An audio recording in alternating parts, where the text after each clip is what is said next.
This season for Newcastle couldn't be any more different. Newcastle United have won the Carabao Cup. It's been a long time coming. A win tonight would be significant. And if you get into the top 5, there's a 97.8% chance this year that you'll get in the Champions League. In the battle for the Champions League, can the Toons secure their place? Finding a way to win in really tight games is key. They'll need their own king up front to power them over the line as the chase for Champions League football looks set to be a very close race. Into the edge of the box, flicked on dangerously. Isak!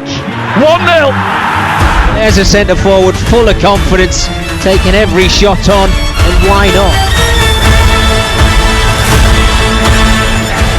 Well, making a poet out of Fletch, even for TalkSport, it's a bit of a stretch. Good evening, I'm Adrian Durham. This is Game Night on TalkSport. The Leicester chairman says in the programme tonight they have lots to play for in the final 8 games of the season. Don't laugh, but they really don't. Now that the Southampton manager has gone, the only thing Leicester have to worry about is making sure they don't finish bottom of the table. Lose this tonight and their shocking goal difference means they could effectively be relegated this coming weekend. It is Leicester against Newcastle, who are hoping for a return to Champions League football next season.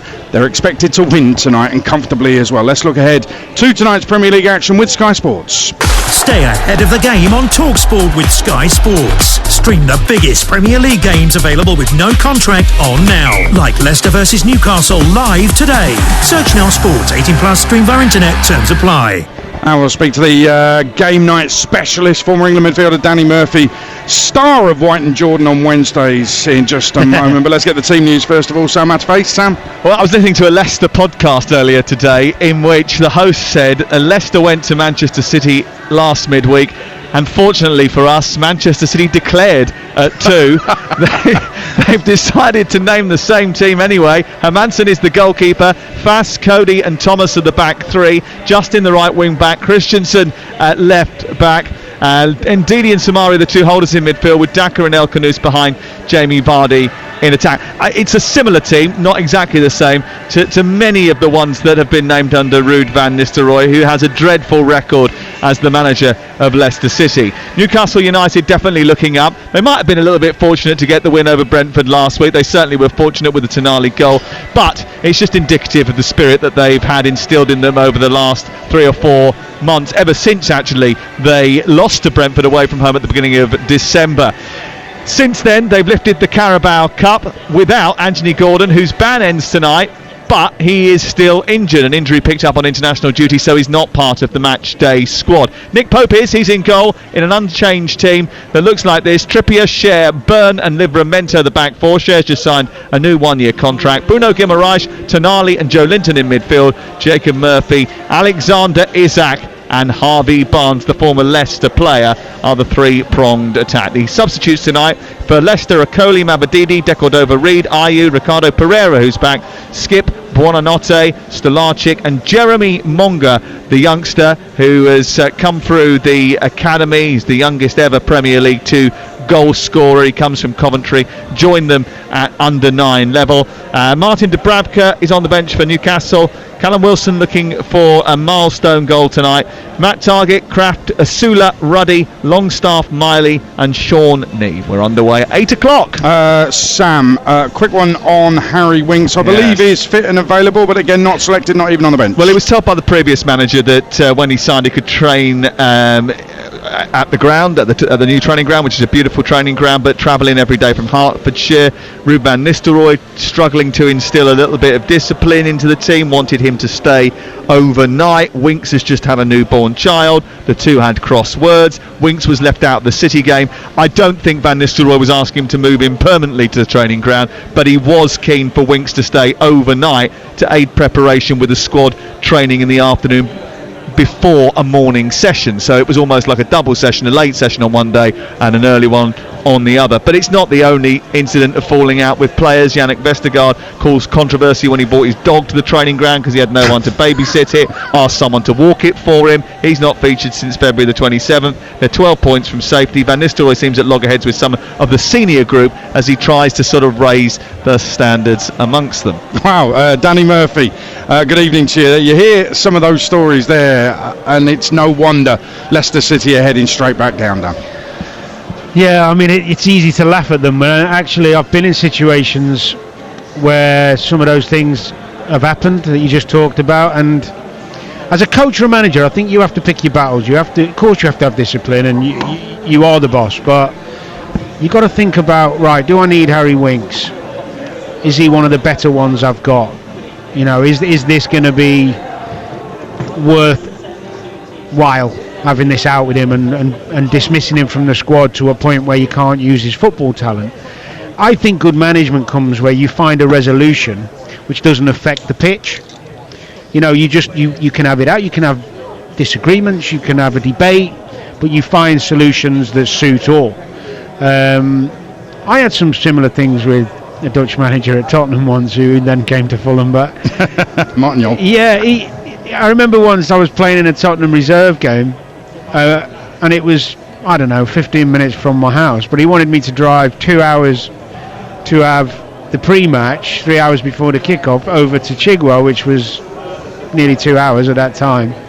I said, I live 15 minutes away. That would be a bit stupid, wouldn't it, from a physical point of view? Never mind that's the rules. I said, well, I won't be going then. I won't be going. I won't be driving 4 hours, because then I'm going to have to go back there after to get my car. And what illogical world are you living in? I'm a senior pro, like, and I'm trying to get fit. I live 50 minutes from I think it was Palace reserve team or youth team or whatever it was. Just stupid having that row with me. Like, why would you do it? There's no need. Nobody else cared. He was just trying to stamp his authority, and it was a lack of, I don't know, I think a lack of leadership quality. And I think with Van Nistelrooy, the fact that Harry Winks has had a baby recently. And I took my dog into work a couple of times. Did you? I think a lot of people have done that. Yeah, loads of people do. Did you ask someone to walk it for you though? No, I don't think. Well, who's he asked? Another player or player liaison officer? Apparently, nothing wong with that. I'm just saying. That's what they do. Players liaison officer. Walk your dog. They liaise. He was liaising with the players liaison officer. From looking at the statistics that I've read this season as well, he's the only geezer that you can trust with a lead. Can I just say, just one thing? He's here a week. I know we're going to talk about Leicester a little bit more, but this squad ain't. When Steve Cooper left, they weren't in the bottom three. No. Let's give some perspective to this. So you're saying Steve Cooper should have stayed? Well, I'm saying that they made the wrong appointment in Van Nistelrooy. Yeah, it looks like he's one of the worst managers they've ever had. Stats-wise, that has to be the case. And from a distance, and I'm not within football, I'm not with a player, not with a manager, but he was a goal machine as a player, yet he can't get his teams to score. That seems like a big contradiction that shouldn't be happening. It does, because normally a team will reflect your style a little bit if you were a player. Don't you think? You good goalkeepers and centre halves tend to be defensively well organised. Look, he hasn't got an abundance of talent, let's say, but he's still got some decent players who have played at this level before. To not score for as long as they haven't is incredible, really. Even if you think to yourself, do you know what, we're going to go so gung-ho that we might concede 4 or 5, but we're going to score 2 or 3 by committing that many men forward. Just awful. They've been really poor, I mean, 2 wins out of 17 games is quite frightening, really, isn't it? 7 points since he took over as manager. I'm looking down at some of the other candidates for, I'm not going to say worst ever Premier League manager, because I think that's a little bit unfair, but Paul Jaw at Derby in 2007-8 from his first 17 games got 4 points. Mick McCarthy at Sunderland in his first 17 games actually went on to do alright at Sunderland. He got 5 points from his first 17 games, only won one of those matches. Then you're looking at Brian Laws at Burnley. Mark McGee at Leicester in 94-95 only got 8 points from his first 17 games. I mean, look, you can build on that, but I think they've got a big decision to make, and what they're going to do in the summer, because last summer they made an error in the fact that they chased Graham Potter for far too long when Graham Potter wasn't really interested in coming to Leicester. They asked Steve Cooper to take the reins late. They then didn't get Steve Cooper the sort of players that he wanted through the door. They struggled at the beginning of the campaign, but actually, go back and look at it. They weren't in the relegation zone in November, and the results have declined by 47% under Van Nistelrooy. So did they make the right decision? No, they didn't. When he was appointed, Leicester announced it with a statement in which the chairman said he had a winning mentality. Well, under Ruud van Nistelrooy, they've lost 14 of 17, and Newcastle hot favourites here tonight on game nights on TalkSport. That was a look ahead to tonight's Premier League action with Sky Sports. Don't forget, you can stream the biggest Premier League games available with no contract on now, like Leicester Newcastle live tonight. Search Now Sports. Stay ahead of the game on TalkSport with Sky Sports. Stream the biggest Premier League games available with no contract on now, like Leicester versus Newcastle live today. Search Now Sports. 18 plus. Stream via internet. Terms apply. So both sides unchanged. We'll talk more about Newcastle between now and kick-off. Of course, they're 2 points off the top four, 2 points off the top 5, 3 points off the top 4. Absolutely annihilated Leicester City 4-0 at St James Park earlier in the season. Had 27 efforts on goal in that game, including 11 on target. Hermansen, the keeper, had a great game. He'll need another one tonight. You're listening to Monday Game Night on TalkSport with Enterprise Rent-A-Car. Rent from the best lineup in the UK. Enterprise has all the vehicles your business needs with the flexibility to rent for minutes or months. Monday Game Night on TalkSport with Ladbrokes. Get money back as a free bet up to £10 if one leg of your Football 5 Plus acca lets you down. Pre-match straight line accas only. Odds are 3-1 or greater. 18 plus gambleaware.org. The new £5 meal deal from McDonald's. Get a cheeseburger or mayo chicken, medium fries, 4 McNuggets and a medium soft drink for guess what? That's right, £5. It's not called the £5 meal deal for nothing. From 11 a.m. Not available on delivery. Carbonated soft drink upgrade fees apply. Participating restaurants subject to availability. You could skydive out of a plane. Or swim with sharks. You might even skinny dip in icy cold waters. Or you could get that inexpressible high. That guaranteed rush from finding just the thing you wanted. The thing you needed. At a great sale price. IKEA sale now on. IKEA, the wonderful everyday. We all fantasize about our perfect home. Watching the big game cozied up in the snug. Another 7-0 win! Balmy summer nights with the kids playing on the lawn. We're playing real-life football! But come on, this isn't real. Listen, if you're serious about making your fantasy a reality, find out what your home is worth instantly with a free online valuation estimate.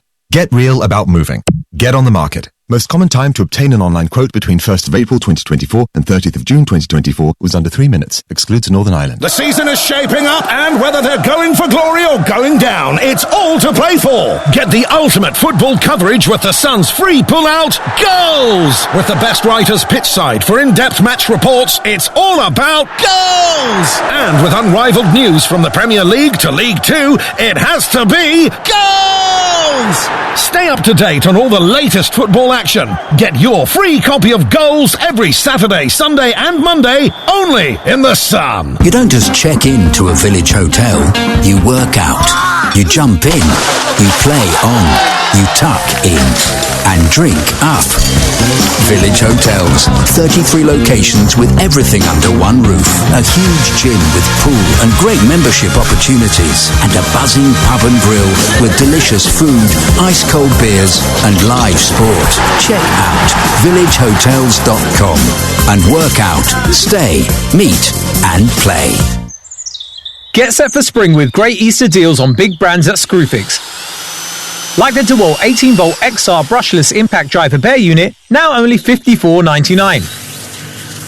And the Titan 140-bar pressure washer was $99.99, now only $79.99. That's a saving of £20. Don't miss out. These Easter deals must end on the 21st of April. Shop the Screwfix app, online or in store. Subject to availability. See screwfix.com for full T's and C's. At Betfair, we relish the plot twists that football's tense run-in delivers. With titles, promotions and relegations on the line, the form book can take a back seat and the drama has the power to rewrite scripts. Get a free £10 bet when you bet £10 on Accas or Bet Builders on football this week. Betfair. Play different. Opt-in and previous deposit required. Valid for 72 hours on Football Hackers or Bet Builders. Min combined odds of 1.5. T's and C's apply. 18 plus gambleaware.org. Monday game night on TalkSport with Enterprise Rent-A-Car. Making a big move or planning a clear out with vans of all shapes and sizes? If you've got a plan, we've got a van. So wallop it in the back of the net Wednesday night of European action as Aston Villa go marching into the Champions League quarter-finals to face Paris Saint-Germain. It all kicks off at 8. Live coverage of the quarter-finals of Champions League Wednesday night on TalkSport. Kick it. You're listening to Monday Game Night on TalkSport with Ladbrokes, 18 plus BeGambleAware.org. We'll have our magic moments from the Premier League weekend at 7:30. I'm pretty sure the Manchester derby won't feature in that. If you want a really good discussion on that game and the lack of quality, and the quality or otherwise, depending on your view of the Premier League this season, go to the TalkSport app, go to schedules, listen back to Sam Matterface on Sunday session yesterday. Had a really good chat about that. It's game night tonight, Leicester against Newcastle. Time now to get an odds update with Ladbrokes. Odds update on TalkSport with Ladbrokes. Get money back as a free bet up to £10 if one leg of your Football 5 Plus hacker lets you down. Pre-match straight line hackers only. Odds of 3-1 or greater. 18 plus gambleaware.org. And it's good evening to Cal Gildart from Ladbrokes. Leicester, Newcastle's only going one way, isn't it, Cal? Good evening, Adrian. Yep, you're correct in thinking that Newcastle are the big favourites here. They're a little more than 2-1 on. The draw's 17-5 and the hosts are 11-2. You spoke about Leicester's troubles in front of goal before, and it feels worth highlighting just how bad it's been. The day after Southampton made the wrong sort of history of the fastest ever relegation, Leicester could become the first ever Football League side to lose 8 in a row at home without scoring tonight. And bad news for them then that Newcastle have kept clean sheets in each of their past 4 games against Leicester. Newcastle to win and keep a clean sheet tonight is just 13-10. And while Leicester are 500-1 on for relegation, Newcastle are right in the hunt for a Champions League place. They'll go 5th tonight with a win. Well, they'll go 4th if they win 8-0, which, for what it's worth, 125-1, given how bad Leicester have been. Not impossible. You know, you'd expect Newcastle to win, like we were saying. And I just feel like tonight's ripe for a Harvey Barnes non-celebration. If you think he'll score any time in a repeat of December's 4-0 win, that's 20-1. But 12-5 says that he'll score in a Newcastle win anytime. Interesting. Sure, he's going to celebrate. I know he played it, but come on. Top 4 odds, what are we looking at? Yeah, fascinating race here, and especially when you consider that, like as Sam said earlier, 5th is something like a 97% chance of getting your Champions League football. Just been speaking about them. Newcastle look good value for top 4 at 75 to me. They've narrowed from 2-1 last week without even playing, given they've got 2 games in hand and just 3 points to make up. Chelsea shortened to 6-5 for the top 4 finish despite yesterday's draw, whilst Man City, though they're still odds on, drifted to 4-6 from 4-7. Forest are 8-15 after that loss to Aston Villa, who are one to watch for me. That's 7 wins in a row in all competitions for Villa, and after being 28-1 as recently as last Wednesday, they're now just 7-1 for the top 4 finish with Ladbrokes. Very interesting. Champions League coming up as well this week. I'll be at Arsenal, Real Madrid tomorrow. We've got Villa away to PSG. We'll be in the Parc des Princes on Wednesday for that one. Real Madrid lost at home at the weekend. Barcelona were held at the weekend. So what are the Champions League outrights? Well, you just mentioned there, Barcelona and PSG are actually the joint favourites at 100-30, and yeah, that means despite everything history tells us about them in this competition, Real Madrid are only the 3rd favourites at 7-2. We could argue that's giving Arsenal some credit, but it could also be influenced, like you say, by the recent struggles domestically. Either way, Arsenal are favourites for that match against Madrid tomorrow, and they're 13-2 to go all the way, just behind Bayern at 5-1. Villa are 28, which suggests how we think their tie with PSG is going to go, but I wouldn't sleep on the Unai Emery in Europe factor, and not to mention there's a bit of a vengeance narrative there. But finally, each time I've spoken about the Champions League in these slots, I've mentioned Inter. They've conceded twice in the entire tournament so far, and they look a stronger team than quarter-final opponents Bayern. The draw's not exactly done them any favours, given it's likely to be Barcelona in the semi-finals, but at 10-1 they're very much the dark horse. They are. Musiala injured, I think, for Bayern Munich as well. Cal, thanks for that. Great stuff. That was a look at the latest odds with Ladbrokes, 18 plus. BeGambleAware.org. Odds update on TalkSport with Ladbrokes. Supercharge your odds with our Odds Boost button. Selected markets applies to first £50 of stake. Terms apply. 18 plus. GambleAware.org. Now Leicester sent Vardy away. away, racing into the Brentford half. This is where he's so dangerous. Away from Pinnock, then back onto the left. What a run! Good save, Flecken. Comes back out as far as El Canusu's shot just dips over the top of the crossbar. There's another chance for Leicester City, who are knocking on that door. Leicester fans screaming for somebody to have a shot. It's been a long time since they saw a goal. The momentum where we're in with the games, consecutive games, and the lack of goals, I think the confidence is very fragile. Haven't scored a goal at home in the Premier League since December the 8th, would you believe it? Mavadidi and Buonanotte out of the starting lineup. Those two have got enough flair to be able to give you a good start. As Buonanotte comes on, the loud cheers of approval from the Leicester fans. Some of the worst football that I've ever seen down there. And Leicester have conceded the first goal in a game for the 22nd time this season. Rarely has any Premier League defence looked as easy to create against as this desperate beleaguered Leicester City back four, who edge closer to the drop with every Premier League game that passes.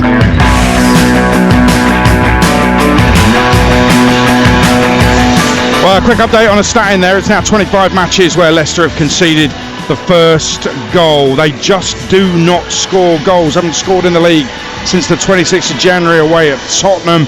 No goal here at the King Power in the league since the 8th of December, a 2-2 draw with Brighton. It's Danny Murphy. It's astonishing. We mentioned it briefly that Ruud van Nistelrooy is their manager and they don't score. They were relying really on Jamie Vardy to score goals, which I thought was a poor policy. He's got 4 in 18 since Van Nistelrooy took over. For the season, Vardy's got 7 Premier League goals. He got 18 in the Championship last season, but the season before in the Premier League when they were relegated, he got 3. So there's no real evidence to suggest at the age of 38 he was going to pull up trees and score a bag full of goals this season, is that? No, I think that's fair. I think the bigger question is why hasn't he got more out of the likes of El Canous, Mavadidi, even Jordan Ayew if you play off him. I know he's not prolific, but you can get the ball up to him. He'll hold it up, play a bit more direct, do something different. When you're playing at home, you've got to get the fans on board somehow, and they'll support you if you're having a go and trying to do the right things. But to not score would it be 8, or is it going to be 8 if they don't score tonight, or is it 9? Is it 8 league games at home?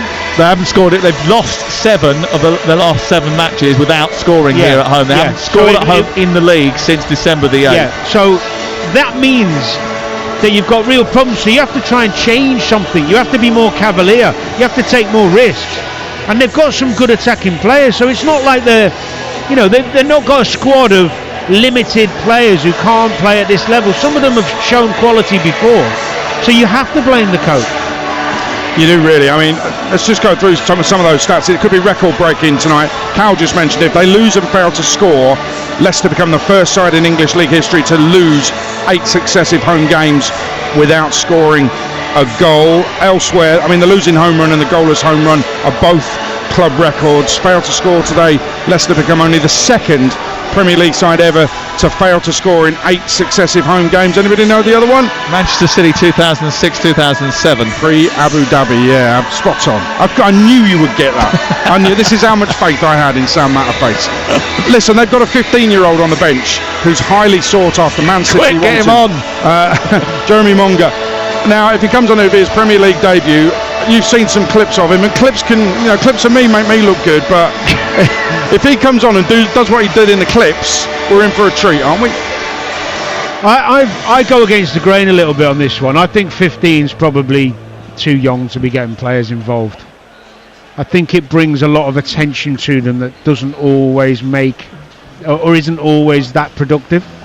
Because all of a sudden it happened with Wanyeri's a brilliant footballer, and he is looking like he's going to fulfil the potential we all know he's got. But I think he was put in the squad, or was he given his debut at 15? Well, he came off the bench in September against Brentford, and then didn't play again for another year. Yeah, you see, I think it's a little bit.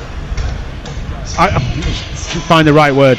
I just don't think it's that beneficial to the player, because it elevates his status to a point where the outside media, outside spotlight comes in more. Your social media goes through the roof. You start believing maybe that you are the superstar everyone thinks you are. I think you can have 15-year-olds around them in training, and you can bring the superstars, let them have a dabble. But when you start involving them at 15, it's not going to impact the game that much. You might show a couple of snippets, but wait till he's full-time, 16 at the club, working every day. You know, he's 15, he's at school. Yeah, both-footed, usually plays on the right-hand side, but can play on either flank or as a 10. He's still a schoolboy, as Danny has illustrated. If he plays today, he would be the second youngest Leicester player behind Ashley Chambers. And what were you when you handed over your Crew? 16. And did it affect you badly? No, because I was at Crew, so you don't get the same. Okay. You don't get the same light on you. It's not Premier League, yeah, all right. And I was better than the first teams. Listen, Man City are interested in this. He may be better than this lot. I mean, a lot of them have not had good seasons. No, but it's not like he's struggling for players. He's got Mavadidi on, who's a bundle of tricks. He's quick. He can cause problems. I understand the other aspect I forgot to say with the youngsters as well. It's also keeping them sweet because the other people are hovering. The other clubs are hovering who want to take him away. But ultimately, giving him 10-15 minutes in a Prem game ain't going to make him stay if the big boys come. Yeah, I think that was with Waneri the thing. It was to make him the youngest player in Arsenal's history and, show him that you are going to be our future.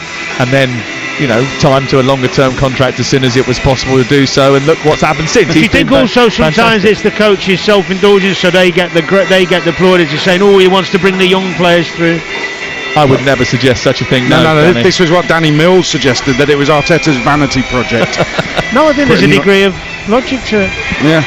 Interesting. Very interesting.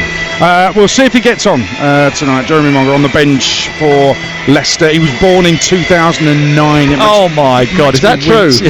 I know. It's so painful to even think about, isn't it? You listen to Monday Game Night on TalkSport with Sky Sports. Don't forget, you can stream the biggest Premier League games available with no contract on now, like Leicester Newcastle live tonight. Search Now Sports. Monday Game Night on TalkSport with Ladbrokes. Supercharge your odds with our Odds Boost button. Selected markets applies to first £50 of stake. Terms apply. 18+. Gambleaware.org. We all fantasize about our perfect home. Sipping a morning coffee out on the terrace. Good morning, Mr. Squirrel. Morning. The kids building a treehouse in the garden. I'm living my perfect childhood. But come on, this isn't real. Listen, if you're serious about making your fantasy a reality, find out what your home is worth instantly with a free online valuation estimate. Get real about moving. Get on the market. Most common time to obtain an online quote between 1st of April 2024 and 30th of June 2024 was under 3 minutes. Excludes Northern Ireland. You don't just check in to a village hotel. You work out. You jump in. You play on. You tuck in. And drink up. Village Hotels. 33 locations with everything under one roof. A huge gym with pool and great membership opportunities. And a buzzing pub and grill with delicious food, ice-cold beers and live sport. Check out villagehotels.com and work out, stay, meet and play. There's not many things as epic as jumping over a volcano in a monster truck or even swinging over a crocodile-infested river. But 15% off when you spend £15 at Mackey's comes pretty close. Deal drop. Redeem all week only in the app. 18+ app only. One-time use per week until the 20th of April. Minimum spend and discount applied to food and drink items only. Participating restaurants, T's and C's apply. The season is shaping up, and whether they're going for glory or going down, it's all to play for. Get the ultimate football coverage with the Sun's free pull-out goals. With the best writers pitchside for in-depth match reports, it's all about goals. And with unrivaled news from the Premier League to League Two, it has to be goals. Stay up to date on all the latest football action. Get your free copy of Goals every Saturday, Sunday and Monday, only in the Sun. At Betfair, we relish the plot twists that football's tense run-in delivers. With titles, promotions and relegations on the line, the form book can take a back seat and the drama has the power to rewrite scripts. Get a free £10 bet when you bet £10 on Accas or Bet Builders on football this week. Betfair. Play different. Opt-in and previous deposit required. Valid for 72 hours on Football Hackers or Bet Builders. Min combined odds of 1.5. T's and C's apply. 18+. Gambleaware.org. You could skydive out of a plane or swim with sharks.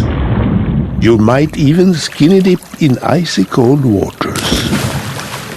Or you could get that inexpressible high, that guaranteed rush from finding just the thing you wanted, the thing you needed, at a great sale price. IKEA sale now on. IKEA, the wonderful everyday. Get those jobs sorted this Easter with some great deals at Screwfix.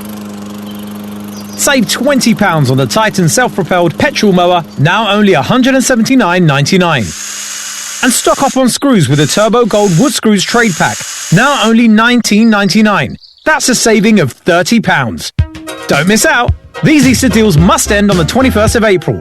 Shop the Screwfix app online or in-store. Subject to availability. See screwfix.com for full T's and C's. Monday game night on TalkSport with Sky Sports. Stream the biggest Premier League games available with no contract on now. Like Leicester versus Newcastle live today. Search Now Sports. 18 plus. Stream via internet. Terms apply. Talk Sport with Bostik. If you need a professional grade sealant with high mold resistance, easy tooling and minimal shrinkage, choose Bostik Pro Sealants. I'm Craig Wakeling with the latest. Ivan Juric has left his position as Southampton manager a day after the club was relegated from the Premier League. A 3-1 defeat to Spurs confirmed that they will drop to the Championship. Simon Rusk will take charge until the end of the season. MK Dons' record appearance holder Dean Lewington has announced he's retiring at the end of the League Two season. The left-back has played 915 times for the club over 22 years, a record for a single club in the EFL.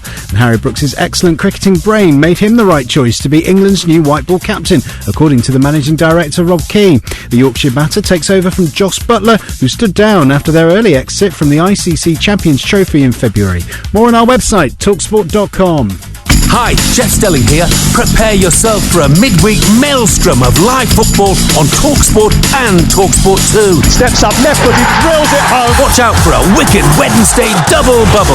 In the Championship, Coventry go head-to-head with Portsmouth from 7:45 live on TalkSport 2.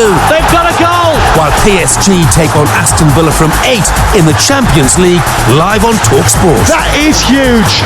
It's another massive midweek mega hit of live football on TalkSport and TalkSport 2. Well, the two sets of players both warming up. There's a 15-year-old out there warming up. Somebody born in 2009, all in kit, and he's getting warmed up. He's on the Leicester bench as well. By the way, if there's anybody who thinks that Leicester could possibly still stay up, please have a look at yourself. But also, bear in mind they've still got to face two of the top three, Liverpool and Nottingham Forest. It just isn't going to happen. Time now to look at the latest football action with Ladbrokes. The big preview on TalkSport with Ladbrokes. Supercharge your odds with our Odds Boost button. Selected markets applies to first £50 of stake. Terms apply. 18 plus. Gambleaware.org. And a reminder of the teams, first of all, for Leicester against Newcastle. Sam, match pace. Well, they're 15 points behind Wolverhampton Wanderers, who are in 17th. They've got a minus goal difference of 42. They've conceded 67 goals this campaign, and there is a possibility for Newcastle United to go fourth. As Cal was saying a little bit earlier on, they would need to win 8-0. The last time they did that away in the Premier League was September the 24th, 2023. 8 different scorers away at Bramall Lane. Sheffield United 0, Newcastle United 8.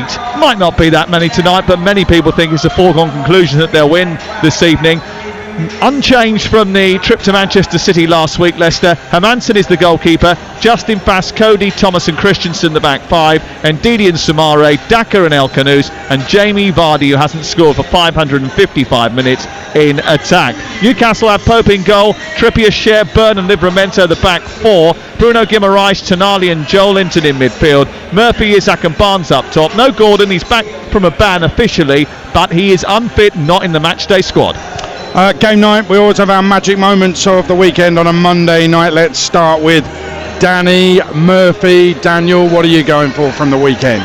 Well, I'm going to go a bit outside the box because it just triggered a memory for me of old school centre forwards with Fulkrug's header for West Ham. I know he's been injured a lot, and I thought when he headed that in, I was kind of like, whoa, the power, the leap, you know, that determination you see from big strikers. I used to play in an era when I first started at Liverpool where so many big strikers were heading balls in and crosses and corners.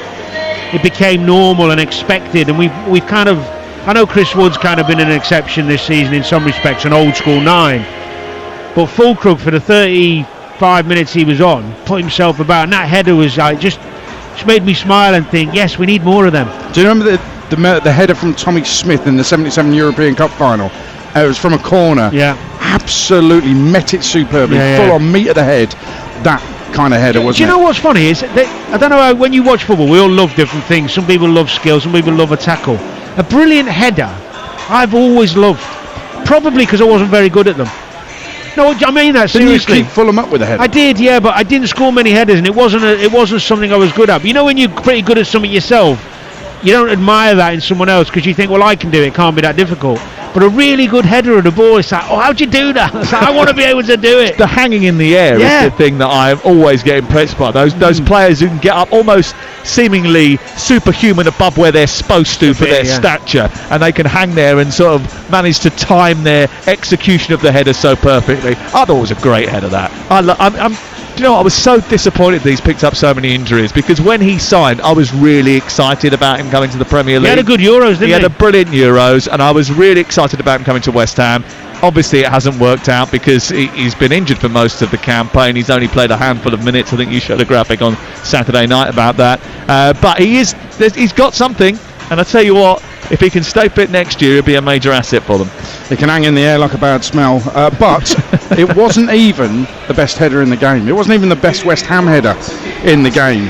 If I could point out, Jared Bowen's header was sensational. Do you know wasn't what? It was. But I know this sounds really bad, because I have eulogised about Bowen many times.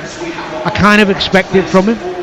He scores all sorts of goals. He's powerful. He's brave. He's got good feet. He's quick. But the ball was a bit behind him. It was. He had defenders with him, unlike Fulkrug, and he's at the neck muscles. Yeah. And in the inside netting as well.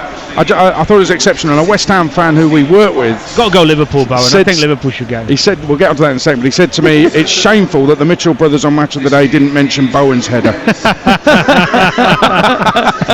But Bowen to Liverpool, West Ham fans will hate you for this, by the way, and he's on a long-term contract there. I know he is, and it's unlikely because of the age criteria. And if he does go, what happens to West Ham United? Because if you take away his goals, assists and general contribution this season, where would they be? But you can say that about a good striker. Well, he's a winger, but a good goal scorer who creates and makes goals leaves any team, and he's been their most productive player. Yeah, you could say it about every team that loses their best player. But bearing in mind that Paquetá is expected to leave at the end of the season as well, I think it would be a major miss to lose those two, and almost not impossible to replace, but impossible to replace that sort of level of quality for the price that they'll be willing to pay. They've had a bad season, 35 points.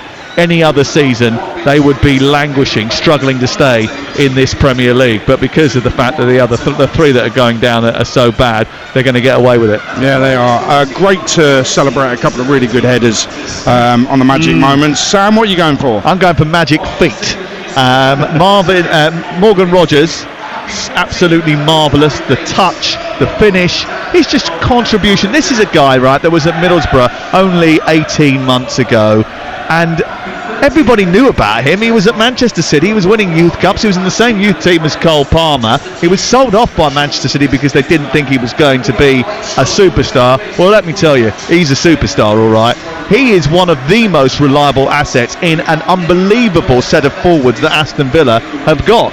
In fact, I think he's probably the first name on the team sheet for Unai Emery right now. He's absolutely sensational. He's in a brilliant season. I hope he continues in the vein that he is, because he's got a massive future, and Aston Villa have got a huge gem. They've sold John Duran. They've brought in loads of talent to sort of supplement their attack. They've got a great opportunity to have a brilliant end to the season, and he is going to be a big part of it. So he's my first one. The second one, I just want to watch that John Philippe Mateta finish over and over and over you can again. These days, if you record it or you get down one of the apps, you can. I don't need to record it, I just stream it. The same thing. It's not the same thing. Well, once you've recorded it, you stream it or whatever. No, you can stream it without recording it. Don't use any of your hard drive. Can you watch goals again? I didn't know this. I know, but he was saying it like he'd been deprived. I just want to watch it again and again. Well, go on then, you've got your phone. After you've commentated on this. But I know what you mean, he's absolutely slammed it into the top of the net. It's just so good. It's beautiful. And by the way, right, he's another one. You know, he couldn't score for toffee for years, and all of a sudden he has found his form, and he's on such a brilliant run. And I don't know what Oliver Glasner has done to him, but he's certainly picked him up a little bit. And he's not only scoring for them, but he's scored for France in the Olympics. I just think what a major asset. I'm a little bit surprised, actually, there's not more talk about him, because he's not the oldest centre-forward in the world. And when there isn't that many centre-forwards doing the rounds, and there's a lot of people looking for them, you know, I wouldn't be surprised if he was getting a few admiring glances. He will be. I mean, he's a unit. He's a powerful... I tell you what, though, he's likeable. Great work ethic. big smiler when he scores. He embraces it, he enjoys it, he's euphoric, but his work ethic's really good. And you can play up to him and play off him and go a bit longer and more direct. And I love his reaction when he scored. It's just, you can see the joy in the joy, absolutely. There's no premeditated, serious, over the top stuff. It's just joy. Well, it's not a derby. It's a grudge match between two clubs that don't like each other very much, and they've done the double over them for the first time since the 30s. So there's definitely going to be a lot of joy at Crystal Palace over the next few weeks. Well, the whole point of this feature is to embrace the joy of football, and I think he did exactly that with that goal. I was at that game, Palace-Brighton, and the Eze performance as well. I think it gives the lie to some of those who say football's a bit boring and there's no mavericks and there's no creativity. Oh, he's got it in abundance. Absolutely, and he's a joy to watch, and some people probably need to get to more games and watch different teams. I think he's brilliant. I want to ask you a very quick question, Dan, about that game, because Palace-Brighton baffled me a little bit. Thoroughly enjoyed the game, by the way. Could you see the goal? No, they built these big new speakers, and they hang down from the rafters and you can't see the goals from the press box, which is great. Cheers, Palace. But I was more bemused by Brighton's tactics, where they weren't playing three at the back, as I understand it. They were playing two at the back, and the fullbacks were bombing on like wing-backs. I don't get it. What's going on there? Well, normally what would happen if you've got a back four against a three, that's obviously you've got one more, so that's fine. But when you've got good possession, if you're brave and you say to the fullbacks, you can go, and because we'll outnumber them if we've got good possession, and if their wingers, i.e. Palace's wingers or inverted wingers, Eze and Sarr, don't want to track, great, because we've got our fullbacks free. What happened is Brighton, especially on the right side, Hinchelwood, he's going when they haven't got good possession. So when there's a turnover, the ball to Eze was just on all the time. And the other thing as well, the other bit, which I'm sure you saw because it was so obvious, is even at times when they did have the fullbacks in place, when the wing-backs of Palace bombed on to make a 5 against the 4, if you like, so you've got the front three of Palace with their two wing-backs, 5 against the back 4, Mitoma and Minter, I don't know whether they've been told to be lazy and not track back.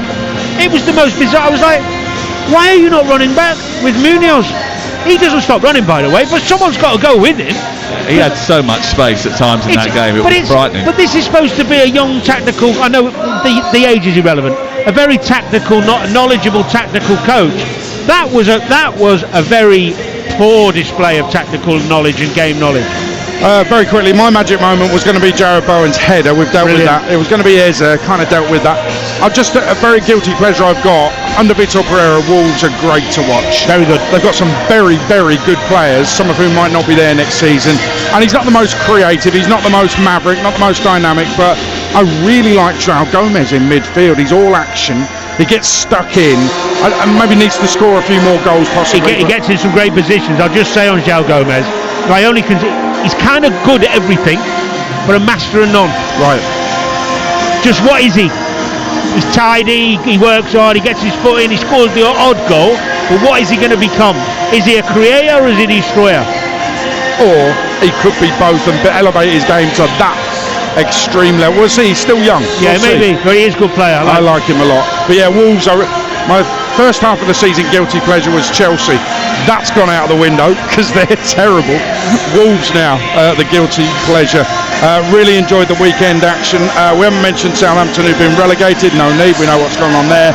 And the Manchester derby, yeah, whatever. So thanks to Ladbrokes, 18 plus, begambleaware.org. The big preview on TalkSport with Ladbrokes. Supercharge your odds with our Odds Boost button. Selected markets applies to first £50 of stake. Terms apply, 18 plus, gambleaware.org. Well, teams have gone back in for last words from managers before they come back out here at the King Power Stadium, where it's Leicester against Newcastle. Leicester heading down and Newcastle hoping to go up into the top 5 of the Premier League. Kickoff is just over 10 minutes away on TalkSport. Monday game night on TalkSport with Ladbrokes. Get money back as a free bet up to £10 if one leg of your football 5 plus acca lets you down. Pre-match straight line accas only. Odds are 3-1 or greater. 18 plus gambleaware.org. The season is shaping up, and whether they're going for glory or going down, it's all to play for. Get the ultimate football coverage with the Sun's free pull-out goals. With the best writers pitchside for in-depth match reports, it's all about goals. And with unrivaled news from the Premier League to League 2, it has to be goals. Goals! Stay up to date on all the latest football action. Get your free copy of Goals every Saturday, Sunday and Monday, only in The Sun. Get set for spring with great Easter deals on big brands at Screwfix. Like the DeWalt 18-volt XR brushless impact driver bare unit, now only $54.99. And the Titan 140-bar pressure washer was $99.99, now only $79.99. That's a saving of £20. Don't miss out. These Easter deals must end on the 21st of April. Shop the Screwfix app, online or in store. Subject to availability. See screwfix.com for full T's and C's. You could skydive out of a plane. Or swim with sharks. You might even skinny dip in icy cold waters. Or you could get that inexpressible high, that guaranteed rush from finding just the thing you wanted, the thing you needed, at a great sale price. IKEA sale now on. IKEA, the wonderful everyday. You don't just check in to a village hotel. You work out. You jump in. You play on. You tuck in. And drink up. Village Hotels. 33 locations with everything under one roof. A huge gym with pool and great membership opportunities. And a buzzing pub and grill with delicious food, ice-cold beers and live sport. Check out villagehotels.com and work out, stay, meet and play. The new £5 meal deal from McDonald's. Get a cheeseburger or mayo chicken, medium fries, 4 McNuggets and a medium soft drink for guess what? That's right, £5. It's not called the £5 meal deal for nothing. From 11am, not available on delivery. Carbonated soft drink upgrade fees apply. Participating restaurants subject to availability. At Betfair, we relish the plot twists that football's tense run-in delivers.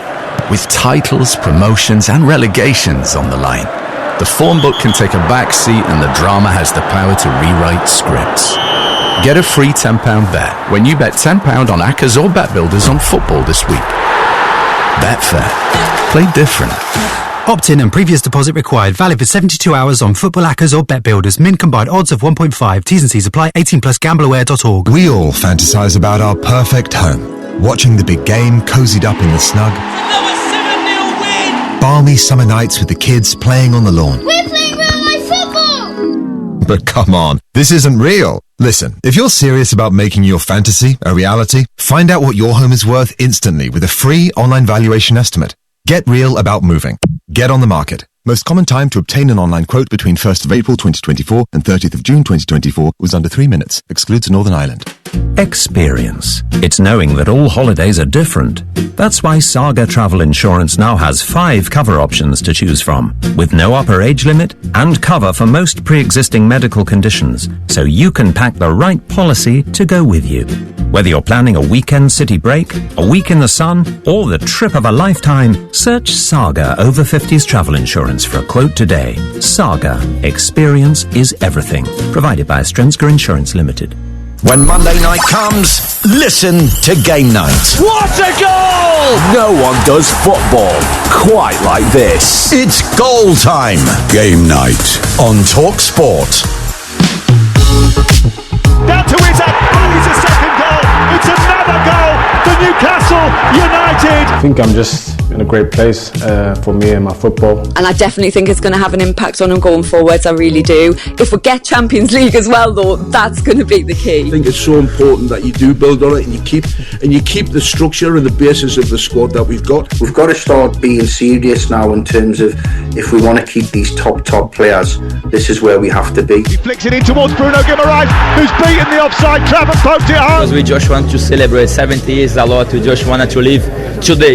Tomorrow we live there, but of course we want more. If they don't get Champions League football, I think Isak and Bruno Guimaraes will want to leave. I actually don't think Arsenal need numbers. They're more than well stocked. I just think they need that one striker. If Alexander Isak is in an Arsenal shirt, I still think Arsenal win the title, even this season. If Isak was available, I think Liverpool would do everything in their power to get somebody like that, of course. Myself, everybody connected with the club has a big job to try and keep that momentum positive and keep the dreams really big.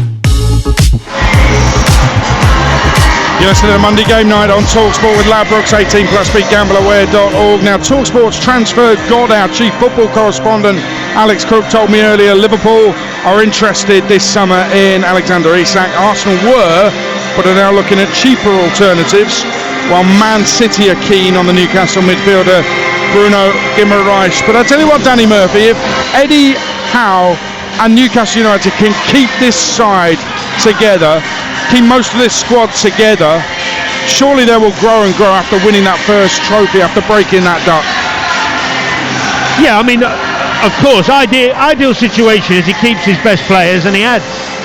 He's got to add to them, because you've got to remember all the other squads are going to be adding and progressing and trying to improve. I still think if you look over the season as a whole, they've been at times defensively not great. Conceded, they've been a bit ragged in certain games. They've had a couple of bad results along the way. So they couldn't. I think there's going to be some investment needed in the back line, if I'm being honest. But yeah, I mean, Isak's the big one. But if you look at the midfield, it's probably as strong as anyone else in the country. Any one of those was to go.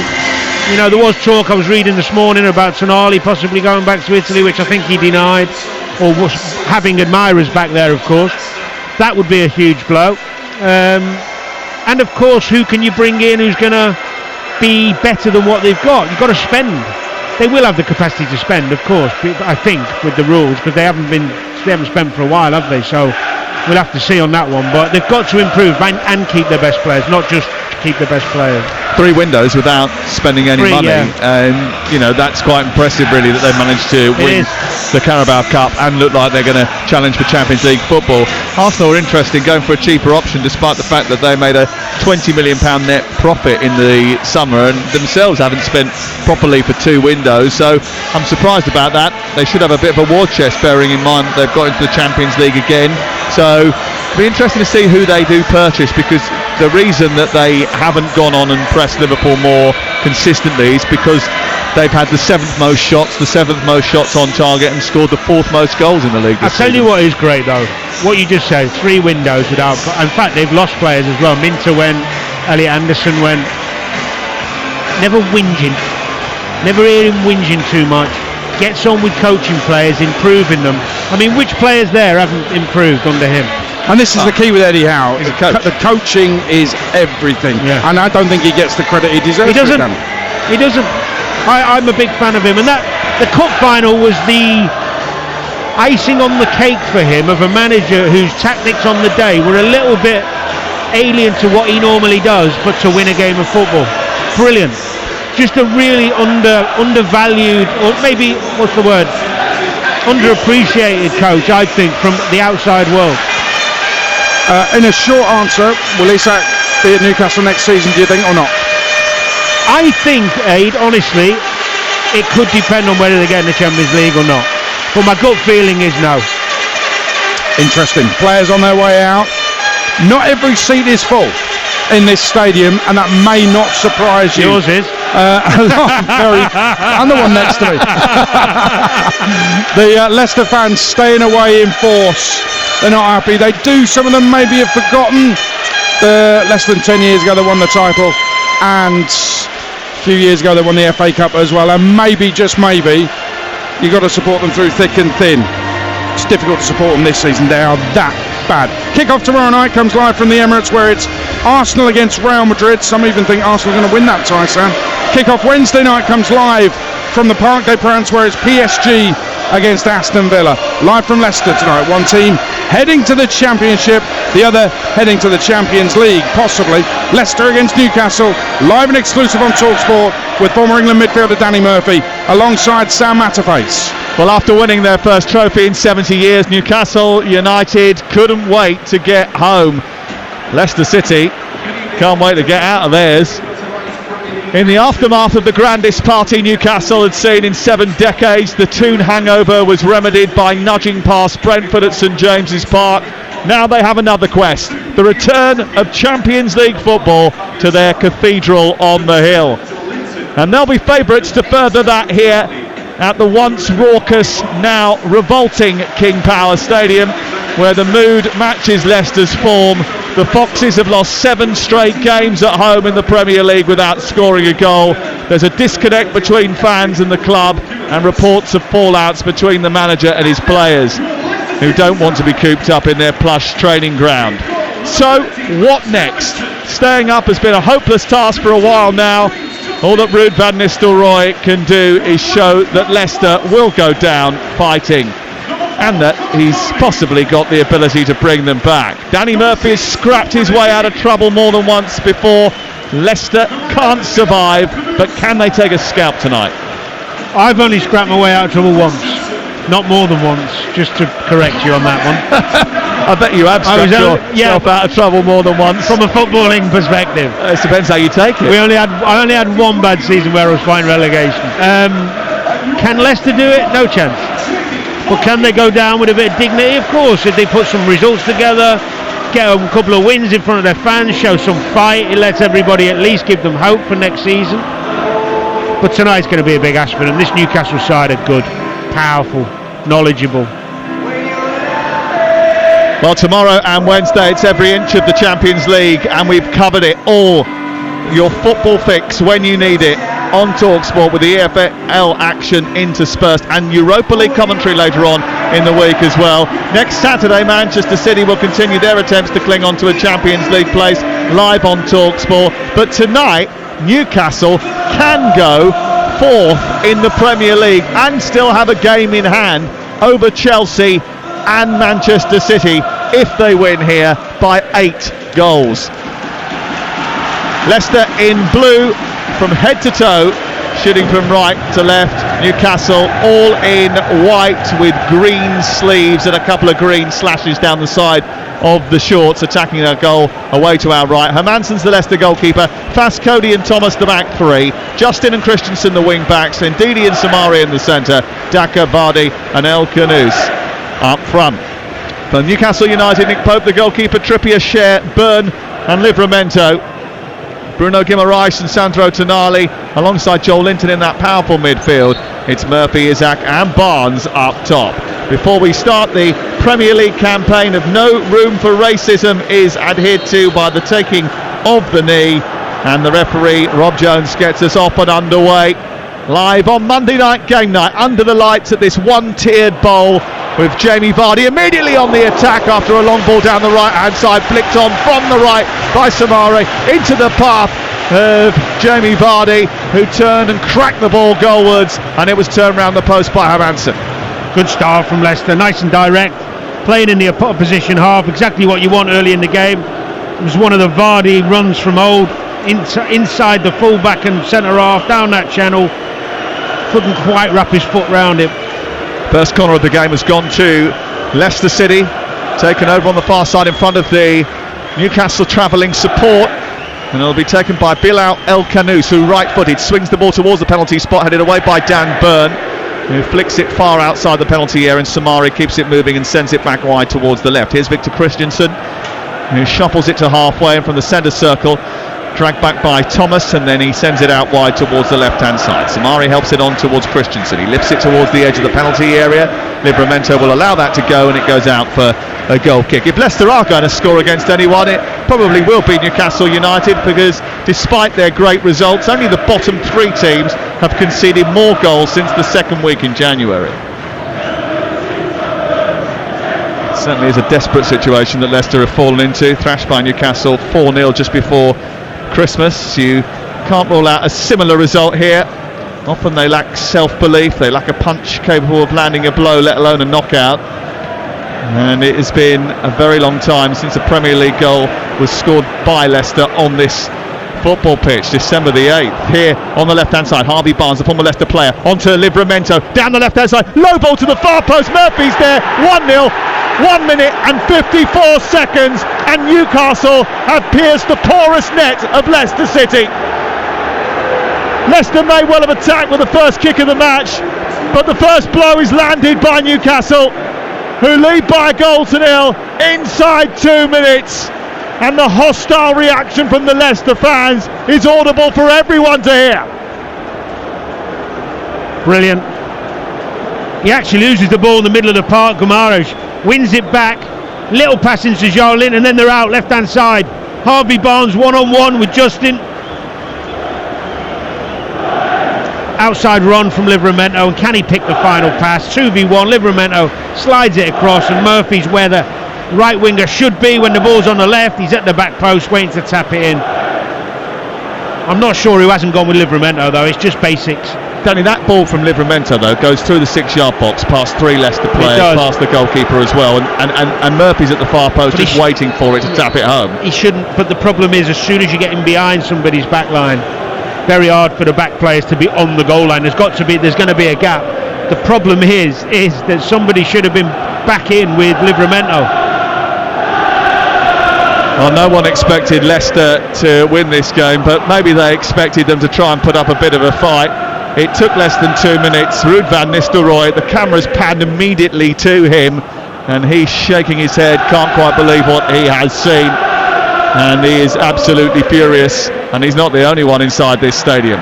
Ball cleared upfield by Hermansen, away by Pope, lands on the head of Wout Faes, forward by Samare. Byrne engages with Daka, it comes through to Bruno Guimaraes, and you can understand why Ruud van Nistelrooy is coming under increasing pressure. 14 defeats in the last 15 league matches. That is a record that usually gets managers fired. Conceding goals for fun, and yet there's not many home games left to play. And conceding after 2 minutes was not in the plan today. They're coming forward here with El Kanous. Lovely little inside ball to Ndidi across from Thomas, who's got up to supplement the attack. It's cleared away, and it's picked up by Samare 10 yards short of the penalty area. If Newcastle don't score tonight, they will match the longest run of successive defeats without scoring, of course assuming Leicester, you mean? Leicester, sorry. Leicester don't score, yeah. That's assuming that they lose tonight, which I think is safe to assume. English top division history set by Sunderland in 76-77 and Palace in 2017, but at home it will be a new Football League record if they were to lose an 8th game without scoring here. And Ruud van Nistelrooy is just standing on the edge of the technical area. He's just gone and sat back down again now, just shaking his head. He can't quite believe what he's seen. Newcastle started the game at Brentford with a good tempo last week, testing the Bees' defence from the off, and they've already done that here. The ball has been played down the Leicester left, Christensen chasing it. Pope comes out into the right fullback area and scoops it out of play. Christensen wanted to take a quick throw, no one else was alert to the danger, and now they're going to go for a long throw from the hands of Luke Thomas, who's going to try and toss this ball into the penalty area away to our left hand side. 5 minutes 20 seconds gone, Leicester 0, Newcastle 1. They do tend to start games well, Newcastle. I think of the games we've done. We was at Old Trafford when they started really well and got the game wrapped up. Arsenal, they started it well, didn't they? I think it was at the Cup League game, Cup game, I can't remember. The Carabao Cup game started really well. You know, they just had that tempo early in their game and really go after teams and attack with energy and numbers. Well, I did actually put on my sheet of paper this morning when I was writing stuff down for this, a similar start to that they got against Brentford, and we might see the job done with minimal fuss. I don't think I was anticipating a goal inside 2 minutes. I mean, it's an absolutely horrendous start for Leicester City. Ball cleared by Scher, up towards Murphy. Luke Thomas was right over the back of him, but was allowed to get the header away. Trippier brings it down. Tonali gets on the ball. He's just right of the centre circle, plays it forward to Isak, who's just peeled off into the right channel. He's got support as well, and Barnes is over on the far side. He collects it now, runs up to Justin, cuts infield, little back heel looking for Livramento. He just didn't catch hold of that back heel. In fact, it was more of a sort of rolling of the studs over the ball and looking for the run of the England fullback. It was cut out by Justin and eventually squeezed away on the far side by Patson Daka. What was noticeable then was when Isak got the ball into his feet, how Cody dropped off him so quickly instead of engaging, probably scared of his pace. But you've still got to be tighter than that. You can't let him turn and start running that. You've got to be really tight. And Eddie Howe with a big stadium jacket on. It is colder than many anticipated tonight. Some idiots didn't bring a proper jacket with them. Do you know what? I'm surprised at you, Mr. Matterface.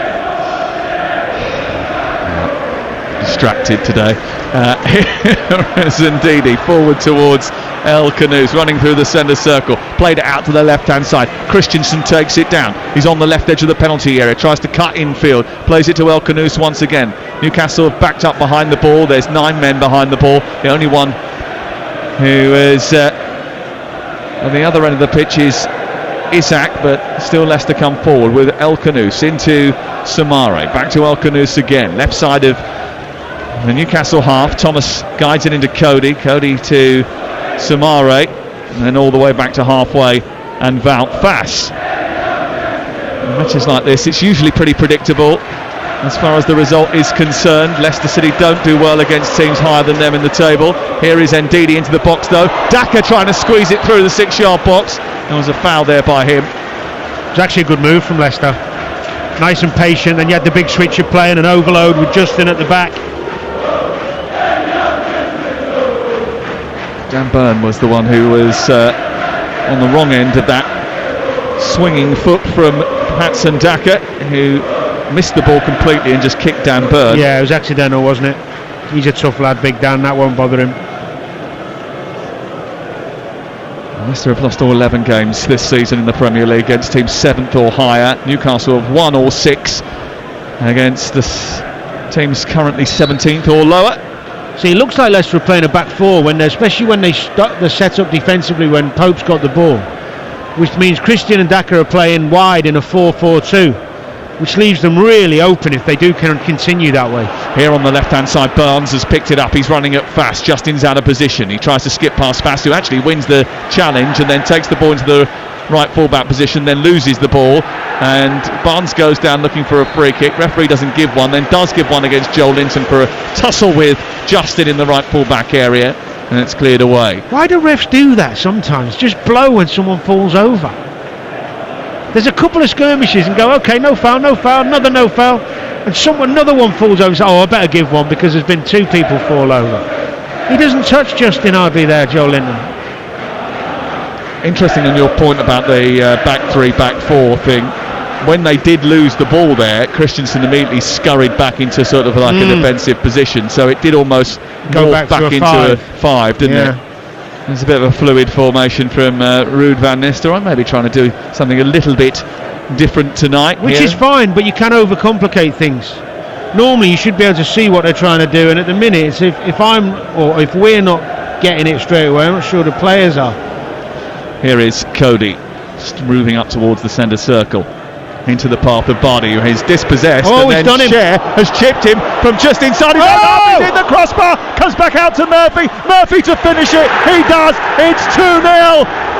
It's spectacular from Fabian Cher from distance, sending it long towards the goal. He hit the crossbar from 50 yards, beating Hermansen all ends up. It came off the bar and into Murphy, who slammed it home. It's spectacular from Newcastle. It's another setback for Leicester. 10 minutes gone. It's Leicester 0, Newcastle United 2. Well, what a spot this is from Cher. He jumps in on Vardy. He's inside his own half. He sees the keeper of his line. The obvious pass is Murphy in for a one-on-one. He strikes the bar, comes out. Murphy's first. Easy finish for him. But why are the Leicester defenders, when that ball's in the air from Cher, I mean, it's a brilliant effort, but when it comes out, there's not a Leicester player within 20 yards of Murphy who anticipates the ball hitting the bar. Basic stuff, you've got to follow back. I have to say, that was sensational from Fabian Cher. He can hit them, by the way, but I've never seen him do that. I mean, he's inside his own half when he spots Hermansen off his line and he launches it towards goal. I thought it was going in. It smacked the bar, came back out. Murphy was there. Bosh, 2-0. But Cody and Thomas are watching it like Murphy. So you've still got to anticipate, you know? They didn't. And that's why Leicester are 2-0 down in the game. And it was an uphill battle for Leicester City before the game started. It's the north face of the Eiger now. Ball cleared away by Hermansen to the near side, looking for Christensen. He miscontrols it. It goes out of play.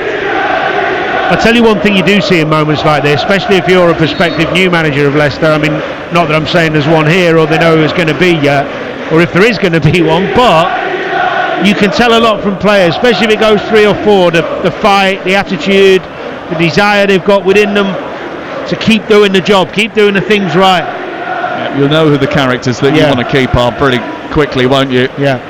And they've given the ball away again inside their own half. Tonali now to Isak, edge of the penalty area. Right-footed shot into the side netting. Hermansen went diving to his left. He was interested. And the Leicester supporters already booing, knowing that there is a real chance here that they could get tonked. See, I'm not sure why you'd have Christensen playing more or less left wing when you've got the ball, because he's not particularly, brilliant going forward. He's more of a defensive fullback. And you've got Luke Thomas there at left back. If you're going to play a five, be hard to beat, but if you're playing two left backs and one of them's going to be your left winger, I'm not sure the logic on that when you've got Mabadidi on the bench. We're playing two left backs, 5 defenders in total, 2 holding midfield players. We played 13 minutes, it's 2-0 to Newcastle. Dan Burn away, out towards the far side. Livramento takes it on, goes past the challenge of Ndidi. Ndidi gets a yellow card, as he usually does. Indeed he did. I'm pleased it was you who did that. Couldn't resist. I know it's predictable, but it's alright, it's fine. Yeah. Leicester 0, Newcastle 2. TalkSport with Sky Sports. Don't forget you can stream the biggest Premier League games available with no contract on now, like Leicester versus Newcastle, live right now. Search now Sports, and it's 2-0 to Newcastle United. And the worst thing about this is it was eminently predictable. Yes, I agree, but not to be 2-0 down after 14 minutes and give the ball away so often like they have. I mean, they're wide open. Ball sent long by Trippier into the box. It's an easy catch for Hermansen. He then rifles it forward, looking for the run of El Khanous over the halfway line, and Leicester turn defence into attack pretty quickly, but he just runs the ball out of play, and it's going to be a throw-in to Newcastle United, who can, as I mentioned, go up into 4th position if they win 8-0 tonight, which I think when I said it earlier on, everyone looked at me as if I was a lunatic. However, maybe people were thinking there's more possible than it was before. They only need 6 more and they will go up to 5th if it stays like this. Well, every time they attack they look like they can score. There's wide open spaces. Here is Dan Burn, just in front of the 18-yard box. It's infield to Fabian Schär. Might have a go from here, you never know. Out to Trippier, right full-back position. Looks up, plays it into space looking for Bruno Guimaraes. Interception comes from Soumare. He turns it all the way back to his goalkeeper. Newcastle sort of half press. Isak just cutting off the passing lane to Cody, so he has to go long, and he does that up towards the right hand side. Picked up by Joe Linton now. Halfway line is Livramento, charges forward away from Ndidi, who's been booked, looking for Barnes. Fast steps out, beats Barnes to the ball, sends it to Daka, and the Leicester City forward gives the ball away so cheaply. It's frightening, and again you've heard it was well read, to be fair, and he did only have one other option. Did he get enough behind it? No, it wasn't great, but what I'm saying is it was beautifully read by Tonali, but because he didn't have any options ahead of him other than Vardy, he had to come sideways or back, and that's why Tonali read it. But Tonali's very good at that. He's so bright. Tonali, who has been a real asset in that 3-man midfield, especially since he's dropped into the sort of middle of those 3. The powerful figure of Joel Linton adds so much physicality. Bruno Guimaraes loves to get on the ball, he loves to play, and he's doing that now, finding Joel Linton. Into Tonali again. Those 3 connect really well. Isak down the right side onto Tonali, who continues his run. Back in field it goes to Isak. Lovely feet. Tries to get away from Fast. Does just enough to steer it away, and he gets it up to Jamie Vardy. And now Leicester try to get out and get up towards the halfway line. They have to turn it back because Newcastle have got back into shape really well. And now it's back on the edge of the 18-yard box with Cody, Khanous, and then back to goalkeeper Hermansen. 2-0 to Newcastle United live on TalkSport on a chilly Monday night at the King Power Stadium in Leicester. Leicester, who started the day 15 points from safety with 8 Premier Leagues remaining. No team has survived from that position in Premier League history. West Ham stayed up in 2006-2007, went 8 points adrift with 8 games remaining. But 15 points at this stage of the season, when you can't score a goal, got no chance. 18 minutes. The statistics are quite startling, really. The expected goals for Newcastle already 1.64. They've only had 38% of possession. Who needs possession? Who needs possession?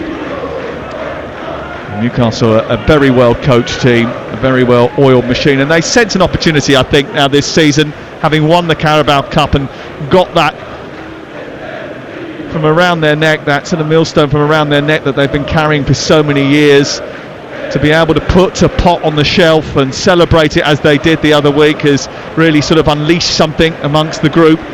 And now they want Champions League football. They want more. Here's Barnes down the left. Livramento towards the left edge of the Leicester penalty area. Back into Barnes once more. Barnes with a cross into the box. Scoops into the air. Away by El Khanous. It comes back to Cher, and immediately the Newcastle fans say shoot, because they want him to try for another spectacular effort from range. And eventually it's controlled by Murphy. Sent back to Cher.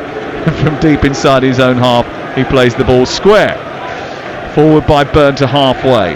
Coming infield was Barnes, but he overhit that. He just gave that to Ndidi, and Vardy is able to feed El Khanous. He's then challenged by a retreating Bruno Guimaraes, and Newcastle have it back with relative ease. Just sneaked up on him, didn't he, and won it back. Guimaraes, they're good at that. The Newcastle midfield three. They're always like biting at you and winning tackles and getting in good positions to win the ball back. Patson Daka chasing a long ball forward. Livramento unconventionally puts it back towards Nick Pope, and he gobbles it up, bowls it back out. Newcastle going on the attack again. 2-0 they lead. It's been a source of their attacks, Livramento, even this early, because Patson Daka's obviously a striker who doesn't really want to be tracking him, and then you've got Justin, who's occupied by Harvey Barnes, so he's got all the space in the world if they keep getting it out to Livramento. How impressive has his performances been at left back, bearing in mind he spent most of the season at right back, and naturally he is a right-sided player, Livramento. The biggest thing for me is his willingness to try and make it happen, do it well. I never watch him and ever think he's annoyed he's out there. He'll just try and do the job the best he can, and he goes on the outside as well. His left foot ain't as good as his right, we all know that, but I think he's been absolutely terrific. He's a wonderful athlete. He tries to play the game really well, like good footballer, tries to do the right things. Yes, on occasion, the odd mistake here and there, like any fullback, but I think he's got a huge future, and the fact that he can do both is one of the reasons I think he's probably in the England squad. Trippier, who's done both in his time as well. Tonali fights for the ball, wins it. It's played back by Murphy through the legs of Christensen. Didn't quite escape through there, and then Vardy tries to return it to Christensen, and it goes back towards the goalkeeper Nick Pope. It's all very tame from Leicester, really. Every time they get it, it's almost just a couple of passes before they've given the ball back to Newcastle. There's no belief when they're on the ball. They're all nearly. It's a lot of nearly passes and nearly moments. Lack of belief. Away by Thomas, who's recently come back into the team under Ruud van Nistelrooy, who had quite a settled group really for most of his time in charge, but he's lost Vestergaard over the last couple of months because of the falling out, and Harry Winks obviously is not in the matchday squad again today. Here is Isaac running off the back of Thomas, feeds it to Joel Linton. He sweeps it wide to the left. He was engaged by Ndidi. That just slightly meant that it went behind Barnes. Barnes has now taken on Ndidi, giving it back to Joel Linton, who's being chased out of the box by Fass. But Newcastle can take their time. There's no need for them to force it. Tonali sends a crossfield ball aimed towards Trippier, who just breached into the box. It's headed away. One back by Joel Linton, really strongly edge of the penalty area. Shoveled out by Bruno Guimaraes to Harvey Barnes. Takes a deflection off Cody and goes behind. He just stooped in front of Barnes as he hit it. And it's out for a corner kick. And another let off there. And that was all started because Joel Linton fancied it more on the edge of the penalty area than Samare did. Yeah, oh God, it was a good effort actually from Harvey Barnes. It ended up hitting Conor Cody in the face, or was it the left shoulder? Point being was, you're right, it was a turnover again. High up the pitch. Here's the corner, and Barnes is going to take it, and backloading the far post. Dan Burn being watched here by the diminutive James Justin. I mean, that was the worst corner I've seen all season from Harvey Barnes. He's passed it to Patson Daka on the angle. He must have had a moment where he thought he was playing back at Leicester. Here's Barnes again. They've won it back, obviously they have, inside opposition territory. Barnes has gone down under pressure from El Khanous, thinks he should have a foul. Referee says no, Joel Linton's gone to engage over on the far touchline, but then again they've won it back through Livramento. Now Barnes again, edge of the area, onto Livramento, tries to get central, still got hold of it despite a couple of challenges. It bounces off Christensen, comes back out to Murphy once again, and now it's with Livramento once more. Tonali, good crossfield pass, looking for Barnes, sees it up for Isaac. Isaac tries to turn edge of the box, feeds Joel Linton. It was lovely, but he couldn't quite squeeze it back to Isaac, and now Daka trying to run it clear. He picks it up, carries it over halfway, bursts up towards the right hand side, then has to stop and go backwards, and that engenders more boos and groans and jeers from an irate group of supporters who are fed up that their team haven't scored a goal in such a long time. 670 minutes of Premier League football before tonight. 11 hours, 10 minutes. You could fly to LA during that time. The way things are going at the moment, Leicester City would probably miss that flight. Here is Bruno Guimaraes, just short of the halfway line, into Tonali. And it's back to Trippier. Infield it goes to Cher. See, that out ball to Livramento is too easy. The way Leicester have set up, it's like he's just an easy pass every time to get him up the pitch. It looks imbalanced the way Leicester is set up. I mean, with all due respect, we spotted that within about 3 minutes of the game, and they've done nothing about it. Nah. I mean, if you're on the pitch, don't you see that and want to do something about it? Here's Daka running over the halfway line, bursting forward. Referee says he's dived. Play on. Tonali tells him to get up as well. He's just fallen over, and Cher brings it forward. It was a positive run from Daka. I think he just lost control of it and decided to try and get a free kick, but that was better. He's got to have the Leicester players have got to find the courage to keep trying to do the right things. That's running forward with and without the ball. That's taking risks with the ball. Don't go back. Keep going forward. Try and get this crowd something to sing about, to shout about. How demoralising is it? I'm sure it hasn't happened to you very often, but when a crowd turn on you like this and every mistake, every little setback is jeered, booed. It's tough. I've had it a few times. Tough. You know, you're losing the game, they're on the team, and you've really got to find it within yourself to be brave. You've got to keep getting on the ball, you've got to keep trying to do the work without it, you've got to keep thinking that it can turn around for you. Obviously, if you're 4 or 5 down, that's different, but at 2 and 3, you're still in the game, you still got something to fight for. I haven't seen the heads drop. They're not running around, and they're not trying. They're just lacking confidence in terms of their passing and the receiving of the ball. They don't look like a team who have got many ideas, who have got any confidence in what they're doing. They look a little bit all over the place in the way they're set up, and that's down to the coach. Samare's just given the ball away in midfield again. And Newcastle have it back on halfway. Those white shirts attacking the goal away to our right, having established a 2-goal lead very early in the game. Both goals from Jacob Murphy, who has now 8 for the season. He assisted the Isaac goal against Brentford. In fact, those two have developed quite a partnership. Great feet. And they're coming forward again now. Bruno Guimaraes just evading Cody and then being challenged by Samara as he threatened to get away, looking to try and release Murphy down the right hand side, but there was Luke Thomas in the left full-back position. He sends it centrally to Cody, who had to quickly get rid of it because he was being harassed by Murphy, into the centre of midfield and Daka, and then Ndidi. And look at the space over on that left-hand side for Justin. Livramento's made up the ground well. Justin's come infield. He's then pushed it on to El Canouse, out wide to Christensen left-hand side. His cross blocked by Tonali. Poor cross, and then Trippier chases it out, plays it against Christensen, and Rob Jones gives a corner kick. I don't think he was too sure whether or not that was a corner or a goal kick, so he just gave Leicester the benefit of the doubt.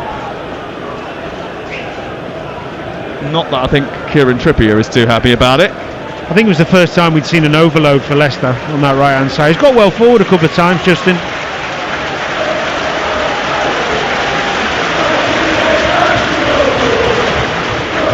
Corner kick to be taken away to our left hand side in the sparsely populated end in front of Pope's goal. And Luke Thomas's crossing effort is blocked by Barnes. It goes out for a second successive corner. More football fixed for you tomorrow night as we take you round the grounds with Champions League action as part of our menu. Real Madrid are the visitors to the Emirates Stadium. Middlesbrough against Leeds is live on TalkSport 2 tomorrow night. Mark Wilson and former Leeds manager Neil Redfern are on commentary duty. Here's the cross from the left-hand side to be taken by Luke Thomas, left-footed, an outswinger. It's going to be headed away by Byrne. Didn't actually go anywhere near a blue shirt. It comes back out to El Canouse, who tries to funnel it through to Ndidi. He holding off Livramento, gives it back to Luke Thomas, and it's shoveled out and away for a throw-in down by the corner flag.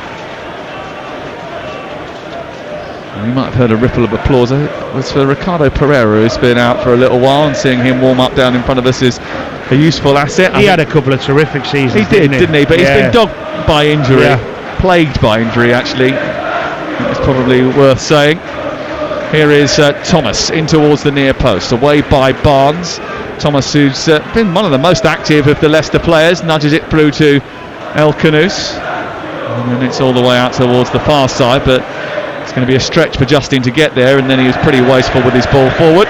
Tell you what was interesting, I know we've talked about it before and deviating a little bit from on the pitch quickly, but how many Newcastle fans are around us in the home bit? I know there's been a lot of talk about tickets for away fans getting in stadiums recently. It's been quite a topical debate, hasn't it? Yeah.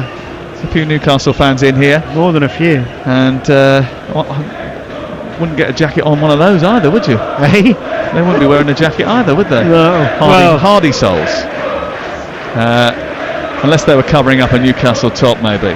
Let me give you the latest betting news. It's currently Leicester 0, Newcastle United 2. The latest odds are available at Ladbrokes, where right now you can get Leicester to win the game at 33-1. The draw 14-1. Newcastle 33-1 on. 80-1 to win 8-0. Did you say Leicester 33-1 to win the game? 33-1. They haven't scored in 7 games, and someone's expecting them to score 3. That should be 3,333,333 to 1. That's thanks to Danny Murphy, but the odds we did give you are all thanks to Ladbrokes. 18+, begambleaware.org. 33-1. Come on. Here's Livramento out to the far side, looking for Harvey Barnes. Well, at least if I'm wrong, it'd be a good game. Yeah. You won't be, though. Here is Trippier. I mean, it was billed as a big night for Ruud van Nistelrooy. 7 points from 17 games in charge since his appointment as Leicester manager in December. And already 2-0 down here. And with Newcastle on the attack. Livramento. His cross blocked by Justin. Comes back out to the far side. And again, Livramento has it. Infield to Tonali, then shuffled back towards the halfway line. Share, wide now to Trippier. Trippier looks up, plays it into the feet of Isak. Isak trying to go down the right hand side, chops it back to Trippier. It was a little bit loose, and now El Canouse has chased it. He's beaten Trippier to it, and he's sparked a counter attack for Leicester City. He's running to the edge of the penalty area. He goes on the outside, he gets the shot away, it's pushed behind, and there's something for the Leicester fans to cheer. In fact, 2 or 3 of them get on their feet, put their hands above their heads and cheer like it's a goal itself. Fabian Schär is having a right go at Isak. That was sloppy. Isak's touch took him wide. He tried to play it back to Trippier, overhit the ball.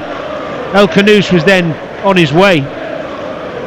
Just a little bit complacent from Newcastle since the second goal. Is there a danger that when you get 2-0 up too easily, you could just take your foot off the gas a little bit? 31 gone, it is 2-0. Here's El Canouse's corner, flicked away by Livramento, threatening to fall for Thomas, who does just lollop the ball back. It comes to Joel Linton, and then Tonali, who hacks it clear. It's going to bounce, and Isak's going to challenge for it. Samare's going to be out-muscled. He does just enough to get himself in front of the Swede, and it goes back to Hermansson. And he got away with it there. After letting that bounce, I thought he invited pressure. He did, but he did well in the end. Composed himself well. Big long ball, having a race with Isak. Nobody really wants that, but he got there well, got his body in line, didn't panic.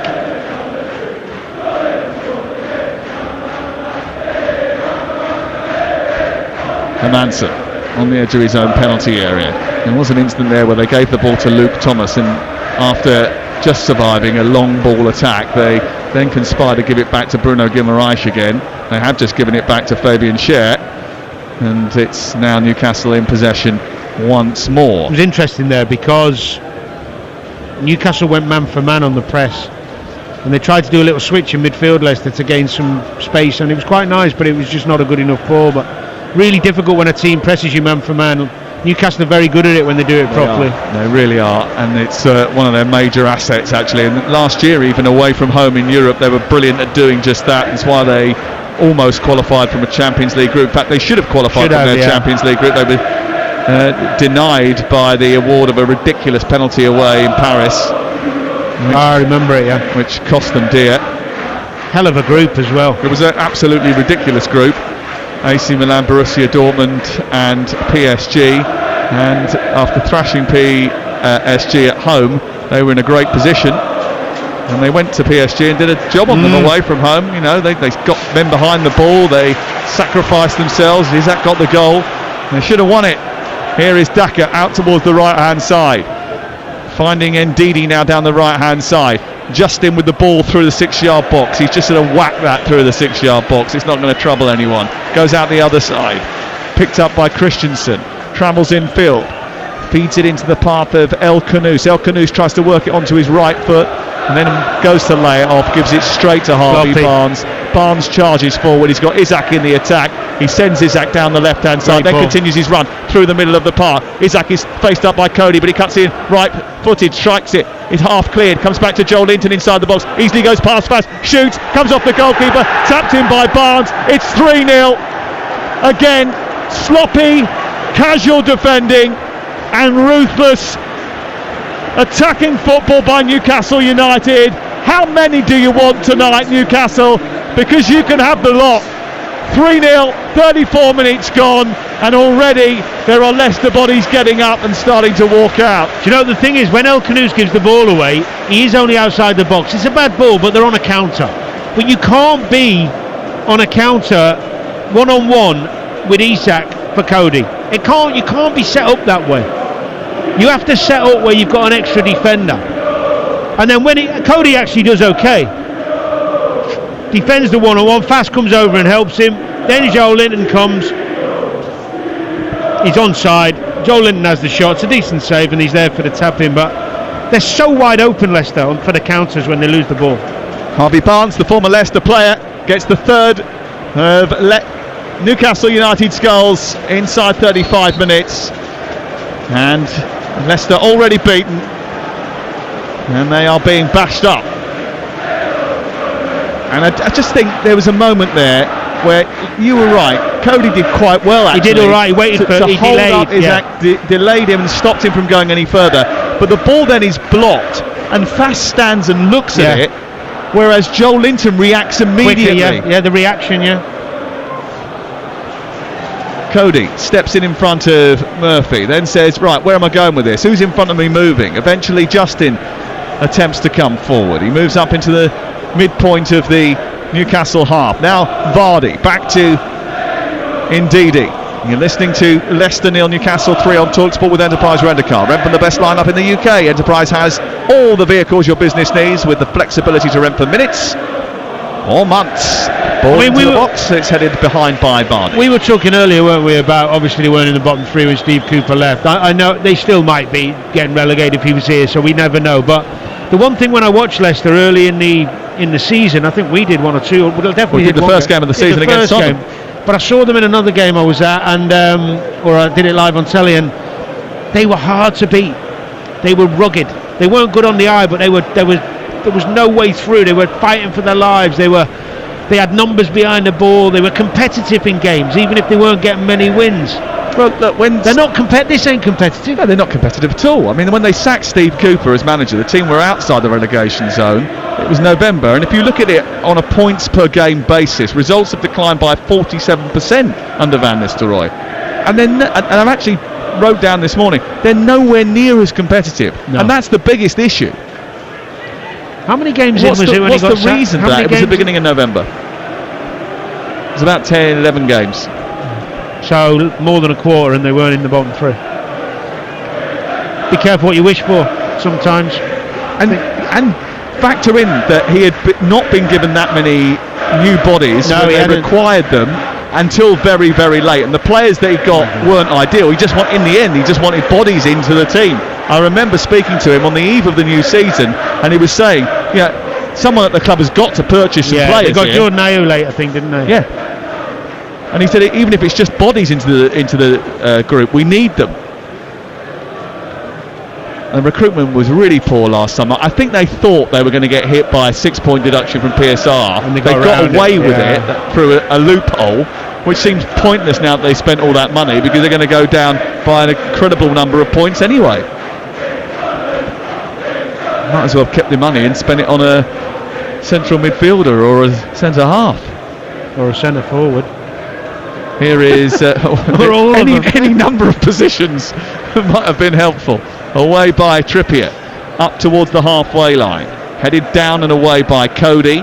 Livramento was in the centre forward position there, and he's just funneled back into his left back area as Ndidi's come forward. We've got 7 minutes before half time. It's Leicester 0, Newcastle United 3. The sun has gone down now, and the sun will soon be setting on Leicester in the Premier League. Here is Christensen, left side, into Thomas, across to Samare, who sends a crossfield ball from left to right out towards Justin. Justin then chips it back into the centre. It's into the arms of Nick Pope, who grabs it from the sky and pours it into his chest. He's wearing all pink tonight, bright pink, fuchsia pink, and he runs out to the edge of his penalty area and bowls it overarm into Livramento. Livramento travels forward, but not on any great pace. He takes a couple of steps, then stops, then gives it back to Dan Burn. It's forward by Bruno Guimaraes, up and away by Luke Thomas, who stopped and headed the ball forward. Cody into midfield, and Samare, he tries to turn and evade the challenge of Guimaraes. He plays it centrally but straight at Cher, who steps out with the ball, encouraged to come forward. In fact, he's encouraged to shoot. Vardy fights for it but didn't get hold of it. Oh no. Barnes trying to play it through the legs a little bit cockily, and Christensen stopped it, and Leicester have it back again. But immediately that Leicester win the ball, Newcastle get behind it, make sure that there's no gaps that they can run into. I think only once tonight when the ball was played down the right to Justin. Oh, it's given away by Justin now. Straight to Isaac, edge of the penalty. Right-footed shot, drilled it towards the far corner. Just didn't catch it right and just didn't quite bring it inside the post, but he hit it early, which had it been on target, I think would have caught out Hermansen. Well, I mean, really sloppy from Justin again. They are all over the place. Tries to drill it in the bottom corner, just drags it a little bit, but he does the right thing actually. Tries to keep it really low and bend it into that bottom corner with a bit of whip, not drill. Seeing the replay, he actually whipped it with the inside of his foot. I thought he'd hit it with his laces at first. Tried to whip it in the bottom corner. And remains 3-0. Could be more. Here is El Canouse trying to turn the tide. Trippier comes across, gets there ahead of Vardy. It's poked by Daka. It's both posts inside of the post and comes into the arms of Nick Pope. They're never going to score again. Hey, when it's not going for you, it's offside anyway. It's offside anyway. I mean, it wouldn't have counted, but it didn't go in anyway because Daka, who's just stabbed at, I mean, he never scores any goals. He scored one all season. Oh, it's tight. He is just off Vardy, I think.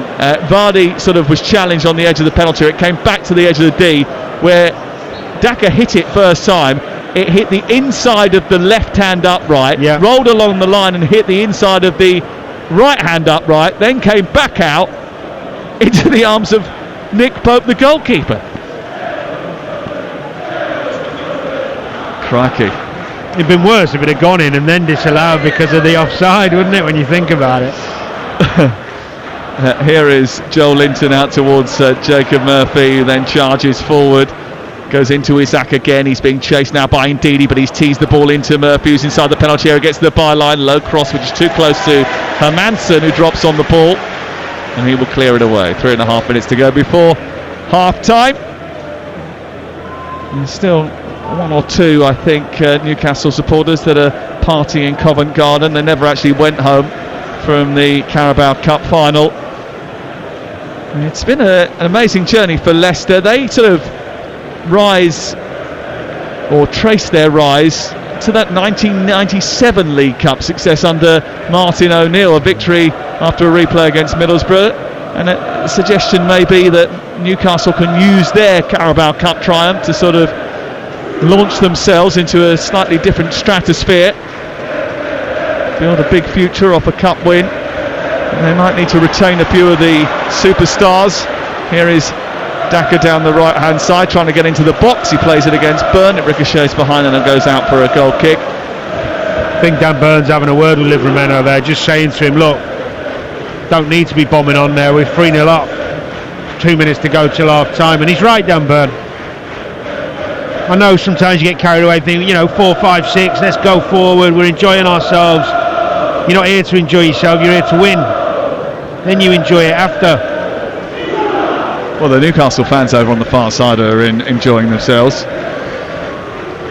And Leicester City certainly not so. Here is the corner to be taken by Luke Thomas, far side. The writers, Leicester look at it. It's an in-swinger punched away by Pope. Why is he not catching that? Don't know. It was not under any pressure. I'd understand more with the foreign keepers, but English keepers, brought up a bit differently. What's the difference between English hands and foreign hands? Foreign keepers have always punched. The English keepers generally have grown up doing more catching. I don't know. Maybe I'm wrong. I did see. I'm not xenophobic. I'm just saying that I think English keepers have had a different education than foreign goalkeepers. I did see on Thursday night. Did you watch the Chelsea-Tottenham game where Vicario came out like Superman and punched one when he didn't have anyone around him at all? And I thought that was a little strange. Because sometimes it's got to be more beneficial to catch it, right? Well, I just could be going mad at him. I don't understand why a goalkeeping coach wouldn't be looking at the videos and saying, don't ever do that again.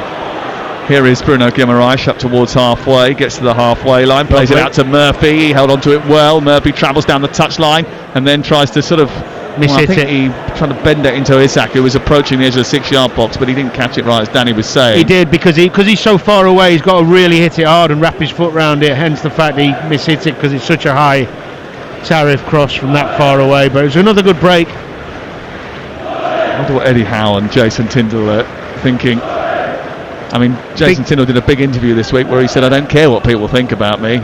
He has got a bit of a reputation of sort of being the mad dog on the touchline, revving people up the wrong way. But the partnership between the two really works, doesn't it? The outgoing. Actually, if you ever meet Jason Tindall, he's a really down-to-earth, nice guy, and the partnership between him and Eddie works well because the different personalities complement one another. Absolutely, you need that. You do. Whether you like someone or not, from afar doesn't matter. And he's right. They shouldn't care. They care about the success on the pitch, and if their dynamic works for the group, then great. Ball cleared by Hermansen, up over halfway. It's aimed towards Christensen, who does win the header ahead of Trippier. Byrne goes up. 2 minutes of added time at the end of the first 45, of which we've just strayed into. Livramento looking to extend the Newcastle lead before the end of the first half. Look how easy it is for him to run up the pitch that far. He's travelled 40 yards with the ball without any confrontation. Eventually gives the ball away. He did, but you're going to when it's too easy for him. And the problem is Newcastle have got now is how much do they put in to score more or manage the game. Does he make some subs? Would you bring Isak off now? No, I would. Would you? Yeah. When's the next game? It don't matter. You want Sunday afternoon. You've won this one. They play Manchester United on Sunday. We're at the Sunday session live from Newcastle on Sunday. I mean, possibly if he's got options that he wants to use. Well, you want to get in the top 4, don't you? They will get in the top 4. Well, you're not Mystic Mac. I mean, you're a good commentator, but you're not a psychic. What were the odds that you gave me earlier on? I'll start issuing you some odds. I think they'll get into the top 4. But they only need to get into the top 5 to get into the Champions League. But yeah, okay, maybe you might rest some aching limbs if you feel that's going to be beneficial to you. But I also think goal difference wise, you might think you can get a few here. Maybe. Tonight. Yeah. Maybe give it 60 minutes. Maybe. I thought he'd had a couple of little niggles and problems in the last week or two, though. That's what I heard. Everyone always gets a couple of niggles and problems. No one's ever 100. You know that. Do you have niggles and problems? Every day, especially at the moment. Crikey! I went on a run this morning, and I think my foot cramped up about 6 times. But you battled through, didn't you? I got through. You did, of course you did. All 2.5 kilometres of it. Over towards Bern. On an electric scooter. With a helmet on. Here is Joel Linton. Offside flag is up against him. And it's going to be a free kick halfway inside the Leicester half, which will be the last act of what has been an absolutely abysmal first 45 minutes for Leicester City. They have defended shambolically, and as a result, Newcastle are about to inflict a club record 8th successive defeat on Leicester, thanks to goals from Jacob Murphy. He's got 2 of them, and Harvey Barnes, the former Leicester player, has got another one. They've put the team on the verge of returning into the top 5, in fact top 4, and Leicester on the verge of a return to the Championship. No avoiding that now. Half time, it is Leicester 0, Newcastle United 3. Yep, could safely say Leicester are going down. How about this? 10 minutes in, centre half goes for goal from his own half, hits the bar. Newcastle score on the rebound, and football apparently is too formulaic and overcoached. I don't think so, but that booing was loud at half time, and seats were emptying during the course of the first half, particularly after that third goal went in. And you've got to ask questions. Now, Danny Murphy, you two have just been talking about how Eddie Howe and Jason Tindall are a good combination. This is the coaching team in the dressing room for Leicester. Ruud van Nistelrooy, the manager. The 3 first-team coaches are Dutchman Jellert and Rulevar, who's a former keeper, has been a keeper coach at all 6 of his previous clubs before joining Van Nistelrooy here. Brian Barry Murphy, who had a 31% win rate as Rochdale manager 5 to 6 years ago. Andy King, who is a former Leicester player, was playing in the Championship for Bristol City less than a year ago. It's the Premier League. It's meant to be the gold standard. I don't know how the director of football, John Rudkin at Leicester, expects to stay in the Premier League when he puts together a coaching team like that. That's fair. I mean, I don't know some of the characters you're talking about, and it doesn't always work that experienced guys get you success, but it helps if you've got someone with a bit of wisdom of this league and been there and done it to help him along the way. I mean, Ruud van Nistelrooy's only had limited experience in management, and he's learning on the job very, very fast. The reality is, what I'm watching, I haven't seen much of Leicester in the last few weeks because they're down, and it's been a little bit of a write-off. I've not been too intrigued by their games, to be honest with you. But what I'm watching there is a group of players who aren't sure what they're doing with and without the ball. They look confused by it. They're imbalanced. You've got Christensen on this side looking like he's either a left wing back or a left winger, not sure. Daka's supposed to be maybe on the right wing, but looking like more of a 10, sometimes not. Sometimes goes out with Livramento, sometimes comes in. And every time Newcastle get possession of the ball, they can get up the pitch 50, 60 yards without being engaged because they've got spare men, because of the Leicester players not sure what they're doing. Now, when they've got the ball, they've done okay. They've had a couple of good moments, but I still don't see a real way they're going to score because they're all coming out, they're dropping off into fit. There's been a couple of crossfield balls to Justin, but it's only really Vardy in there when he gets the ball wide anyway. It just doesn't look. Maybe they're lacking in confidence as well, which doesn't help, but it adds to what I'm looking at. Yep. But from a tactical point of view, that looks like a group of players who aren't sure what to do. Well, let's have a look at Newcastle, because they've been brilliant, and at times, certainly in the first half, it looked like they could go forward at will and score as many as they want. And I think the only thing we're surprised about probably is that it's only 3-0 at half time. Yeah, what's really impressive with top teams and really top players is how quickly, when they win the ball back, they end up with chances on goal. Now, when you work with kids like the level I do, 15s and that, I do a lot of that stuff where it's like, right, you've won the ball back, don't overthink, go, try and score a goal. The top players do it so well. As soon as they had the transition for the first goal, Harvey Barnes was one-on-one, but Livramento's off. And Murphy's off the other side of the pitch. You can't see it because unless you're here or you've got the widescreen TV at home.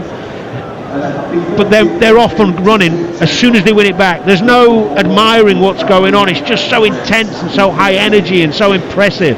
And that's what top teams and players do. But even the midfield boys for Newcastle, they've got this kind of, I don't know if it is ingrained in good players, but this hunger and tenacity to keep getting the ball back, doing the right things and being professional about it, even at 2-0, even at just a real strong mentality that top players have. Yeah, that midfield three is superb. Tonali, Joe Linton, Bruno Guimaraes. Any wonder there might be other clubs interested. They were 1-0 up after 2 minutes. Jacob Murphy poking home. I want to talk about that goal in the 11th minute. Fabian Schär, he's in the centre circle in his own half, and he has that vision to see, well, listen, the keeper's off his line. If I get this right, this is a goal. And he's so close to getting it right. What you may not have seen is Jacob Murphy, when he picks up the rebound and scores on the rebound, his first touch isn't great, and he pulls a face afterwards. When he's celebrating with his teammates, he pulls a face and makes a little hand gesture as if to say his heart was fluttering. He thought he was going to make a mess of that, didn't he? He was a poor first touch. Forget how the team's set up and the criticism of Leicester. That particular moment where he wins the ball back share and is technically good enough to put the ball on target from that far out is great. It's a really good thing to watch, and very inventive play, creative play. What's remarkable is that the Leicester defenders, who were closer to the goal than Murphy when the ball was in the air, are then 20 yards behind him when he gets the rebound. That's the biggest concern. They're watching, aren't they? Where's the mentality of that? You've got to be desperately trying to scramble back in case it comes off the bar. Okay, so in that back line, you've got some experience. Belfast is an experienced international defender. Connor Cody is everybody's best teammate, and he's an experienced. So why aren't they? Pro. Yeah, exactly. Well, what's going on there? They're already resigned to losing the game and being down. That's a poor mentality, isn't it? Correct. Wow, and they are going to lose this game. There's no question about it. I think the only thing they can look forward to, if it is something to look forward to, is the possibility they just might somehow nick a goal, possibly from somewhere. But Leicester 0, Newcastle 3, and it's safe to say Leicester will be heading down. Score a few more, and Newcastle might be heading into the top 4 live on Game Night on TalkSport. Monday game night on TalkSport with Ladbrokes. Supercharge your odds with our Odds Boost button. Selected markets applies to first £50 of stake. Terms apply. 18+. Gambleaware.org. Get those jobs sorted this Easter with some great deals at Screwfix. Save £20 on the Titan self-propelled petrol mower, now only $179.99. And stock up on screws with the Turbo Gold Wood Screws Trade Pack, now only $19.99. That's a saving of £30. Don't miss out. These Easter deals must end on the 21st of April. Shop the Screwfix app online or in-store. Subject to availability. See screwfix.com for full T's and C's. You don't just check in to a village hotel. You work out. You jump in. You play on. You tuck in. And drink up. Village Hotels. 33 locations with everything under one roof. A huge gym with pool and great membership opportunities. And a buzzing pub and grill with delicious food, ice-cold beers and live sport. Check out villagehotels.com and work out, stay, meet and play. There's not many things as epic as jumping over a volcano in a monster truck or even swinging over a crocodile-infested river. But 15% off when you spend £15 at Mackey's comes pretty close. Deal drop. Redeem all week only in the app.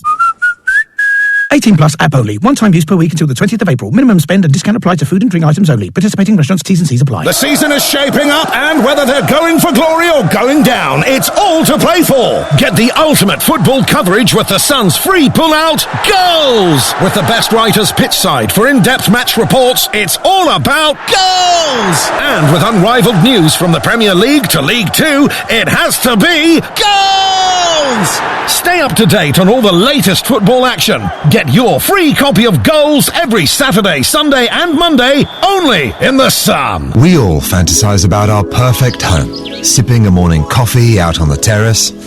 Good morning, Mr. Squirrel. Morning. The kids building a treehouse in the garden. I'm living my perfect childhood. But come on, this isn't real. Listen, if you're serious about making your fantasy a reality, find out what your home is worth instantly with a free online valuation estimate. Get real about moving. Get on the market. Most common time to obtain an online quote between 1st of April 2024 and 30th of June 2024 was under 3 minutes. Excludes Northern Ireland. You could skydive out of a plane.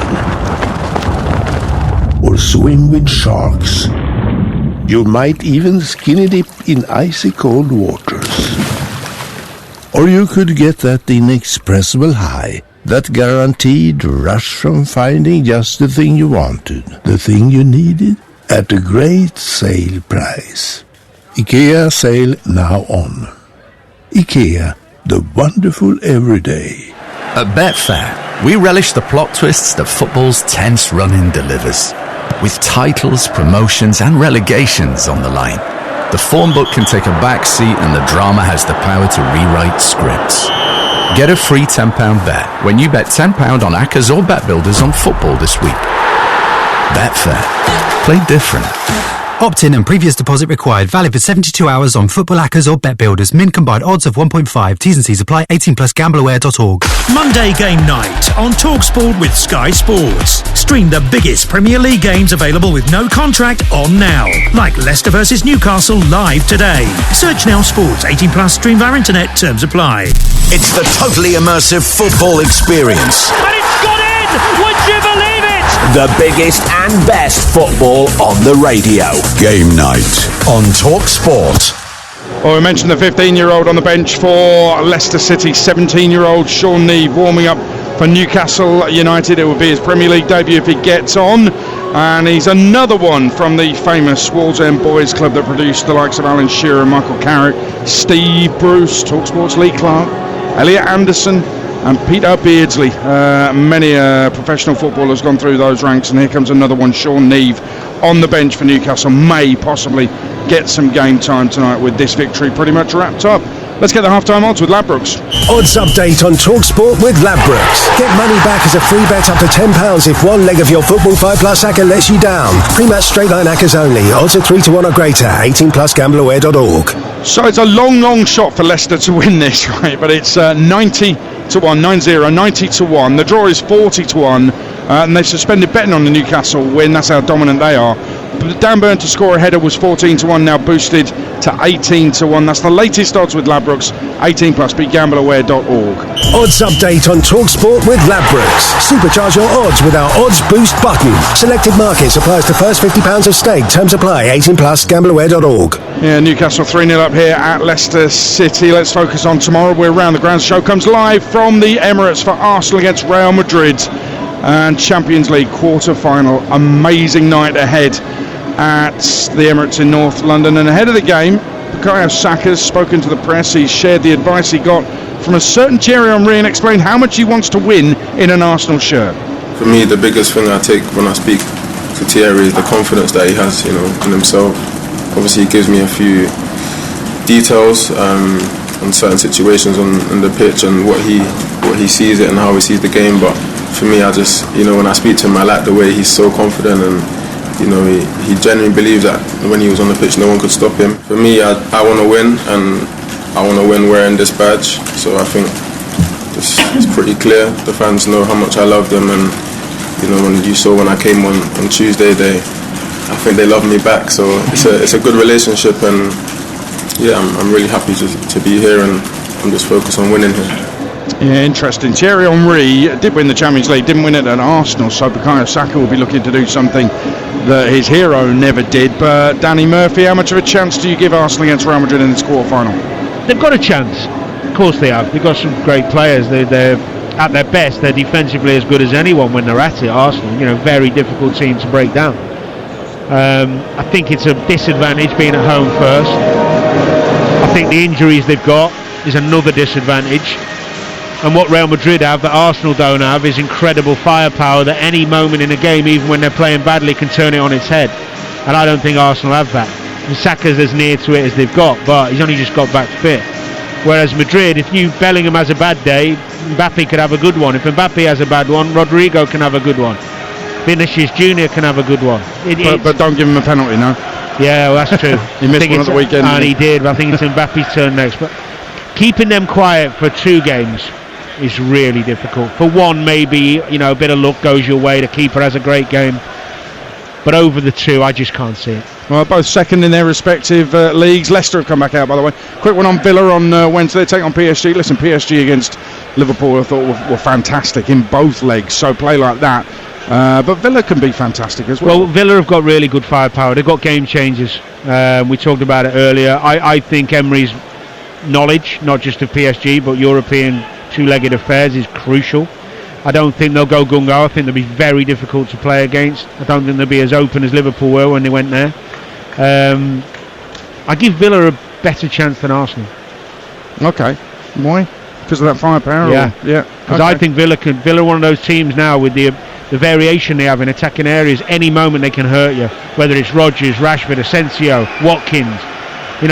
They've got real talent in forward areas, and again, they don't have to be playing well to score. Are you back on with White and Jordan Wednesday, is that right? Yep. Look forward to that. White and Jordan, 10 o'clock every morning. Danny will be with them on Wednesday morning at 10. But Newcastle back out here for the second half. Newcastle heading into the top 5, but with an 8-0 win, they get into the top 4, and Isak hasn't got on the score sheet yet.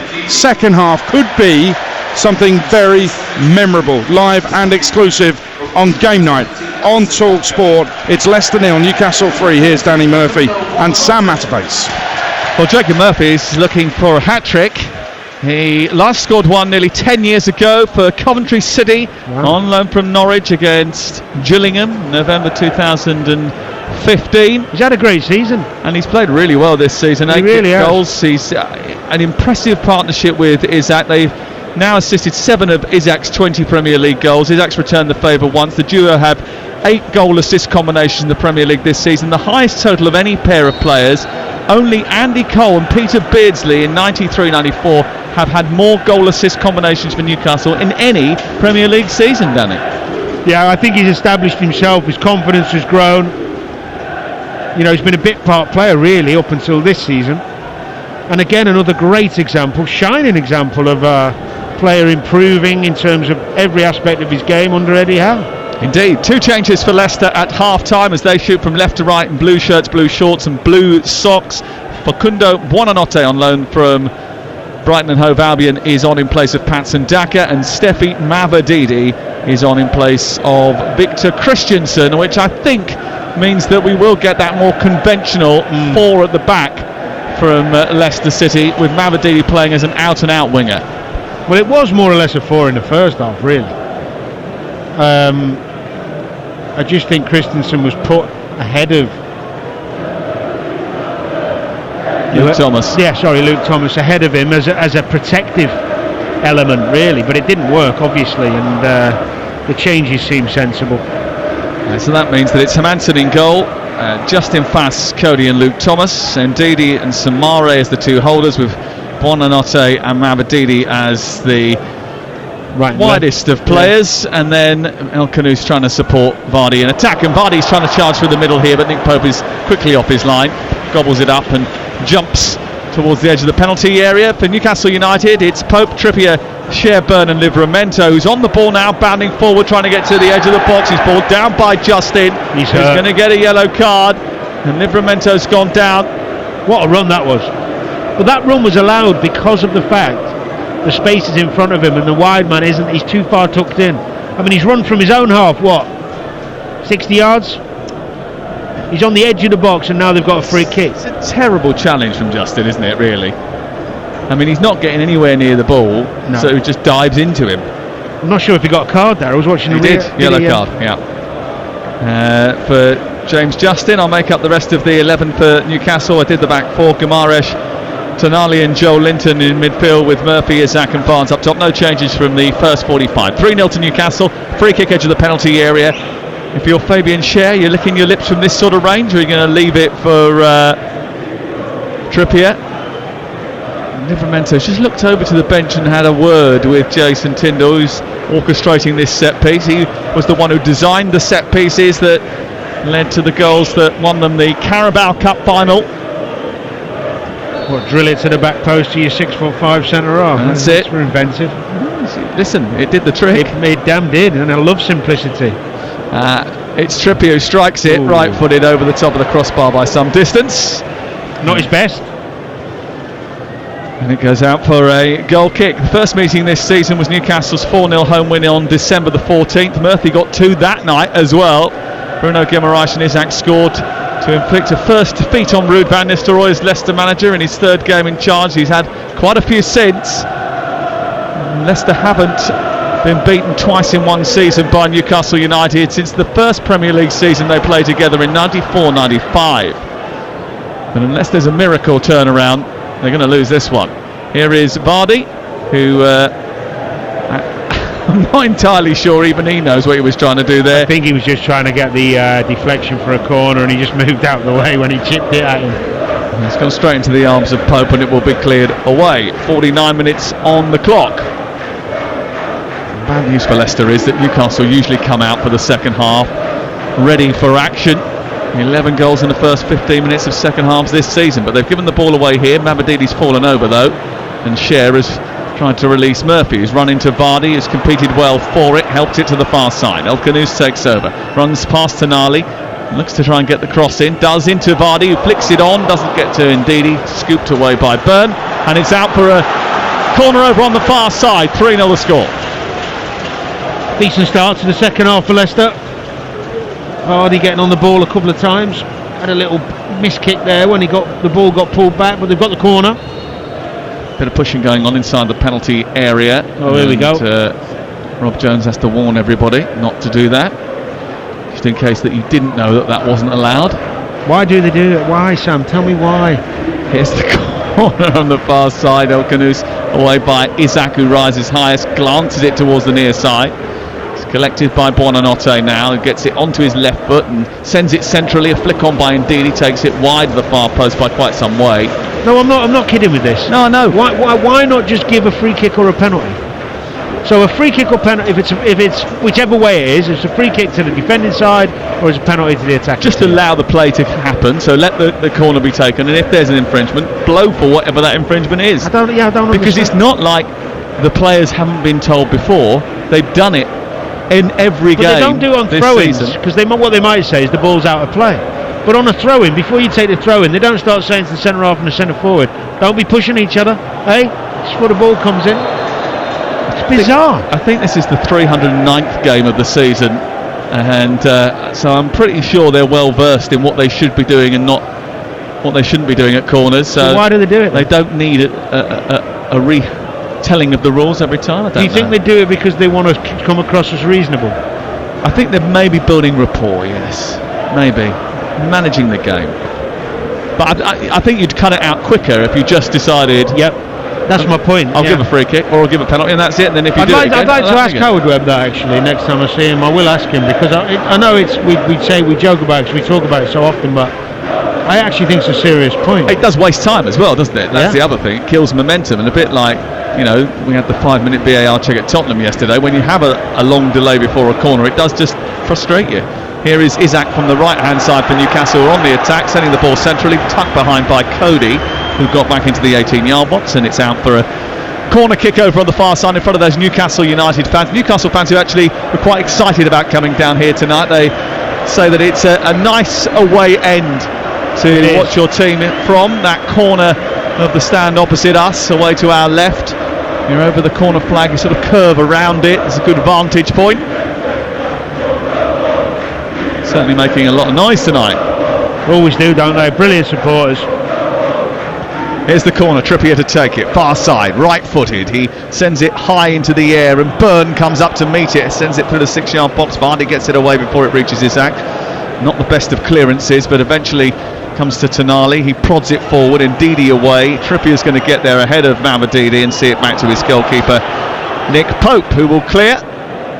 High up into the Leicester half, dealt with by Cody, chested down by Ndidi. There's a little flick of the arm into the face of Bruno Guimaraes, who's gone down, accusing Ndidi of flicking his head out, his hand out, and because it's a head injury, it's got to be dealt with immediately, and the physios are called on to make sure that Bruno Guimaraes is not seriously injured. I think he was caught, but the fact he's punching the ground when he's on the ground tells you he's not seriously hurt, because that takes effort and energy, and if you're seriously hurt, you don't punch the ground. Did get a hand in the face, but it's nothing more than that. 7 minutes gone, 8 minutes gone in the second half. Expected goals tally of 2.81 for Newcastle United tonight. Leicester City have barely laid a glove on the Newcastle back line. The best effort they had was offside. Daka hitting both posts.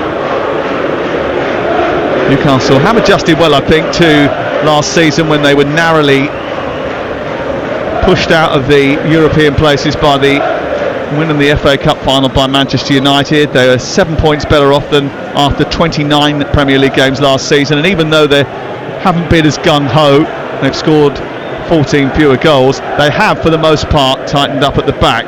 Overall they've conceded 12 fewer goals this campaign, and back to their better performances from the season before, which saw them into the Champions League. And that, to be fair, is with they lost Botman for a huge period of this season. Basically all of it, I think he's only played a handful of games, if that. I think he started 3 or 4 in the Prem. Yeah. He's a big miss. He's a brilliant defender. Yeah, he's good. But he just can't stay fit, sadly. That knee has become a real issue. Here is Mabadidi. Back it goes to Samari. It must be a real blow when you are as good as that and you have such a great future but yet can't stay fit. And Vardy coming back from an offside position, but Newcastle have the ball. Rob Jones has decided that he's going to stop and take it back anyway, even though Leicester had realised that Newcastle were escaping and trying to stop them. Seems a bit of a strange thing to do, to pull it back. Share to take the free kick just in front of the D, away to our right hand side, kicked up towards the left, where it's collected by Livramento, the England man. Infield to Joel Linton. Joel Linton through the centre circle, Share, and then back to the far side where Murphy is awaiting it. He juggles with it, gives it to Trippier to Share into Tonali, round the corner it goes, but there's a foul there, an unnecessary one by Soumaré, because actually that ball by Tonali wasn't really going anywhere. No, but he played it one touch knowing he was going to get hit. It was so clever. I'd like to see more of that from Leicester. My players are 3-0 down at half time. I want at least 7 bookings in the second half. I was going to talk to you about that actually, because they are the only Premier League team, Leicester, not to have a red card this season. And whilst I'm not saying anyone should be looking to get players sent off, it's sort of indicative of the fact that there's been very little fight. Yeah, I think that's fair. It's not that you want stupid ill-discipline, but you want passion. And sometimes passion goes across the line. But if there's not there often enough, how can you never have a red card when you're nearly bottom of the league and conceded 700 goals? Buonanotte heads the What? Nothing. I thought what you said was funny. Oh, didn't mean it to be. Here is Vardy, forward towards Mabadidi, out towards the left-hand side, and it's back to Luke Thomas. 11 minutes played in the second half, and Mabadidi is trying to skip beyond Murphy, stopped by Tonali. It's the Newcastle fan that you can hear over in the far corner, louder voice, and certainly full of the joys of spring. It is a good time to be a Newcastle United fan. Carabao Cup winners for the first time. 70 years between domestic trophies, now looking to build a new stadium capable of holding 70,000. More than 300,000 people took to the streets to celebrate with the team last weekend, conducted by Ant and Dec. And that has strengthened the belief internally that they can aim high with their new stadium and their new plans. Here is the feet of Pope kicking the ball long, kept in well by Barnes and then by Joel Linton. It is very easy for Newcastle. 57 on the clock. Ball back-heeled by Murphy into the path of Trippier. And Trippier trying to take it round Mabadidi, feeds it into Bruno Guimaraes. It's excellent play by him. Lovely touch by Murphy, but he doesn't find Bruno Guimaraes, who's accused of fouling Soumaré. Free kick is given in favour of Leicester City. It always feels easier when you're 3-0 up. Everything feels like light work. Especially if someone passes you the ball like Hermansen has just done to Livramento. Yeah, that helps. It's back with Tonali and then to the left and Byrne. And that's been a sort of feature of Leicester's play tonight. The constant gifting of possession in dangerous areas to their opponents. Newcastle maybe haven't profited as much as their manager would like, but I don't think he'll argue about the fact that they are fully in command here and in no need to stretch themselves too much. You actually were of the opinion that they might make a substitution of their star players at some point. I would. Big game at the weekend, why risk them? Here's Mabadidi over on the far side, running towards the edge of the penalty area, trying to test their resolve. The cross into the box flicked away by Livramento and out on the near side. Once again retrieved by Justin, who sends it into the box, but it's blocked by Harvey Barnes, who got back to prevent the cross from going into the middle. El Khanous is looking for Vardy with a curling ball which cut through the heart of the Newcastle defence. He couldn't reach it. Mabadidi into the near post, takes a deflection, goes into the side netting. It's out for a Leicester corner. Great ball from El Khanous. Got his head up nice and early, whipped it in there, inches away from Vardy getting something onto it. Just a little bit concerned down there in the dugout. Jason Tyndall and Eddie Howe having a chat. Wonder whether or not we might get some changes for Newcastle in the next few moments. Lewis Miley's been warming up and he's just gone down to get a set of instructions.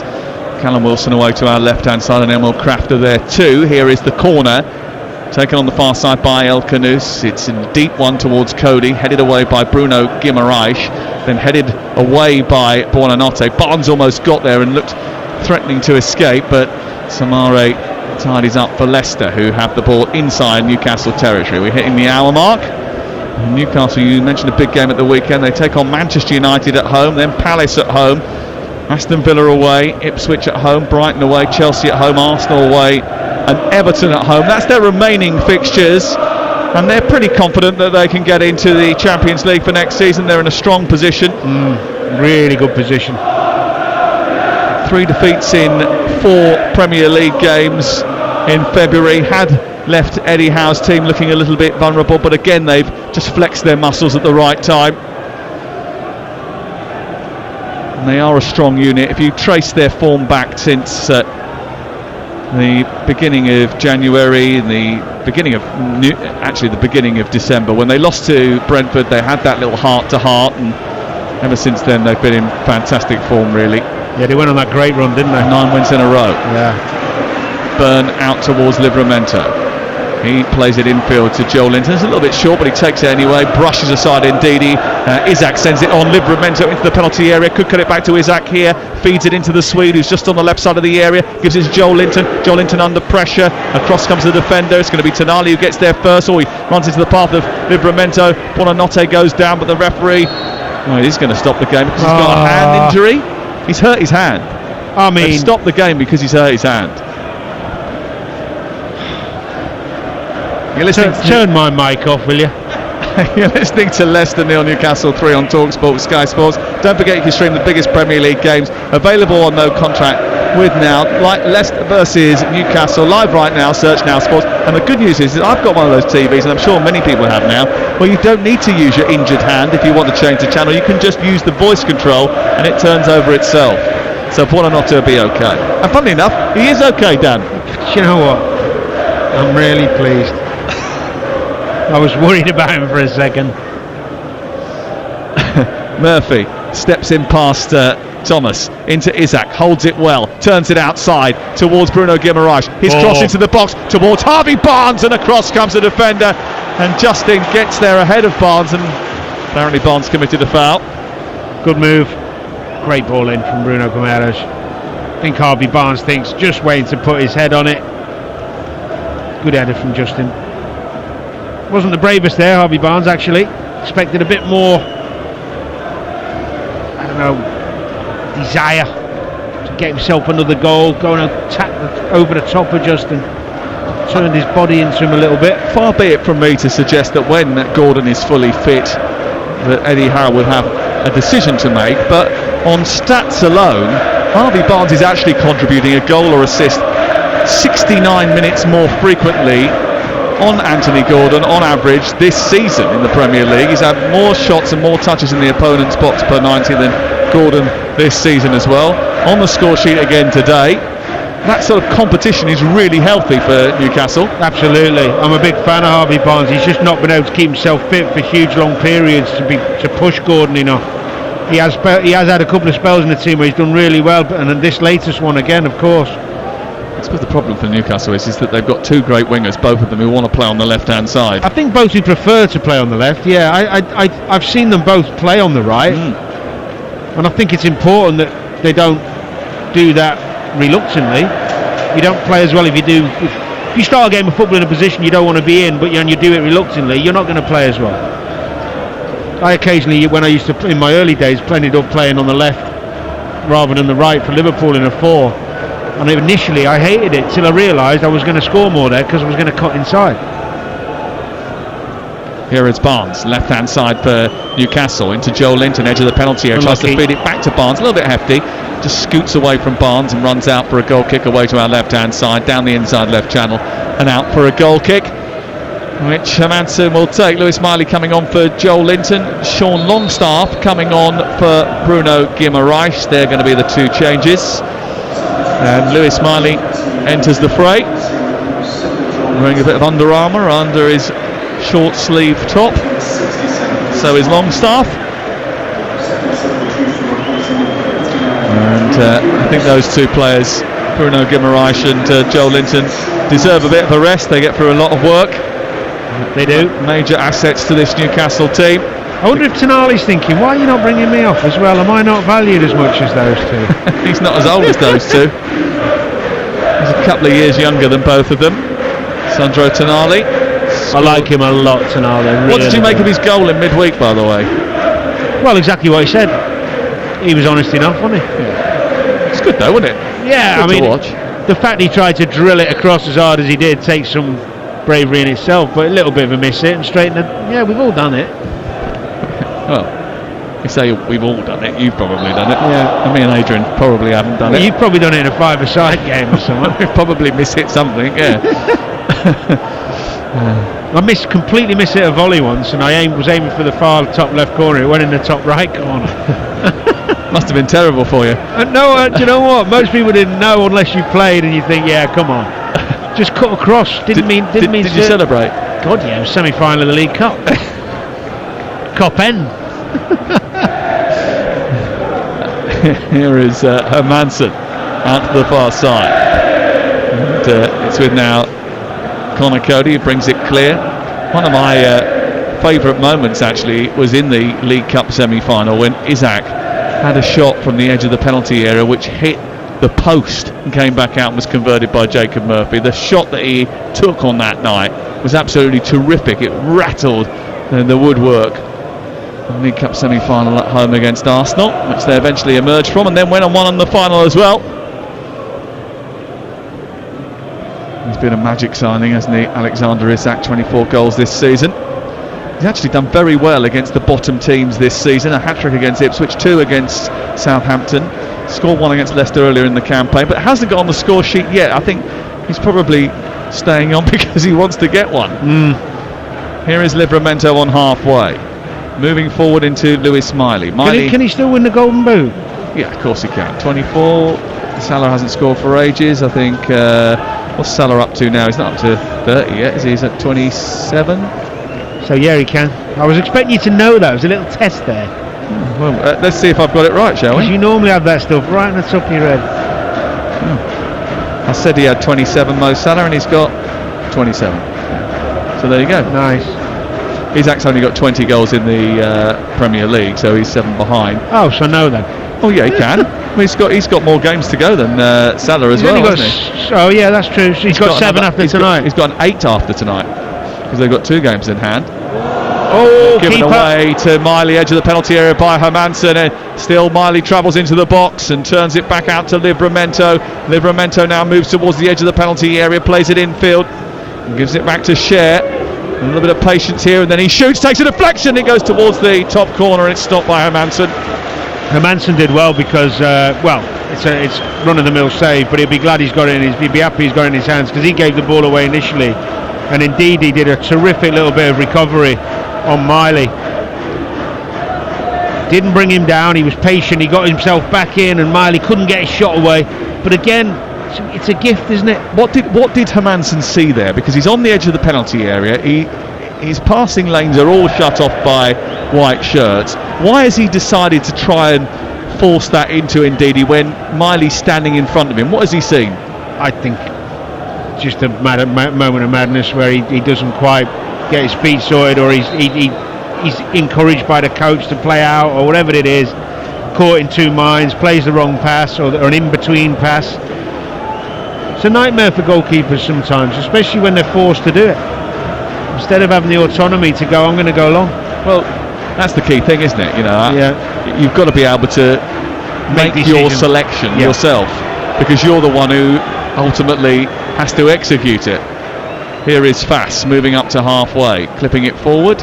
Easy header away by Byrne. Flicked further forward by Cher into Miley now, who plays it out to Livramento on this near side. Livramento turns back, across the face of his own goal into Cher. Longstaff, he's a little bit short. Indeed, he picks it up. And now Leicester have got it inside opposition territory. I'll give you the latest odds in just a second, but Leicester having a rare foray into Newcastle half. Tap forward by Samare, and then into James Justin. I feel for Longstaff a bit. He had that wonderful season, didn't he, when they did so well, and he was playing every week and every minute, and he was more or less, and he was scoring goals. Here he go again. Isaac powering forward. He's got Murphy to his right hand side. It wasn't a great ball. Murphy's got hold of it anyway, moves it into the area. Miley just meanders beyond him and then comes out to Barnes on the near side, then into Tonali now, edge of the penalty area. Leicester now got men back behind the ball, and that attack's going to filter out. It's going to filter out because there's an offside flag. I think it was the original one from Murphy when Isak delayed the pass. The pass wasn't good anyway, but it should have been more in front of him and earlier because he was on his way. I just wonder whether or not it was Barnes actually when he came back, when the ball came back a second time. He sort of come back from an offside position. Either way, the attack is slowed, the momentum killed, and I'll tell you now that it's currently Leicester 0, Newcastle 3. The latest odds are available at Ladbrokes, where right now you can get Isaac to score the next goal at 5-1, 8-0 now, 150-1. That's all thanks to Ladbrokes 18+. BeGambleAware.org.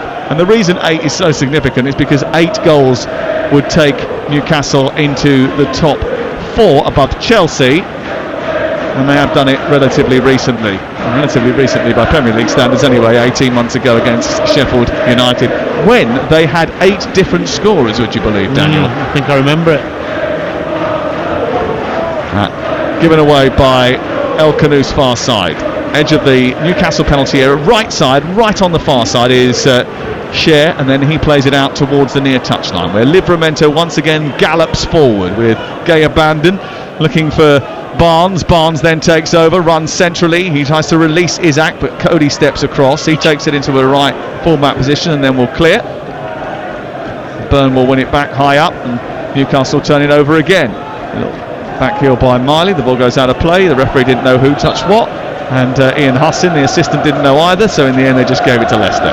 Watching Livramento live, obviously we know he's quick and he's strong, but seeing him actually in full flow, it's a sight, isn't it? Powerful, great energy, speed, power, presence. End of the night for Alexander Isak. Didn't get his goal tonight, but his all-round performance he'll be pretty happy with. He set up or instigated the goal. No striker's happy, Sam, took when the they game come away. off without scoring. He'll be happy they've won, but he won't be happy he hasn't scored. Callum Wilson comes on, proven Premier League goal scorer. It may well be his time at Newcastle ends this summer. His contract running out. But who's that? Whose contract's running out, you say? Wilson. Yeah, looking for his 50th Premier League goal, or looking for his 50th Newcastle goal tonight. And the other change is Murphy, who's not going to get his hat-trick. He's been replaced by Will Asula, the Danish under-21 international, who comes on for the final just about 20 minutes of the game, probably, I would have thought, with injury time. Here is Luke Thomas over on the far side. Tomorrow morning, the boys on breakfast will wake you up and take you through all of the reaction to this game and build up to another night of Champions League action. 6 a.m. tomorrow morning. Make sure you get the TalkSport Superstar breakfast on. Simon and Jim on from 10. And then Wednesday, Danny Murphy will be with them between 10 and 1. We've got live commentary of the Aston Villa game on Wednesday night. Thursday night, a double offering from the Europa League with both Manchester United and Tottenham in action. And before that, 5:45 on TalkSport 2, Chelsea's trip to Legia Warsaw in the Conference League quarter-finals. Saturday lunchtime, Manchester City look to try and answer the challenge that has been offered to them by Newcastle United when they take on Crystal Palace. Here is Ndidi over on the far side. Ball goes back to Cody's given the ball away, edge of the penalty area, straight to Willisulu. He's inside the box, he goes on the outside. His left-footed shot is a poor one. I think he double hit that. He hit that with his left onto his right, and it then careered behind, well wide of goal. It was poor, but you know what I like about it? It was decisive. So he's won the ball. What am I going to do? I'm going to take him on. I'm going to get a shot off. No dilly-dally. Bam, bit of skill on the left foot. Miss it, no problem. No problem. Well, the Leicester fans are delighted to see Ricardo Pereira out for months and months and months because of injury. And they're also delighted to see Jeremy Monga, 15 years of age, join the under-9s at Leicester, comes from Coventry, born in 2009, became the youngest Premier League 2 scorer before Max Dowman broke that record, the Arsenal player. Played for the England under 15s and 16s. He's the second youngest Leicester City player since Ashley Chambers. That Max Dowman's got a bit as well, hasn't he? Yes, he has. Yeah, and interestingly, to have Jeremy Monga in a team which also includes Jamie Vardy, which is quite amazing. It's one end of the spectrum to the other, isn't it? Well, it could be his dad, couldn't he? Yes, he could. I don't think he is, but interesting. It's Jeremy Monga because he's the only one as well who's not wearing a sponsor on his kit because they're sponsored by a gaming company, Leicester. Oh, and he's too young. And he's too young to have that on his kit, so he's not allowed to wear that. So he's got a blank shirt on. It's like a trialist. Jeremy Monga, yeah. But he's very well thought of, and it's his first appearance for Leicester City, and they'll be delighted to see him. And they certainly were when he came on for 15 minutes at the end of the game. Ball played down the right-hand side. It's cleared by Cher. It's collected now by... it was collected by Ndidi, but he almost had it pinched for Wout Faes. I wonder if he's allowed to play tonight because he's on school holidays. It's Easter holidays, and he won't have to go up for school in the morning. Maybe. There was a little bit of a rule about that in I think we got told about it in the FA Cup game because he was on the bench for the FA Cup game away at Manchester United. I think they were sort of briefing to us that if the game went to extra time, he wouldn't be allowed to play because there's a working time regulation for under 15s and they're not allowed to work after 11. Is that right? Something like that. Makes sense. Yeah. No, it's not going to happen tonight. There's going to be no extra time. But it's going to be a long journey back. It's going to be a late night. Here is Monga on the ball, trying to play it down the right, plays it against Livramento, and then it's into the feet of Ndidi. It's cleared away by Byrne and then picked up by Asula. Asula, gangly and long, gives the ball away. Monga picks it up, and it's picked up by Byrne, and Byrne will take it towards the right. Across comes Pereira, causing a few problems. He's won the corner. They've missed him as well, haven't they? Yeah. He's a really good player. James Justin's struggled a lot, I think, at right back this season, and he's always an asset to have in your team. Oh, at his best, he was a terrific fullback. Good going forward, quick, one-on-one defending, good passer. Expected big things from him, but of course he had that really long-term injury, didn't he, that he's never quite recovered from. Bonanote's corner is a deep one. Cody looking to get underneath it, away by Longstaff, flicks it clear, it goes out for a corner over on the far side. Still 3-0 on TalkSport with Enterprise Rent-A-Car making a big move or planning a clear out with vans of all shapes and sizes. If you've got a plan, Enterprise have got a van.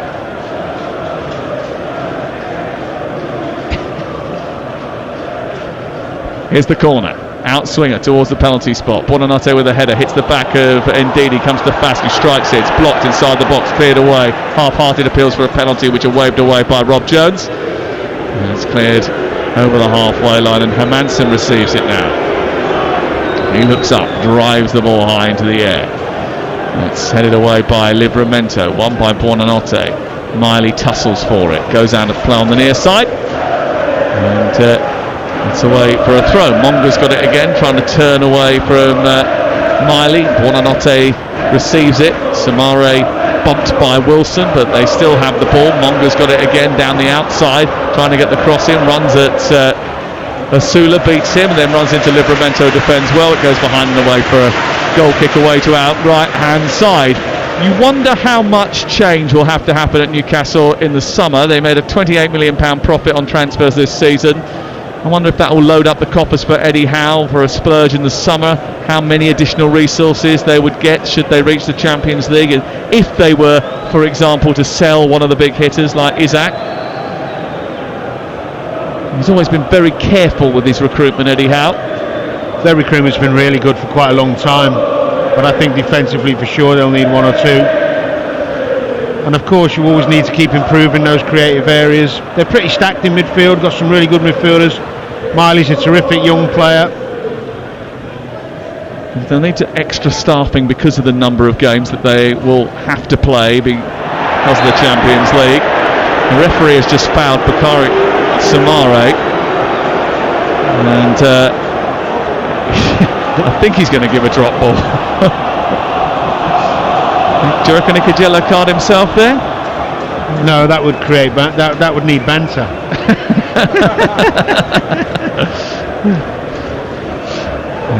Refs are a bit like commentators, zero banter. Oof, ouch. We had a good chat about my bad run earlier on. There's one also. Does that not go down? No? Does that not count? No? You're what? No, bad no. runs. See? Only 10 minutes to go, folks. To be fair, there's some great banter from the referees. I remember years ago, you'd be surprised what comes out. Well, what used to happen is they give you some back, and it was good fun. Corner for Leicester, deep towards the far post, punched away by Pope.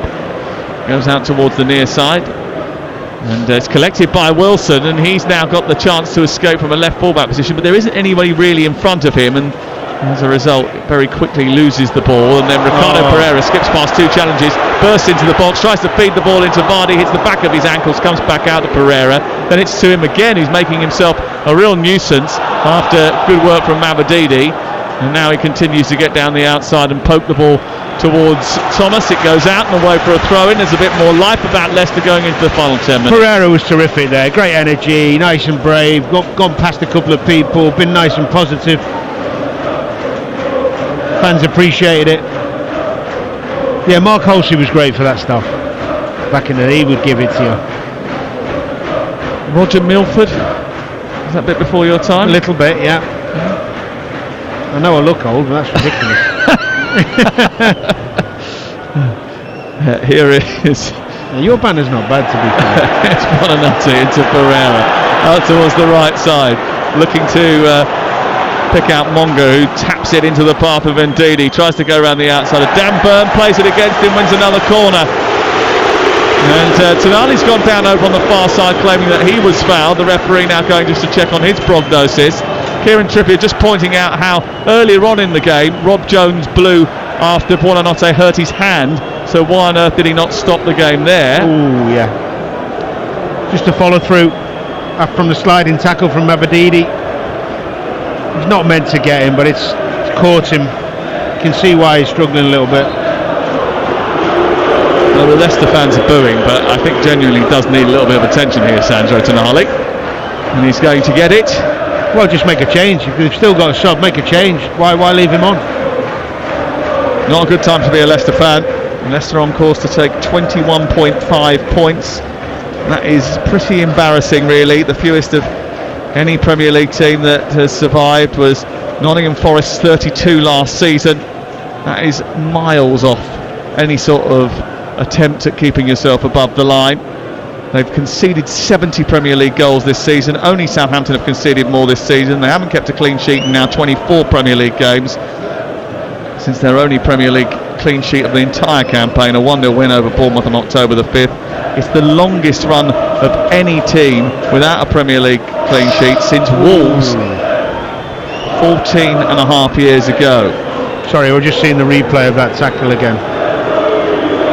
It's a little bit naughty, that, wasn't it? I'm a little bit surprised that the referee didn't spot it first time. It didn't look that much in real time, to be honest.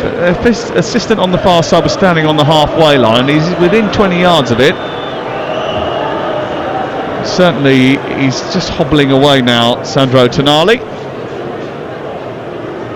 Maybe they've made the subs.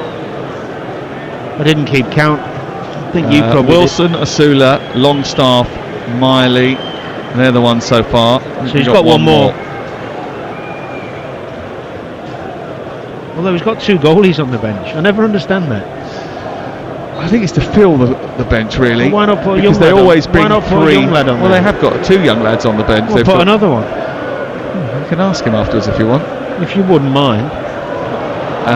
Wilson chasing back. Oh, it's a poor ball by Pereira, but Well, he's lucky that Hermansen read it and came out towards the right-hand side and just about got there in place of Wilson. If that had been Isaac, he would have been in deadly trouble, because he would have run onto that in a flash. Don't think Wilson's quite got that same level of pace anymore. And the ball goes eventually back to Pope away to our right. 3-0 to Newcastle United. Another batch of Leicester supporters have had enough, and they're about to just tumble down the stairwells and out into the car park behind us and beyond.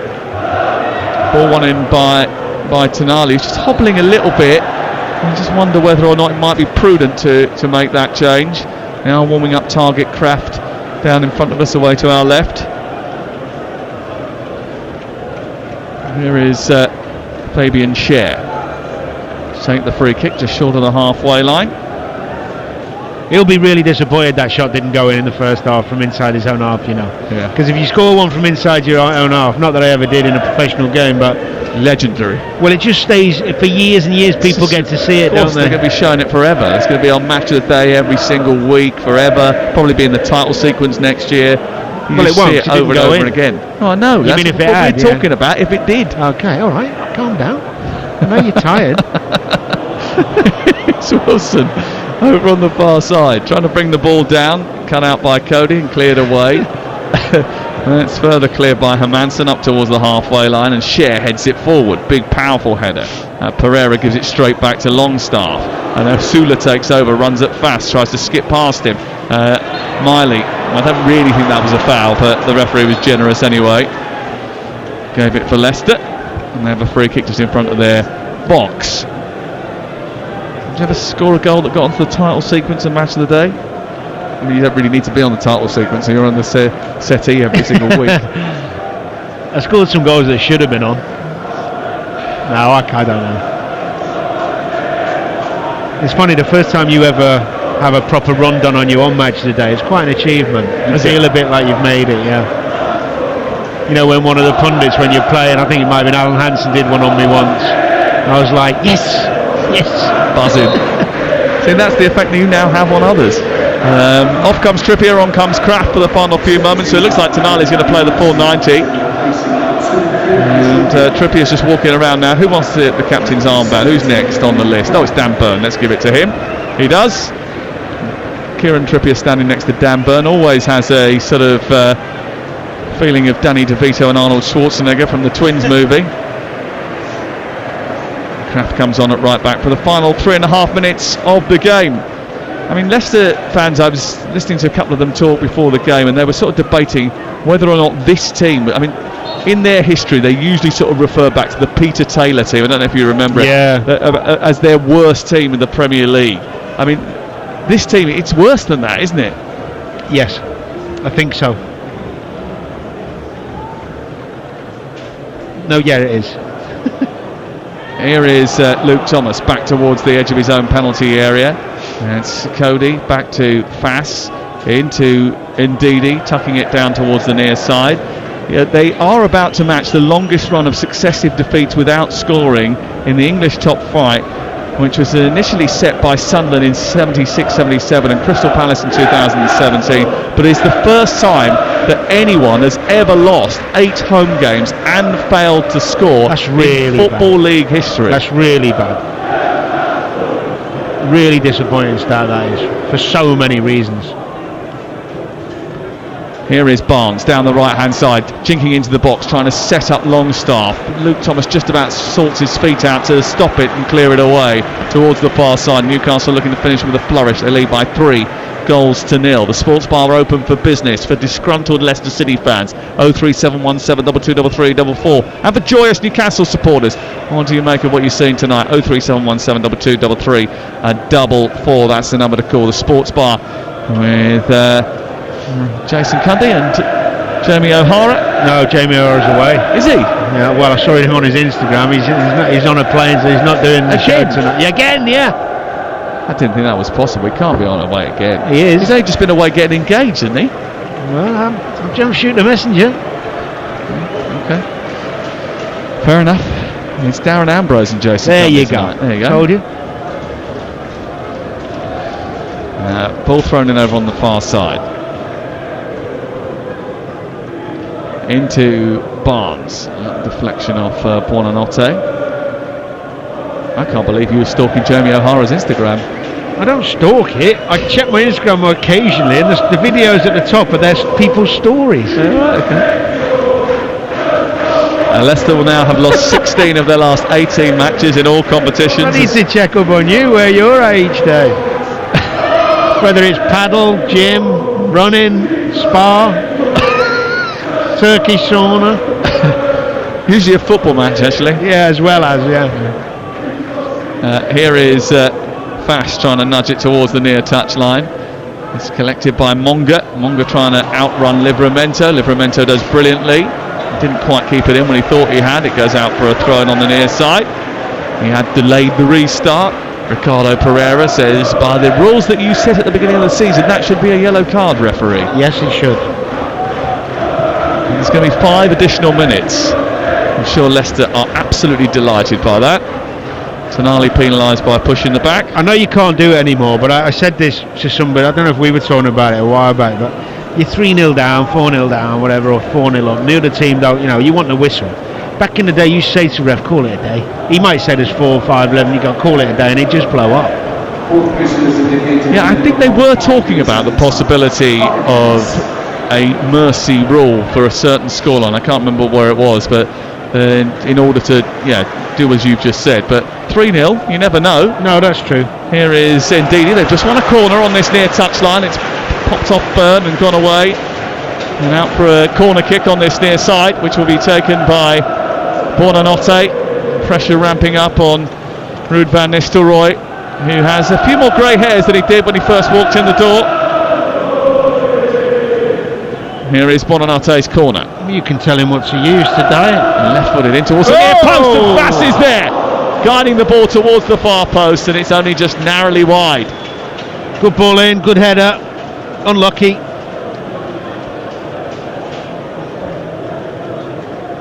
That was a brilliant ball in, and it was a really good header actually, because he got across his marker brilliantly, and he got up well, and he just sort of nudged the ball towards the far stick. It was only a yard or so wide from Wout Fass. He hasn't had the best of seasons. He celebrated his 27th birthday last Thursday, but he is not the one who's taking the plaudits tonight.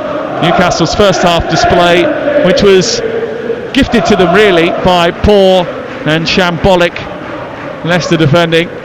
It's in the order of the day. Jacob Murphy with 2 goals before half-time, and another goal from Harvey Barnes meant that Newcastle were in an unassailable position before the game had really even got going. They were clinical though, weren't they? They were given opportunities, but they were clinical. They were. And they've given an opportunity for Buonanotte here to strike with the edge of the box, but Leicester never really ruthless. Certainly clinical doesn't apply to them. And it's scooted about 8 yards wide of the goal away to our right-hand side, and it's out for a goal kick. We're into the third of 5 added minutes at the end of the first half. Tomorrow night round the grounds with Adrian Durham, Arsenal against Real Madrid will be one of the games on which we focus. Big game in the Championship is live on TalkSport 2. Wednesday night we've got live commentary of Villa. Thursday night the Europa League and Europa Conference League quarter-finals are all live on TalkSport involving the English clubs. And then at the weekend the Premier League returns. Here is Buonanotte. Ball pinched by Tonali, away by Livramento. Cody stabs it clear, but only as far as Barnes, who's now running at the defence. He's got Asula to his left and Wilson to his right. It's Wilson who gets it. Low ball into Barnes.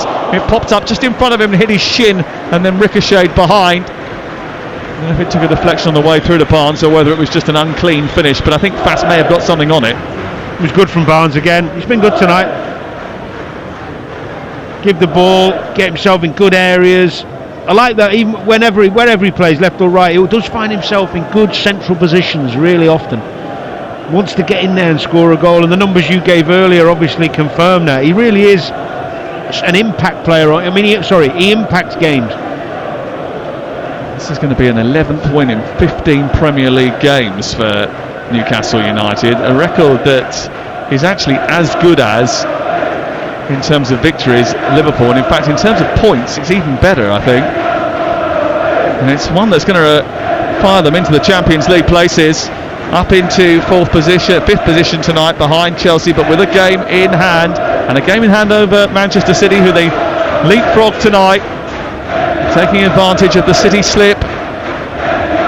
And it's going to be a good end to the season for Newcastle if they can maintain that form.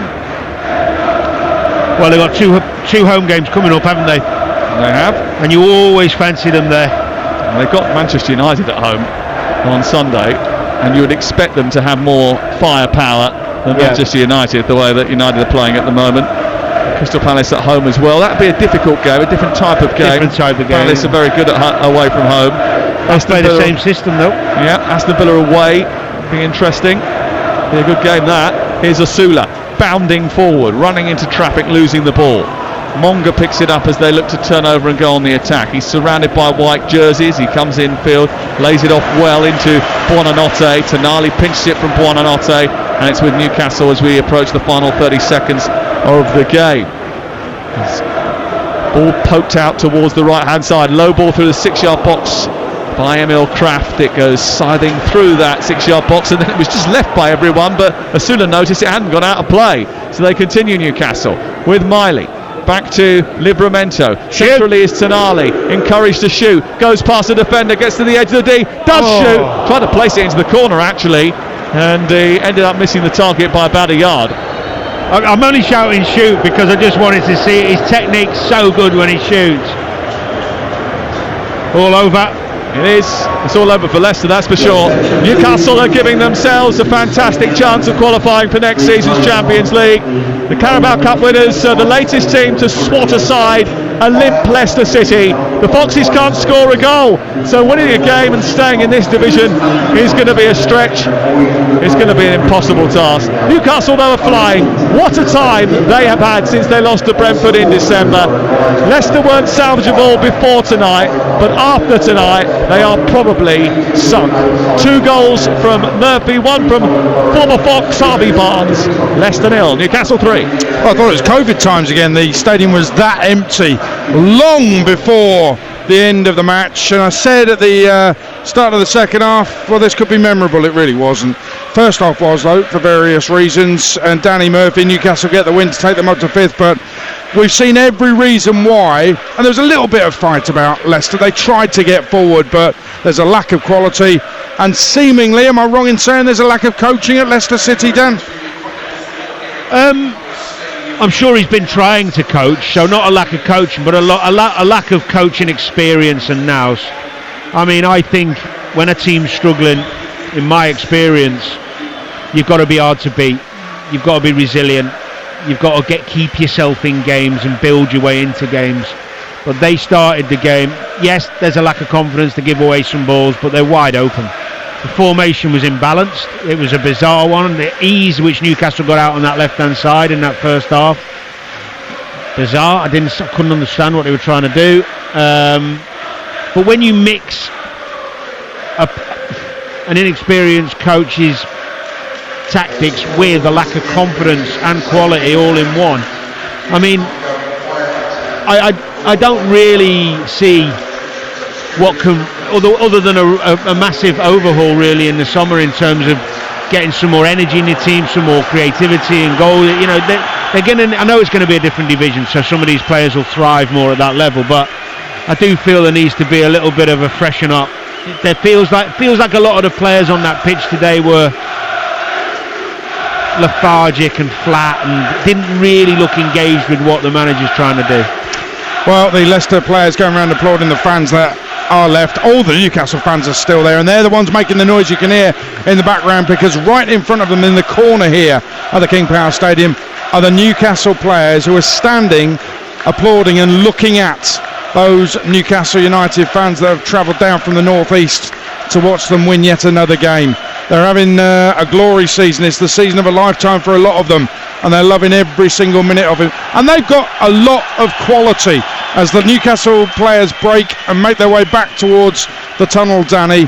They're a joy to watch at times. When they're in full flow and they're going forward, a joy to watch. And when you have that little maverick moment from Fabian Schär where he's trying to score from the centre circle, hits the bar and Murphy rattles in the rebound, you've got to admire football like that.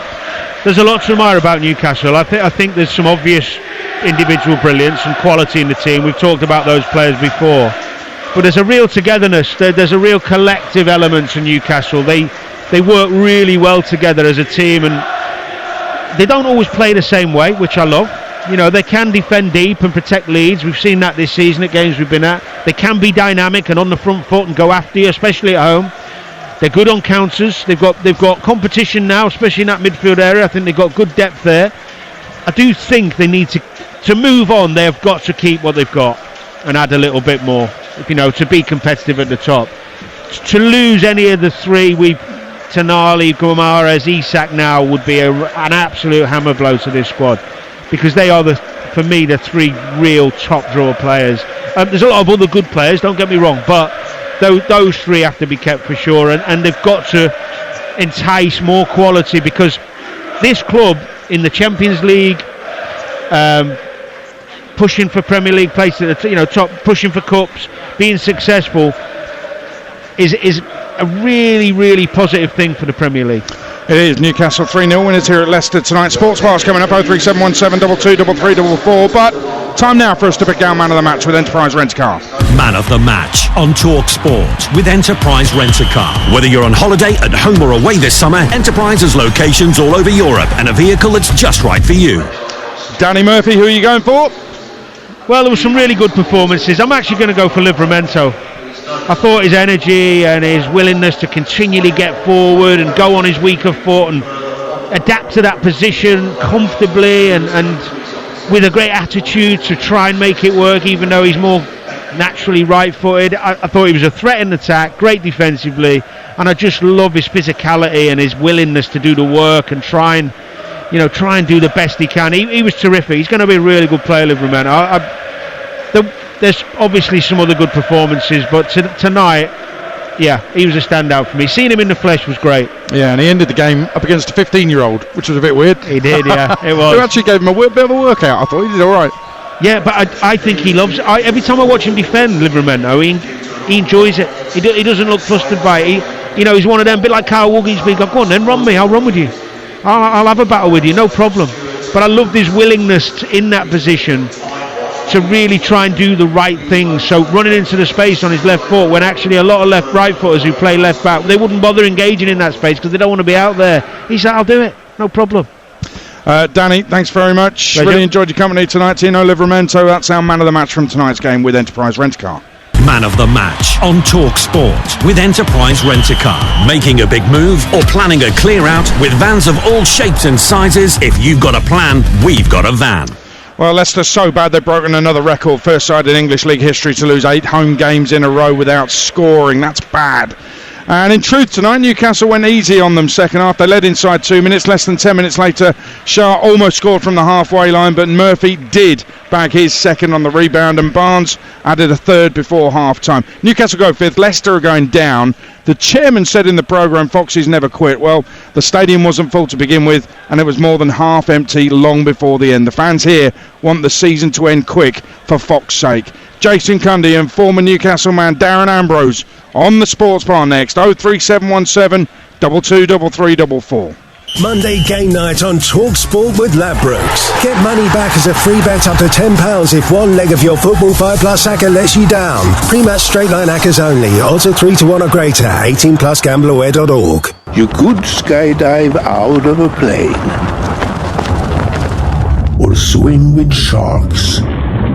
You might even skinny dip in icy cold waters. Or you could get that inexpressible high, that guaranteed rush from finding just the thing you wanted, the thing you needed, at a great sale price. IKEA sale now on. IKEA, the wonderful everyday. The season is shaping up, and whether they're going for glory or going down, it's all to play for. Get the ultimate football coverage with the Sun's free pull-out goals. With the best writers pitch side for in-depth match reports, it's all about goals. And with unrivaled news from the Premier League to League Two, it has to be goals. goals! Stay up to date on all the latest football action. Get your free copy of Goals every Saturday, Sunday and Monday, only in The Sun. The new £5 meal deal from McDonald's. Get a cheeseburger or mayo chicken, medium fries, 4 McNuggets and a medium soft drink for guess what? That's right, £5. It's not called the £5 meal deal for nothing. From 11 a.m. Not available on delivery. Carbonated soft drink upgrade fees apply. Participating restaurants subject to availability. You don't just check in to a village hotel. You work out. You jump in. You play on. You tuck in. And drink up. Village Hotels. 33 locations with everything under one roof. A huge gym with pool and great membership opportunities. And a buzzing pub and grill with delicious food, ice-cold beers and live sport. Check out villagehotels.com and work out, stay, meet and play. We all fantasize about our perfect home. Watching the big game cozied up in the snug. Balmy summer nights with the kids playing on the lawn. We're playing real-life football! But come on, this isn't real. Listen, if you're serious about making your fantasy a reality, find out what your home is worth instantly with a free online valuation estimate. Get real about moving. Get on the market. Most common time to obtain an online quote between 1st of April 2024 and 30th of June 2024 was under 3 minutes. Excludes Northern Ireland. At Betfair, we believe that to play different, you need the right tools. The boots, the world-class tactics, the science-backed nutrition. The pros have their tools, and with Betfair, so do you. Our safer gambling tools work just like the right pair of boots, designed to keep you on top of your game. Open the Betfair app to equip yourself so you can bet at your best. Betfair. Play different. 18 plus BeGambleAware.org. Get set for spring with great Easter deals on big brands at Screwfix. Like the DeWalt 18-volt XR brushless impact driver repair unit, now only $54.99. And the Titan 140-bar pressure washer was $99.99, now only $79.99. That's a saving of £20. Don't miss out. These Easter deals must end on the 21st of April. Shop the Screwfix app, online or in store. Subject to availability. See screwfix.com for full T's and C's. Monday game night on TalkSport with Enterprise Rent-A-Car. Making a big move or planning a clear out with vans of all shapes and sizes. If you've got a plan, we've got a van. On 1089 and 1053 medium wave. On your mobile and on your smart speaker. Talk Sport. Talk Sport.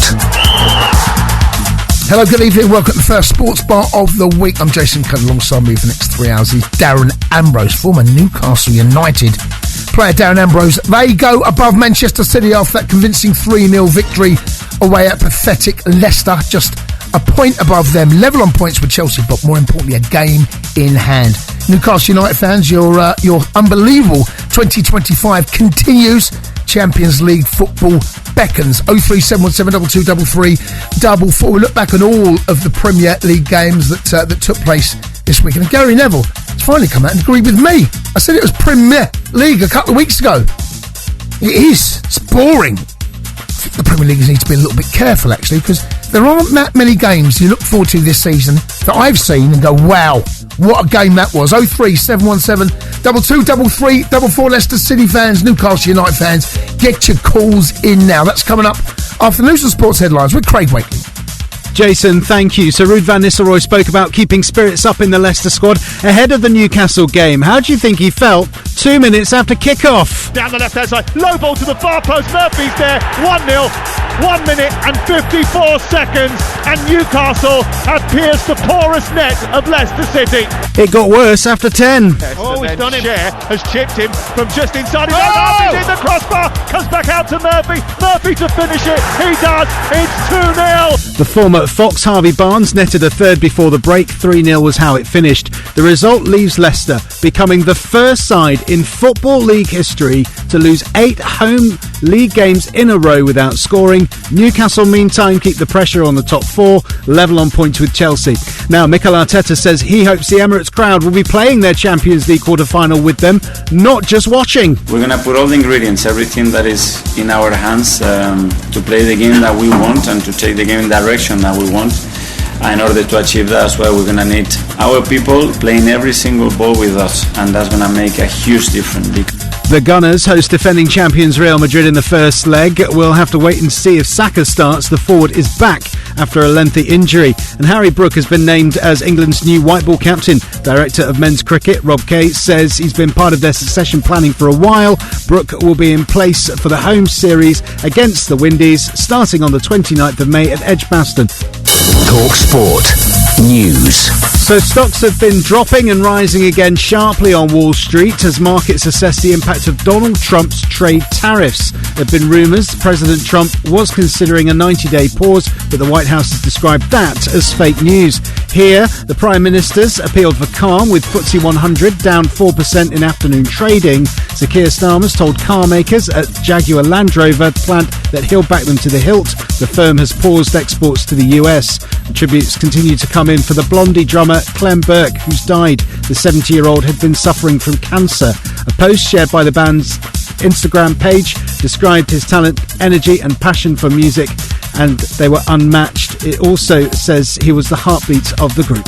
TalkSport weather with QuickFit. Sort your new tyres this spring at a time that suits you best, from the comfort of your home or work 7 days a week with our mobile tyre fitting service. Conditions apply. Dry overnight, mostly clear skies. TalkSport on DAB, on the app, on YouTube, and on your smart TV. Double trouble, after whistle argument, and filter-free football talk. Absolutely extraordinary! The nation's favourite air-conditioned late-night sports speakeasy. What a bit of skill! The Sports Bar on TalkSport. Alright fans, here we go with the main event of the evening.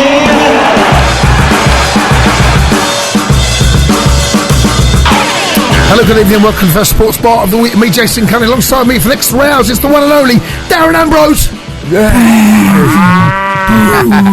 So, former Newcastle United player sees his team, or ex-team, smash Leicester City at the King Power to heap further misery on Ruud van Nistelrooy. Let's be honest, it's been an absolute disaster. The first side in Premier League history to lose 8 games on the spin at home without scoring a goal. All 3 promoted sides are set to go down this season. Is the gap between the Championship and Premier League, is it getting bigger and bigger? It would appear so. 03 717 2233 444. That's well. Gary Neville believes the Premier League has become robotic after that dull bore fest 0-0 in the Manchester derby yesterday. Is he right?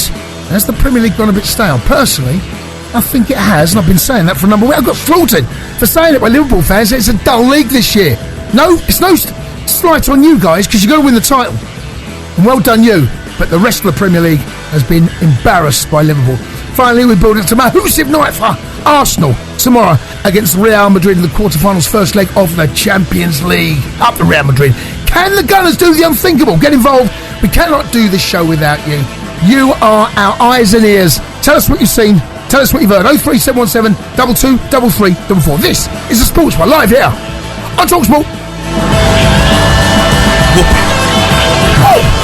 Whoa! Good evening, one. Good evening, all. Good evening, Darren Ambrose. Good evening. He's not even here, Jamie. He's still saying whoopee. No. Well, they had a victory yesterday. Well, if you can't beat Southampton, there's something desperately wrong. Nearly didn't, by the way. Well, they got a late goal. Yeah, second half. They got a second late half. Southampton were good. Yes. Probably the best they've been this season in the Premier League. Second half. It can't be. That's not difficult, mate. Exactly. They're terrible, mate. Shocking. Well, look, you both are former teams. Ipswich Town. That's where you started off, of course. They're all down, mate. I mean, it's 12 points. You know what? That was a huge game against Wolves. Yeah, it was huge. You know what? It hurt them that West Ham lost to Wolves on the day before they beat Bournemouth. That hurt because it was still 9 points, and I just felt that if they would have beaten Wolves, it's still been a miracle. But you know what? At least they've had a go this season. Ipswich have been the best out of the 3. They've had a go. They've been beaten convincingly by Liverpool, Man City, and they lost convincingly against West Ham, but they've always been in the games. Yeah, but that record you've just said about Leicester today, it's remarkable. 8th of December was their last goal at home, and that was a 2-2 draw against Brighton. 8th of December. That's 4 months. Their support in the Premier League, they've not seen a goal. I mean, look, if you really want to be brutal about this, the teams that have come up have been pretty pathetic. Okay, Ipswich, I'm going to give them a little bit of an easy ride, because 2 years ago they were playing in League One, right?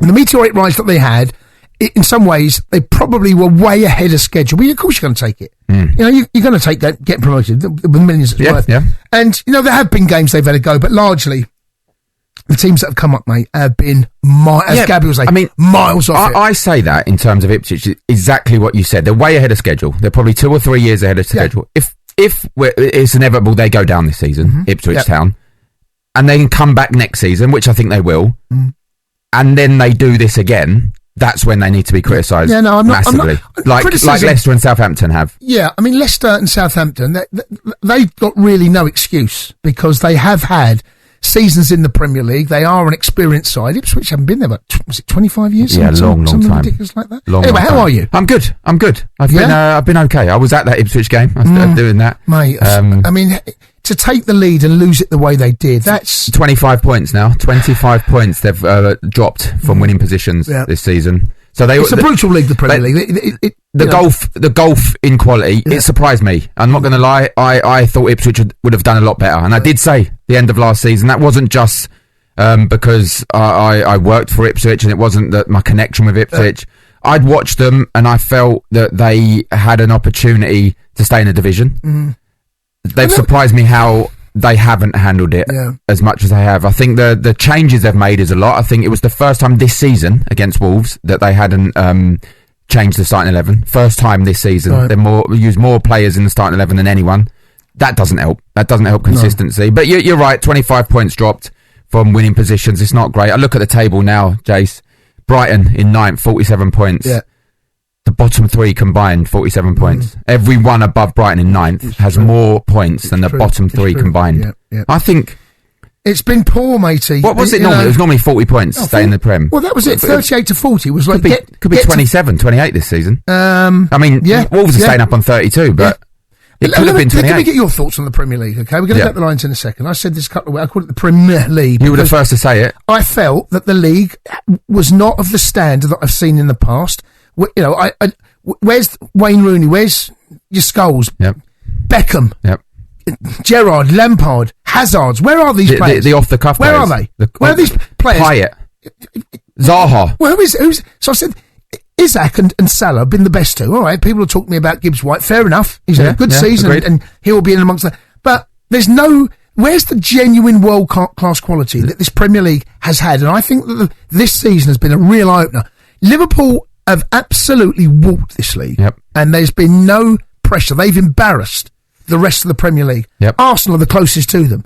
I mean, okay, Liverpool lost yesterday. Arsenal picked up a draw at the weekend. They gained a point on them, but it's over. It's 11 points. It's 12 points with goal difference. Yeah, 12 points with goal difference, okay? But the bottom 3, it's over. The only really interesting thing is who's going to finish in the top 4 or 5, because the top 5 probably is going to get Champions League football. Yep. Newcastle occupy that spot. Manchester City, they're not the same team, are they, by any stretch of the imagination? Villa, they're in the hunt. I think it's probably a bit too much. There's a lot of traffic in front of them, but you never, ever I'll tell you who's finishing top 4 now. Go on. Liverpool, Arsenal, Nottingham Forest, Newcastle. Yeah, that's top 4. It feels like it, doesn't it? And I say that because you look at Chelsea, made a few changes, got the draw. Yep. I think Enzo Maresca's sole ambition is Europa Conference. I think it shouldn't be both. It's got to be both. He knows he's not going to be there next season at Chelsea. Wow. He's not going to be there next season. Oh, I don't know about that, mate. Really? Yeah, I don't know about what. I think. I don't think he's going to be there next season, and I think he doesn't care what position Chelsea finish in the league. Don't care. But if he walks away with a Europa Conference, I think he'll be there next season. Do you really? Yeah, I do. Well, they've got the Club World Cup, right? So unless they're going to sack him after that, and then they have to employ a new manager between the end of the Club World Cup and the new season. I don't think he's a Chelsea manager. I don't think he set the league alight this season. I don't think Leicester fans were too keen on him as well. I think he could be gone. So I just think he will start Chelsea manager next season. He might not last the season. Yeah, but he will start. You could be right. Because the Club World Cup. I just think he's going to concentrate on the Europa Conference. He'll want to win that. Foreign managers like European competitions. No, don't matter what they are. I'm sorry, but Chelsea's team should be able to get past Legia Warsaw over 2 legs. All right. Chelsea's B team should. Well, it has been. But Chelsea's B team has been. He's added the players back into the squad, so you know that's his priority.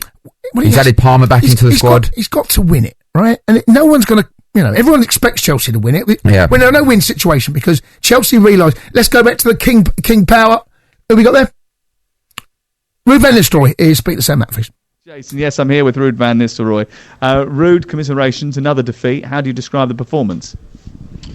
No, it's clear. The start we had, we lost the game in the first half hour or 33 minutes. That was a shocking start of the game. That has to be clear. Yeah, it's another statistic that you probably don't want, but Leicester are now the first team in English football history to lose 8 home games in a row without scoring. Can you explain the reasons why that's happened? It's disappointing for me. I look at tonight and the past games as well. The run that we're in, and this record says it all. It's difficult. It's hard. So for me now, there's no words for that. What does it make you feel inside, having stepped into this job with great hopes of keeping Leicester in the Premier League, but now it looks inevitable that the team are going to fall out of the top flight? Of course, if you try take on a challenge, it's always a difficult one, but disappointing. Of course, you want to do well, come here with a good intent, working together with great people here at the club and the players. When the results are not coming and arriving, trying different things. And results are not coming, so then you are very disappointed because you want to do well. Where does the responsibility lie? I'm responsible as the manager for the results, so I take full responsibility for that. What does the future hold? Because what is it that you can do to prepare this team for whatever comes next, which now increasingly looks like relegation? Yeah, the most important is the club and the team, of course, and I'm somebody who's a guest at this club and taking all the responsibility to do the best for the club. In the end, the club is first and the players, and that's the most important thing to consider. Do you want to stay here and try and rebuild it? No, it's for me now. It's a difficult moment, to speak about the future. It's about today for me, and the future. Let's think about that later. The fans obviously disgruntled. They've been sitting here coming to watch these games over the course of the last 3 or 4 months. Haven't seen a goal in the league here since the beginning of December. What's your message to them? No, it's disappointing, as I said. I wanted to do better. We all wanted to do better than we did, and that's the only thing I can say. Thank you very much for joining us live. That was Sam Matterway speaking to the Leicester City manager, Ruud van Nistelrooy. There you can hear in his voice how devastated he is, and no one wants the unenviable record of being the only team in Premier League history to lose 8 games at home on the spin without scoring a single goal. Let's go to the lines. 0371722 3344. Good evening, Tommy, who's a Leicester City fan. Tommy, good evening. Commiserations. I mean, right. First caller of the sports bar, right? You can't swear. You can't do that. I mean, I know you feel terrible, Tom. That's the word you use. Terrible. You don't drop an S-bomb. Surely you know that. Come on, guys. Help us out here. Come on. We dumped it. It's gone. Right, let's go and speak to another Tom. Hopefully he's not a potty mouth. Tom, Leicester City. Tom. Yes. Hello, Tom. Boys. How you doing? No swear, swearing, Tom. please, Tom. No swearing, of course. No. Okay. Of course. Okay. How you feeling? Miserable, mate. Absolutely miserable. Yeah. I mean, I don't know what can be done to fix the situation other than obviously get Ruud out. But the issue with having Ruud just leaving is that I think it's a financial issue. I think he would have been gone. Would we have the finances to get in another manager? Right. I like that just now Ruud took responsibility at least. I think eventually he had to at some point. But I don't like that he said he's the guest at the club. Yeah, I thought that. I thought it was a weird phrase. Right, that signifies that the club doesn't really mean that much to him, which is not something that you want to hear as a supporter. It really isn't. I also think why Mavididi wasn't starting, because you could see as soon as he came on, there was a massive, massive impact on the game itself. It just brought a little bit of a spark. But again, too little, too late. And the issue with Leicester City as a football club this season has been within the first 5 to 10 minutes of every single match, we give the game away. We give the game away. Wout Faes isn't a strong enough. He plays for Belgium. He's a Belgium's leading defensive player, but he doesn't offer us anything. The reason, look, I know that those players are, in quotation marks, trying. But when you see when you see a goal go in and you see people like Wout Faes standing there, not trying to get it back or not even putting any effort in, it just makes you think, what is the point of them being there other than a paycheck? Well, Tom, look, Ruud van Nistelrooy took responsibility there, and rightly so. Look, he's the manager. So the buck stops the manager. But is there any players taking responsibility? Because it didn't look like it, particularly on that second goal. Oh, the second goal. The defender was criminal. I know, shocking. I also think Mads Hermansson's distribution is a bit of a joke. I'm just happy that you lot aren't playing the violin, because I've heard that on the we wouldn't, honestly, when you got beat like that, Tom, we wouldn't do that to you. Thank you, boys. That's very nice. We wouldn't. Can you see? Where's your next point coming from, Tom? Next point will be in National League in a few years' time. That's what I reckon. It's shocking. Yeah. You got Ipswich coming up. Do you think you get anything out of them? No goal since 8th of December at home. Oh my God! I mean, we could get a point. I don't even care. Do you know what? I'm not even going to watch football anymore. I'm gutted. You're not even going to watch football anymore? No, mate. That's me done. Going to pack it in. Are you? What are you going to do instead? I don't know, mate.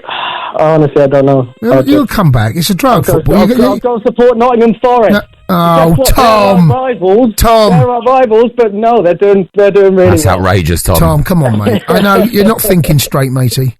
No, of course, I'm not going to support them. You'll go back to King Power. No. Hey, you support them. 11th of May, you might see a home goal. Yeah. Might do. Nottingham Forest v Leicester. Might do. Fingers crossed, huh? Fingers crossed. Tom. But yeah, not a good day. I can hear it in your voice, matey. Cheers, mate. Hey, the Championship's a good league. Good league, mate. It's a good league. You won it last year. It's fun. Yeah. He didn't enjoy that either. No, do you know what? That's the thing. You could be a really, really... I would rather be a top side in the Championship than a struggling side in the Premier League. My only concern is that we become a yo-yo club. I just do not want that to happen. And just quick, so Ruud van Nistelrooy, will he survive going into next season? No, he's got to go out. He's got to go. He's got to go because he doesn't seem like a Leicester manager. We want a bit of character, want a bit of dedication, ties to the club, and he isn't on that. Jamie Vardy, manager next season? Definitely not.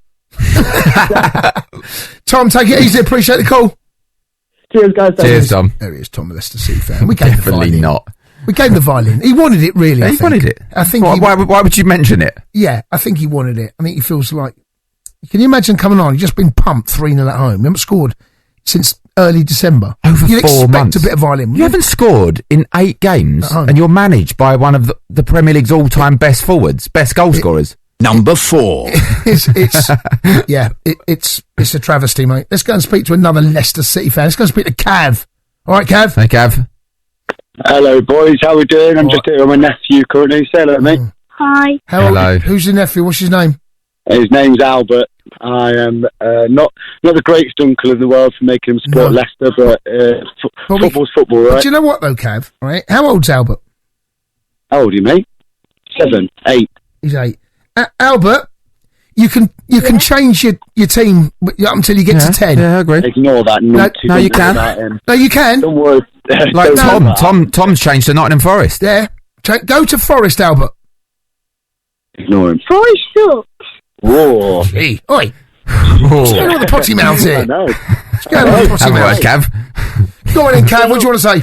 Look, boys, where do you start? The place is absolutely rotted, and I'm not just talking about like the players on the pitch and the board. You know, we look at the stands today, and Harvey Barnes scores, and there's people around me who are applauding. I'm absolutely bemused. I get that he came through the academy and all the rest of it, but he just took the third one home in the first half, and people are standing there applauding him. It starts everywhere. They started leaving after that, Cav. 35 minutes it showed on telly. It's just who we are, mate. Look, I told Albert, 4th goal and we're gone, so it's late night for him. Right. But yeah, look, it's an absolute mess. I'd get Van Nistelrooy gone tonight, because at the end of the day, right, he's not going to see out the season. We're going down, right? That's that. There's no chance of survival. When it comes to the end of the season and everyone starts looking for new managers and all the rest of it, everyone's going to have the manager they want. So what do you do from now then till the end of the season? I don't know. Search for the next manager, regardless of what happens. As Southampton, Ipswich, you're going to have that big red R next to our name, so it makes no difference who's in charge. Do you know what I mean? Put bloody Mick McCarthy in charge. I don't care. Anyone. Hey, why not? You might stay up still with Big Mick. Kev, what did you make? And the previous caller Tom picked up on it. What did you make of the phrase that I'm a guest here? I thought it was a very strange choice of phrase. Well, just part time, isn't it? Kind of thing. It's ridiculous, and it's also not his fault, right? Like, weirdly enough, right? The way you got to phrase it, it's not his fault he's been picked to be the manager of Leicester City Football Club. It's not his fault that the players he's got to pick out of are, below standard. You've got to look at the board, and these are the people who have put these players and managers and coaches in place to try and get a result, and it's just not worked. But they're all guests, no? They're all guests. He probably shouldn't have said that immediately after the game, but managers come and go, players come and go, owners come and go. It's just the club, only the supporters. No, but guests though. I kind of know what he was meaning though. He's taking responsibility. He's the guest there. He feels sorry for the fans. He's going to come and go. The fans are calling for his head already. He can feel sorry for the fans all he likes, but ultimately he's going to go home in a nice fancy sports car and a £1 million house kind of thing. Well, we've got to drive it. I mean, plate Yaris back to bloody Sileby. I think he's earned the sports car. I'm sure. He's earned his sports car, to be fair. Yeah, but all right. Listen, Cav, I'm sorry about that, mate. And Albert, think about what I said. Change clubs. Let's go away. Tell him it's an umpter. Why? Say he's an umpter. Because you're getting relegated, Albert. You're going to be playing. Go on, just have a think. Nottingham Forest are in the Champions League next year, Albert. Albert. Have a think about it, Alb. Have a think. Tell him he's an umpter. He's an umpter. Go on, tell him he's an umpter. Kundi's an umpter. No, Leicester's the best. Leicester's the best. Boys, thank you very much. Safe journey. Leicester don't deserve you. King Power, where TalkSport Sam Matt faces with Newcastle United manager. Anyhow. I'm here with Eddie Howe. Congratulations, another victory and into the Champions League places. It might have been difficult after winning a cup for the first time domestic cup for the first time in 70 years to motivate the players to go again, but they've managed to do that. How impressed have you been with their attitude since that win? Yeah, really impressed. I think it's been a brilliant response, and that was the big test for us after winning the cup final and beating Liverpool. Do we have a big sort of lull in our performance and live off that win for weeks? But we haven't, and that's credit to the group's mentality, and they're a brilliant group to manage. How important is Champions League football to the future of the club, do you think? I think it's important, but the club will exist if we don't get there, but I think there's a real desire from everyone internally, the players most importantly, to try and get there. We've got some really tough fixtures to come. The next week will be pivotal for us. 3 games in 6 days against 3 tough opponents. So that's going to be a big week, and we certainly, I think, off reflection of today and Brentford, we're going to need to play better than we have in those games if we want to win the matches coming up. Well, you have been on a winning streak, 11 wins out of 15 games. I think that is, if not the best, the joint best in the league at this moment. What have you put it down to? What have I put that down to? We've just become more consistent. Early season we were frustrating ourselves. We were good one week and then not so good the next. There were some big fall-offs in terms of our overall level, but I think we've seen from that period just a real levelling out, and I don't think we're hitting our best form, but we're doing enough to win, and that's a great sign. There's lots of heroes, some unsung ones, some well-known ones. Jacob Murphy got another 2 goals tonight. He's had a really impressive season. How important has he been to the group this year? It's been hugely impressive, and he's been really reliable as well, and he brings a lot of qualities. Jacob, his tactical understanding is at the highest level.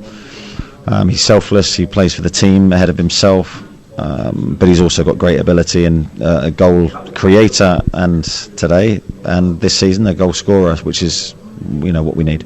What's the latest with Anthony Gordon? His ban had ended today, but he wasn't available. Is that injury still hangover from international duty? Yes, it is. We hope that he'll be back soon, but I've got no definitive return date on him at the moment. We're hoping that he can start training quickly, but he hasn't trained with us yet. We all love a long-range effort. Fabian Schär spotting the goalkeeper off his line. Did you think, like the rest of us, that was going in? Because he has got that in his locker, Fabian, hasn't he? Only he could do it, really. I think only he would see it, and then plus have the technical execution to deliver it. I thought it was in. I was surprised to see it hit the bar, actually. But thankfully, Jacob was there to put it away. Congratulations, terrific win. Thanks, sir. Cheers, thanks.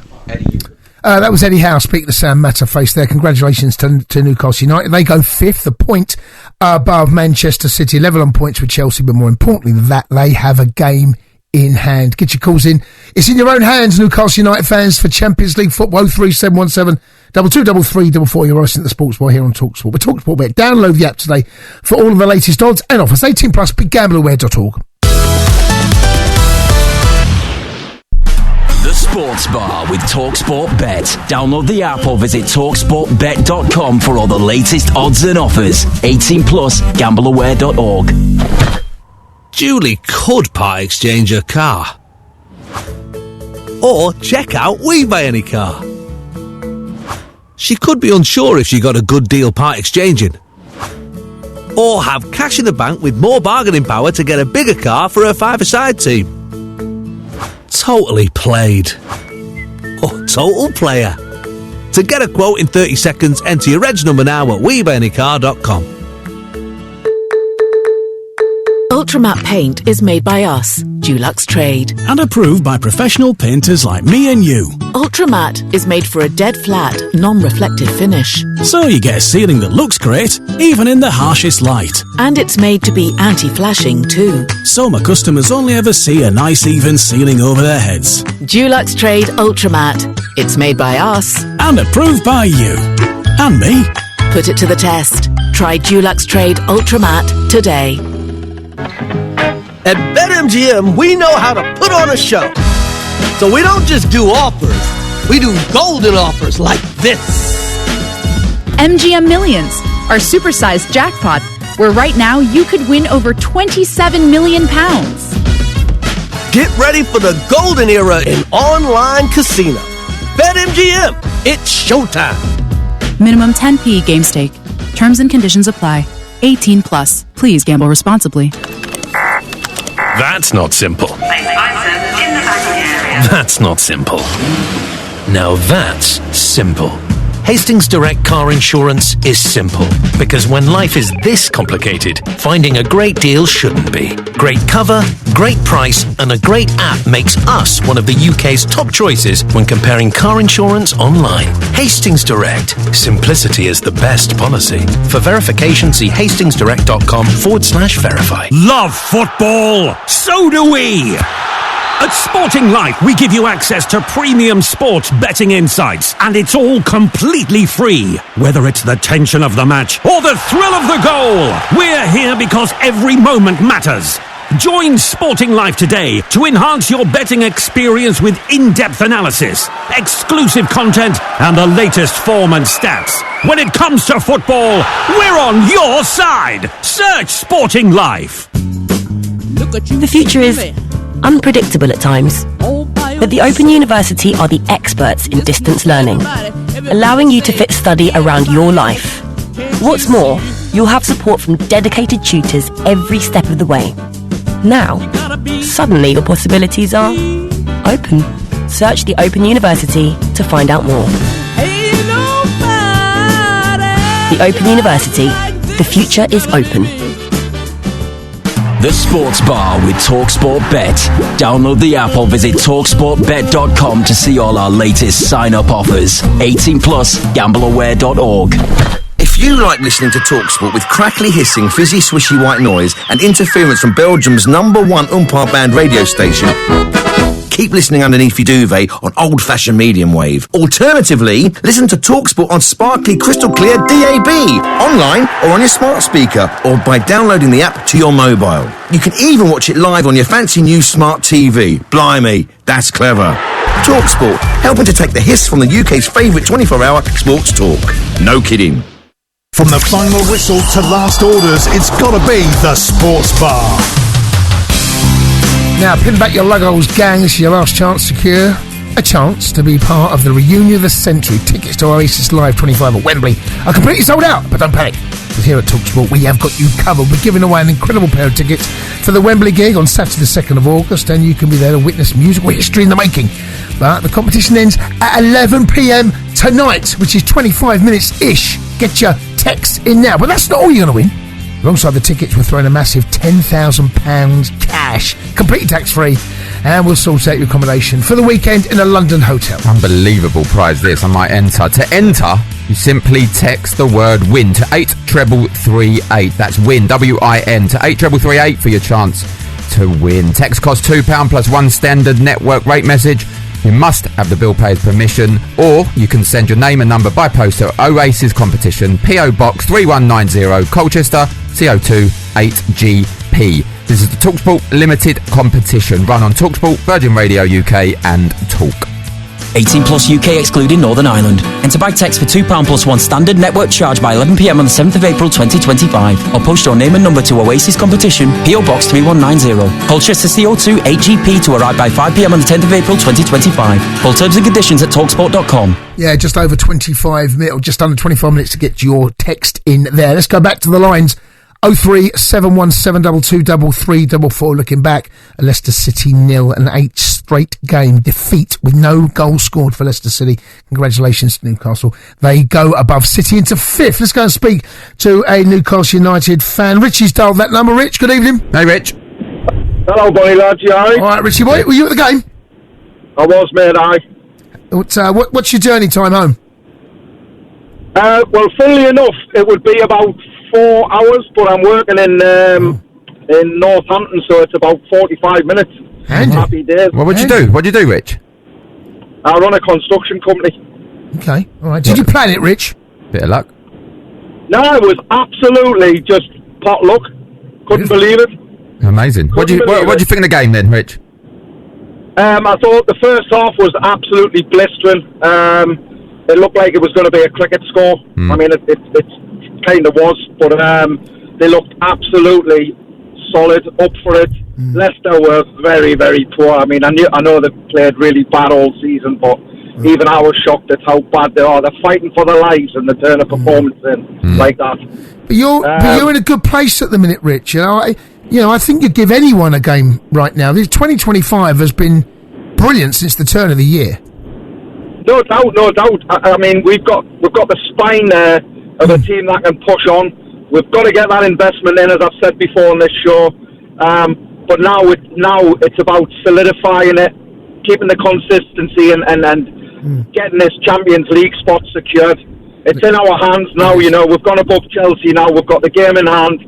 We've got to win that game. And like I heard Eddie on before I came on, and he's exactly right. He's got to focus them now to get this over the line, because we're going to Europe. We've had a good season. There's none of us can doubt that. We've won our first cup in 70 years, but it's all about the Champions League. Where are you finishing, Rich, do you reckon, this year? Man United next, Palace, 2 home games, 2 winnable home games as well. I think we'll thump Man United at home.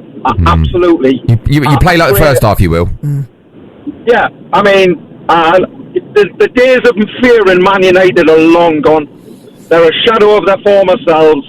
We're on the up, but we've still got to turn a performance in. We can't just turn up like Leicester did today, because they will turn you over. They've got it in them. But I think we're pretty much unbeatable at home, when we get our heads on right. And Eddie will get in amongst them lads, and he'll focus them, because nothing else matters now. Champions League. I think it's nailed on, Rich, to be honest with you. I'm fearing, you're just level on points with Chelsea, about a game in hand, but I fear that Newcastle United are going to finish 4th, and looks like Chelsea and City are battling out. The other teams around us are starting to drop points now, and we've got to make hay when the sun shines. We've got that game in hand. They're looking at us now, saying we're creeping up. They're the ones who are worried. We're not worried now. We've just got to, it's in our hands. And you still got to play Chelsea. 10th of May. It's a big one. Oh, yeah, don't worry about it. We'll roll you over, Rich. Well, you could possibly, but we could turn you our They way. won't, Rich. I don't think we will. Wants to win Europa Conference, don't they? Rich, listen, appreciate the call. Have a safe trip home. Cheers, Rich. Cheers, dudes. Cheers, bud. There he is, Rich Newcastle. A bit cocky. They'll finish. They could finish third, you know. Possibly. They could. Yeah, possibly. Yeah. I'm looking at their fixtures. They've got Aston Villa still to come, but Yeah, away. It's not. You know, They've got it's not your lot impossible. at home, which, as Rich just said, they're all but unbeatable at home. By the way, at the moment. Yeah. The reaction since the cup final. Sometimes you get a little bit of honeymoon after that. Two wins in a row. Brilliant. They've been good. They've been good, even going into that cup final as well. Yeah. Let's go and speak to Saj, who's a United. Oh, he's a United fan. All right, Saj. Oh, sorry about that, matey.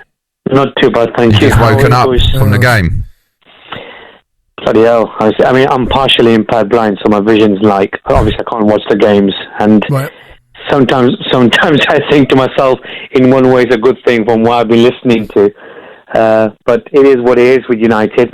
My main points today is about Leicester and Ruud van Nistelrooy. Yeah, go on. That interview, I thought it was a man knowing that his destiny is now finished. I mean, I'm a big Ruud van Nistelrooy fan, always have been, always will be, and I think again you guys are spot on as usual. I don't think he had a choice. You know, he was given a choice. He thought it was going to be a honeymoon job for him, and realistically, I think deep down, if you asked him whether he thought he was going to keep Leicester up, no chance. I mean, that is just shocking. Do you think he deserved that job? No. I think personally, Steve Cooper would have been the ideal man for the. Look, you tell me. You guys obviously you see the games. I can't, but you tell me what difference has he made before? When Steve Cooper was there, and what Ruud van Nistelrooy. There's been absolutely no difference whatsoever. So personally, Steve Cooper, I think they would have had. I'm not saying they would have survived, but I think they would have had some sort of a chance with Steve Cooper being there. He's experienced. He's been there, seen it at the T-shirt and worn the T-shirt, etc., would have been the right man. And instead of going for Van Nistelrooy, I think they should have gone for somebody else who would have had some Premier League experience. Van Nistelrooy, unfortunately, he was just putting an end, and he thought, yeah, you know what, we're going to be fine, we're going to survive, etc., but it's not for him. But my other point I wanted to make is, I'm really, really a big England fan, massive England fan, and my question is, why on earth has, Eddie Howe not been chosen as the England manager? I mean, I just cannot understand and believe that. He is one of the best young managers, English managers we have in the country, and he has not even been sniffed at. I don't know whether that's true or not. We probably will not know now, but the FA will do their due diligence. He's on their radar. I don't think he's won it yet. But also, I think he's a club manager at the moment, don't you? Yeah, well, day in, day out. Well, also, I think, to be fair to Newcastle, they didn't start the season particularly well, Newcastle, if you remember. I just wonder whether, because Southgate left in the summer, and there was no permanent job appointed, it was a caretaker role. I wonder whether the FA might well have waited to see how things played out with Newcastle. If things didn't improve, obviously they did. It wouldn't surprise me, mate, if he is the next England manager. I just think he's a club manager at the moment. I think he loves being on the training ground. He loves improving players, and you can't do that with England. You can't go day in, day out on the training ground. That's what it looks like to me. I reckon it will be 10 years before he's the England manager. Oh, wow. Okay, I do. Yeah, I do. Yeah, I think he wants to. Well, he's achieving trophies now at Newcastle. I think he'll achieve more trophies. Well, There's one big trophy he wants. It's an 18-month contract that Thomas Tuchel's got, right? So, he'll be straight after the World Cup next year. So 16, 17 months still left. That will come up. That'll be available, and we'll see what happens then. Keep the calls coming again. 03717 22 3344. You want to listen to the Sports Bar and TalkSport. With TalkSport, but download the app today for the latest odds and offers. 18 plus. BeGambleAware.org. The Sports Bar with TalkSport Bet. Download the app or visit TalkSportBet.com to see all our latest sign-up offers. 18 plus. GambleAware.org. An important truth. Your wealthy life may involve money, but it is defined by so much more. Hello everyone, Sahil Bloom here. In my book, The 5 Types of Wealth, I've created a new way to measure what really matters. to help you build a happier, healthier, wealthier life. It's a journey that can start today and change your world faster than you ever thought possible. The 5 Types of Wealth is out now in hardback, ebook, and audiobook. Sports Bar with TalkSport Bet. From weekly broadcast boosts to lucky dips and brilliant bet builders. Bring it on at TalkSportBet.com. 18+ gambleaware.org. A Minecraft movie has arrived in McDonald's Happy Meal. Help your little ones build their own adventure. Explore the overworld and meet exciting new friends. Some fun, some food, it's all inside this Happy Meal. Until 6th of May from 11 a.m. Includes one pre-selected book or toy. While stocks last, fair ordering policy applies. See mcdonalds.co.uk/Happy Meal. Darren could get an offer from a random car dealer. Or sell direct to We Buy Any Car. The dealer could come to his home, kick his tyres, then decide not to buy it. Or he could get a guaranteed sale, leaving more time to take his other half on a romantic getaway. Oh no. Or ooh la la. To get a quote in 30 seconds, enter your reg number now at WeBuyAnyCar.com. Looking for specialist power tools? Then look no further than CEF Power Pro. With over 3,000 products in stock for next day delivery, you'll find everything you need, from combi drills to plunge saws, wall chasers to strut shears. Whatever the job, we've got the tools you need, from brands like Milwaukee, DeWalt and Makita. Visit cef.co.uk or your local branch today. CEF Power Pro. Engineered for power, built for pros. Listeners, we interrupt the airwaves to share an incredible discovery. The reason why Britain hasn't been so great of late is because the country hasn't been eating enough Weetabix. We must get to work in rebuilding Great Britain, Bix by Bix. By delivering Weetabix to whoever plans the traffic diversions, to delivery drivers who can't seem to find your house, and people who don't stack the dishwasher properly. To Britain, we must say, have you had your Weetabix? Right, time to pack for me TUI holiday. 20 kilograms luggage allowance. Let's do this. 7 pairs of pants, 7 socks, 5 shorts, 6 t-shirts, 2 smart shirts, me co-ord, 3 pairs of sunnies, hat, cap, sombrero, flip-flops, sandals, hiking boots, Factor 50, after sun, moisturiser, romance book, fantasy book, romantasy book, swim shorts. With 20 kilograms luggage allowance as standard, TUI package holidays are now packed differently. TUI, live happy, atoll and APTA protected. Work laptop? Nah. When it comes to sports betting, it's important to cool off and play safe.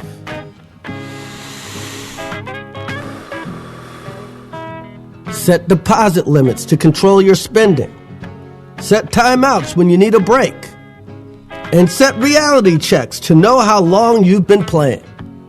Showtime ain't always go time. Stay safe, players, at BetMGM. 18 plus, please gamble responsibly. Get unbeatable coverage of the business side of the beautiful game with Simon Jordan and Tesco Mobile for Business on TalkSport. From Southampton to the North Stand, West Ham to Easter Road. Join the most well-connected man in football for an exclusive look inside the boardroom. This is a long way from a done deal. Simon Jordan's business briefing on TalkSport with Tesco Mobile for Business. Small business or side hustle? Get business phone bills for up to 40% less than the big mobile networks. For terms and verification, visit tescomobile.com/business. So wallop it in the back of the net Wednesday night of European action as Aston Villa go marching into the Champions League quarter-finals to face Paris Saint-Germain. It all kicks off at 8. Live coverage of the quarter-finals of Champions League Wednesday night on TalkSport. Kick it.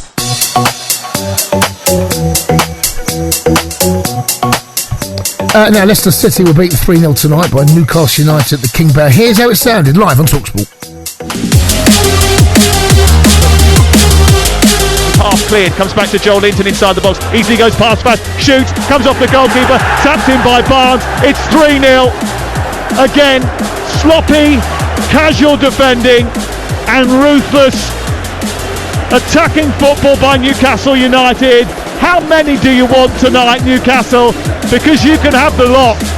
3-0, 34 minutes gone, and already there are Leicester bodies getting up and starting to walk out. Yes, congratulations, Newcastle United beat Leicester City 3-0.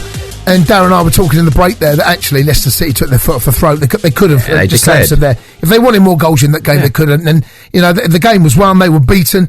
Leicester City fans were walking out in 34 minutes. If you're one of those, 03717 223344. Let's go and speak to Jazz, who's a Leicester City fan. Jazz, evening. It's not good evening, it's just evening. How you doing, guys? All right, matey. How you doing, Jazz? The game? I've got to say, it's an absolute disgrace, mate. It's a shambles, honestly. Right. We've got to be the worst team in Premier League history.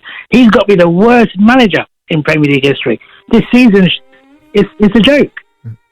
Well, you're not the worst in Premier League history. I think Southampton. No, we are, mate. Well, you ain't. Like Derby are at the moment, and it could be Southampton. Yeah, but at least they scored. At least they have scored. 8 games, Jazz. That's shameful. Do you go to the games? Do you go to the games?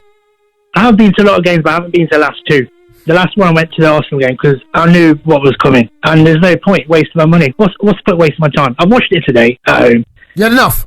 Absolute joke, mate. What about defending for the second? What about that? The more and more watching it, the more I'm falling out with love of watching even football, and I love football so much. Is it beating you? Is it this season? It's just completely your love for it's dwindling. We are not coming up next season. No way on earth are we coming up. I'll put a bet on it. We are not coming up. Jazz, I've got a stat for you here. Listen to this, right?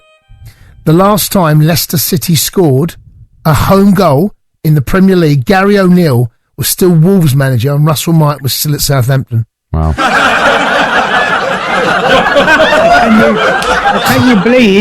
Can you believe that Leicester after one of their managers? Can you believe it?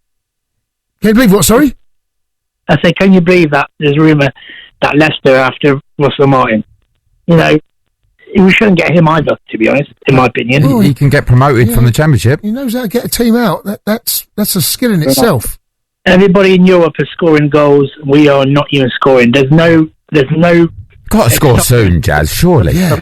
Score. We are not going to. I said to my friends the last 2 weeks, we are not going to score again this season. We are not going to score. No way. We're not. We don't look like scoring. It ain't going to happen. No. I would love it to happen, but in my opinion, they should use academy players. Get rid of all these players and use under 23s. You hit the post twice.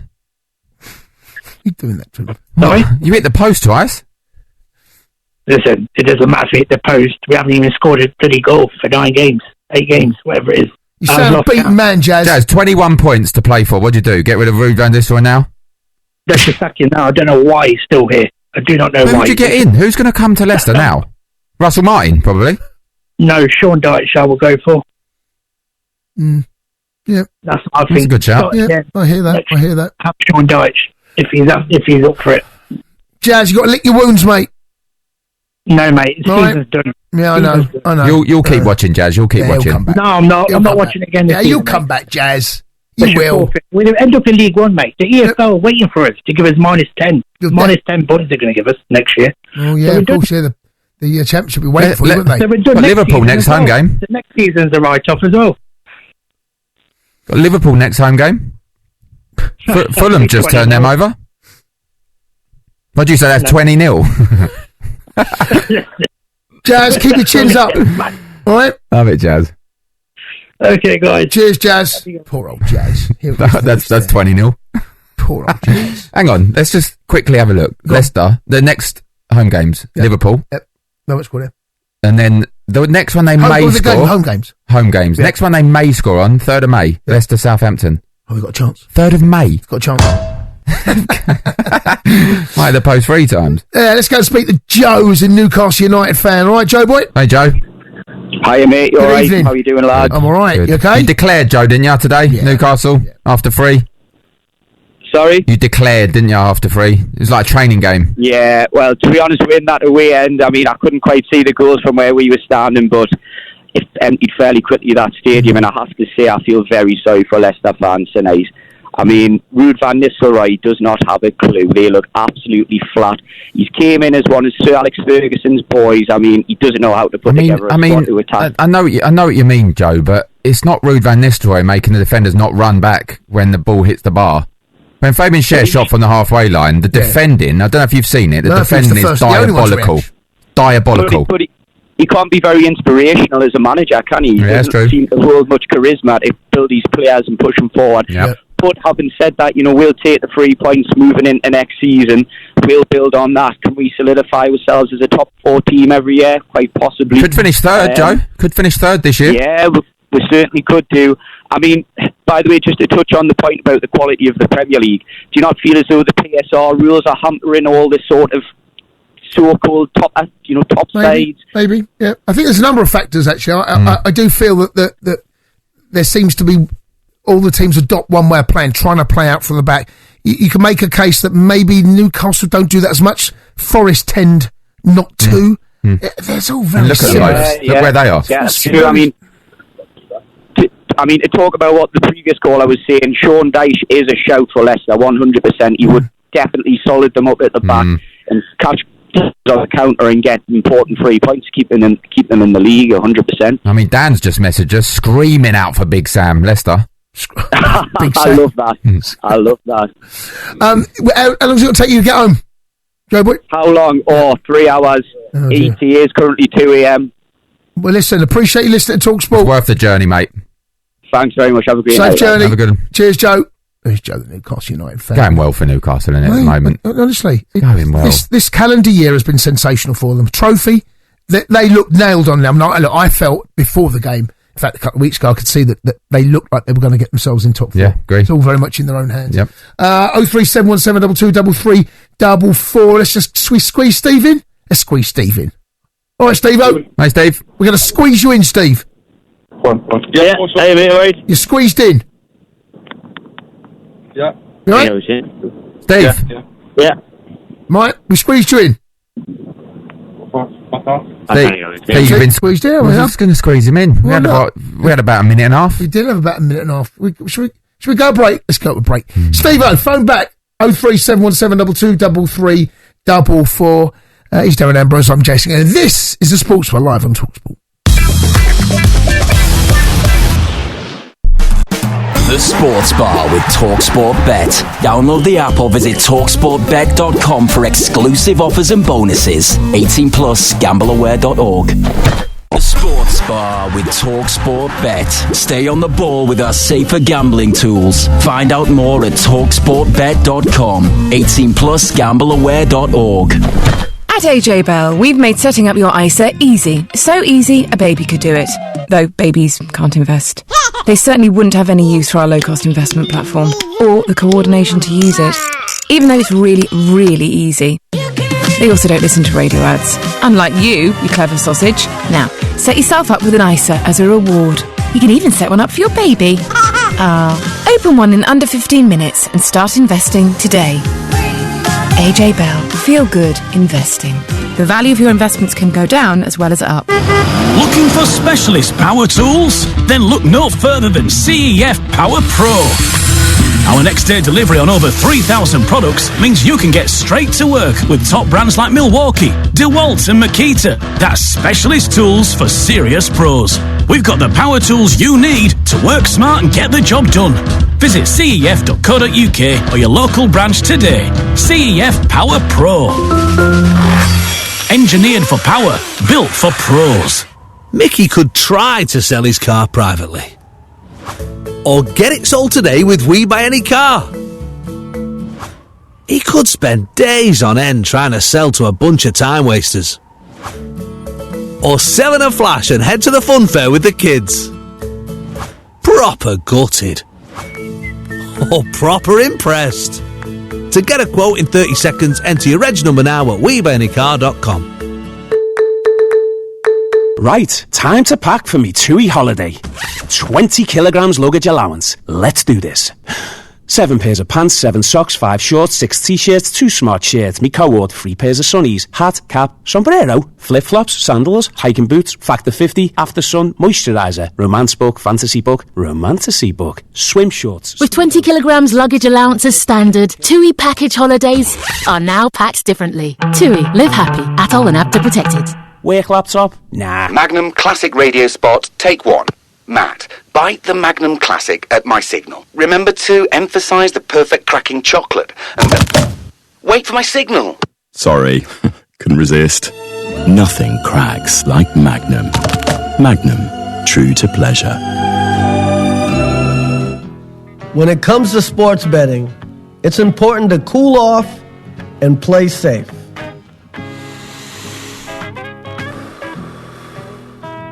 Set deposit limits to control your spending. Set timeouts when you need a break. And set reality checks to know how long you've been playing. Showtime ain't always go time. Stay safe, players, at BetMGM. 18 plus, please gamble responsibly. Get unbeatable coverage of all the biggest sports headlines with the Back Page Review on TalkSport with Tesco Mobile for Business. Every weekday morning from 6, listen to the Superstar Breakfast for all the breaking news you need to know, the latest views you need to hear, and the big name interviews you can't afford to miss. The Back Page Review on TalkSport with Tesco Mobile for Business. From side hustle to startup, get business phone bills for up to 40% less than the big mobile networks. For terms of verification, visit tescomobile.com/business. On 1089 and 1053 medium wave. On your mobile and on your smart speaker. Talk Sport. Talk Sport. Good evening, thank you very much for your company. You are listening to the Sports Bar here on TalkSport. Going to continue taking your calls on all things Premier League, but looking back at the victory there for Newcastle United, they humbled Leicester City 3-0. It's been a disaster of a season for them. We're also going to be talking what Gary Neville said. Believes that the Premier League has become robotic after the bore fest that was the Manchester derby yesterday. Any thoughts on that? I've been saying it for a while, but I don't think the quality of the Premier League is of the standard that we have seen in previous seasons. Am I wrong or am I right? 03717223344. Craig Wake has got your news and sports headlines. Jason, thank you. Yes, the Leicester boss Ruud van Nistelrooy admitted to TalkSport that he thought their match with Newcastle was lost even before half-time. It's clear.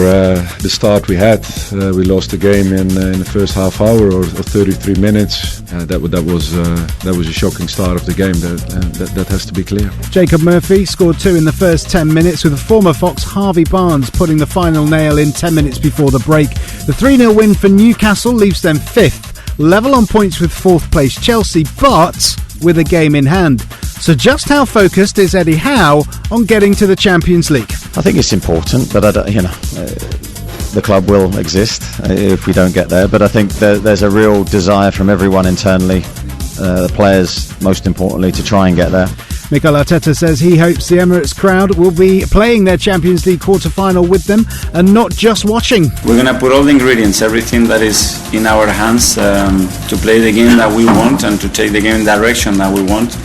In order to achieve that as well, we're going to need our people playing every single ball with us, and that's going to make a huge difference. The Gunners host defending champions Real Madrid in the first leg. We'll have to wait and see if Saka starts. The forward is back after a lengthy injury. Harry Brook has been named as England's new white ball captain. Director of men's cricket Rob Key says he's part of their succession planning for a while. Brook will be in place for the home series against the Windies starting on the 29th of May at Edgbaston. Talk Sport News. So the Prime Minister says he'll back British car makers to the hilt as global markets tumble in reaction to Trump's trade tariffs. Sir Keir Starmer's relaxing electric vehicle sales, but still wants clean engines to thrive in the future. Meanwhile, Donald Trump's tariffs could mean good news for drivers at the pumps. Tumbling oil prices should mean petrol and diesel will fall by 6 pence a litre. Plastic surgeon has been found guilty of attempting to murder a fellow doctor. Peter Brooks, who's 61, attacked Graham Perks in January 2021, breaking into his home and pouring petrol over the ground floor before stabbing him. And the King and Queen have arrived in Italy for a 4-day state visit. Their meeting, however, with the Pope had to be cancelled as he recovers from pneumonia.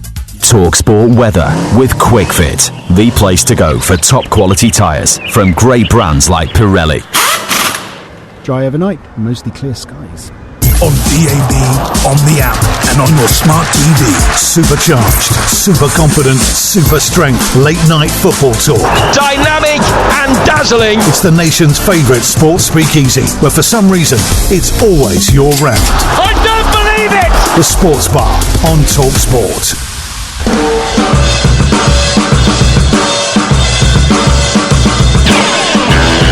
Hello, good evening. Welcome to the first Sports Bar of the week. Hour 1 done.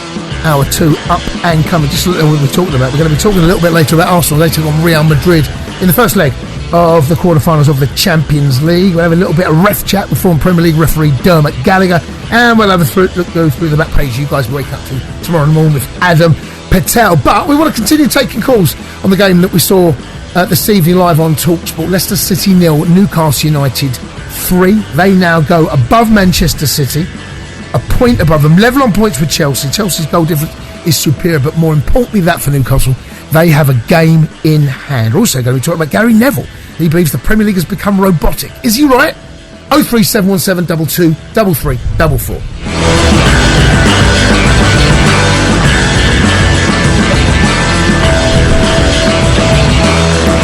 Now, a month ago, myself and Jamie O'Hara were talking about the Premier League, and the pair of us were of the belief that the Premier League standard, in our opinion, isn't of the quality that we have seen in previous seasons. Has it gone a bit stale? Here's what we had to say a month ago. Me and you have been watching football all season. We're very lucky here at TalkSport Towers. Yeah. We're in on a Saturday. We watch all the games on a Saturday. We get all the games. Monday, Tuesday, Wednesdays. We watch everything. Watch all the games. And I was sitting there with you in that green room again tonight, and I said to you, Jace, have you watched a game this season where a team's blown you away? You're like, oh my God, what a football team I'm watching. Like, the Premier League, I have to say this season, it's a bit rubbish. No, I agree with you. I'm bored. It's Premier League. That's how I see it. Yeah, that was a month ago, and I got slaughtered by that. I know Liverpool fans, they're going to take this personally. Don't take it personally. You are the best side in the country. It's not a slight on you. But I genuinely believe that the standard of the Premier League is not of the quality that we've seen in the past. And I want to know why. I think that the coaching has got something to do with it. PSR, you just heard one of the Newcastle United fans mention that. I think that might have something to do with it, potentially. I agree. Although Chelsea spent over $1 billion, hasn't stopped Chelsea spending. But outside of Isak and outside of Mo Salah, who are the players in the Premier League you look at and go, wow? Where are the Ronaldos? Where's the Rooney's? Where's the Tevez? Who gets bums off seats? Eden Hazard, Gareth Bale. Where are these players? Who excites the crowd now? No, I don't. Mate, honestly, there's not. I agree with what you said there. I do. I agree with what you both said. I remember listening to it. I reckon Gary Neville was listening to that as well, and he had to bide his time.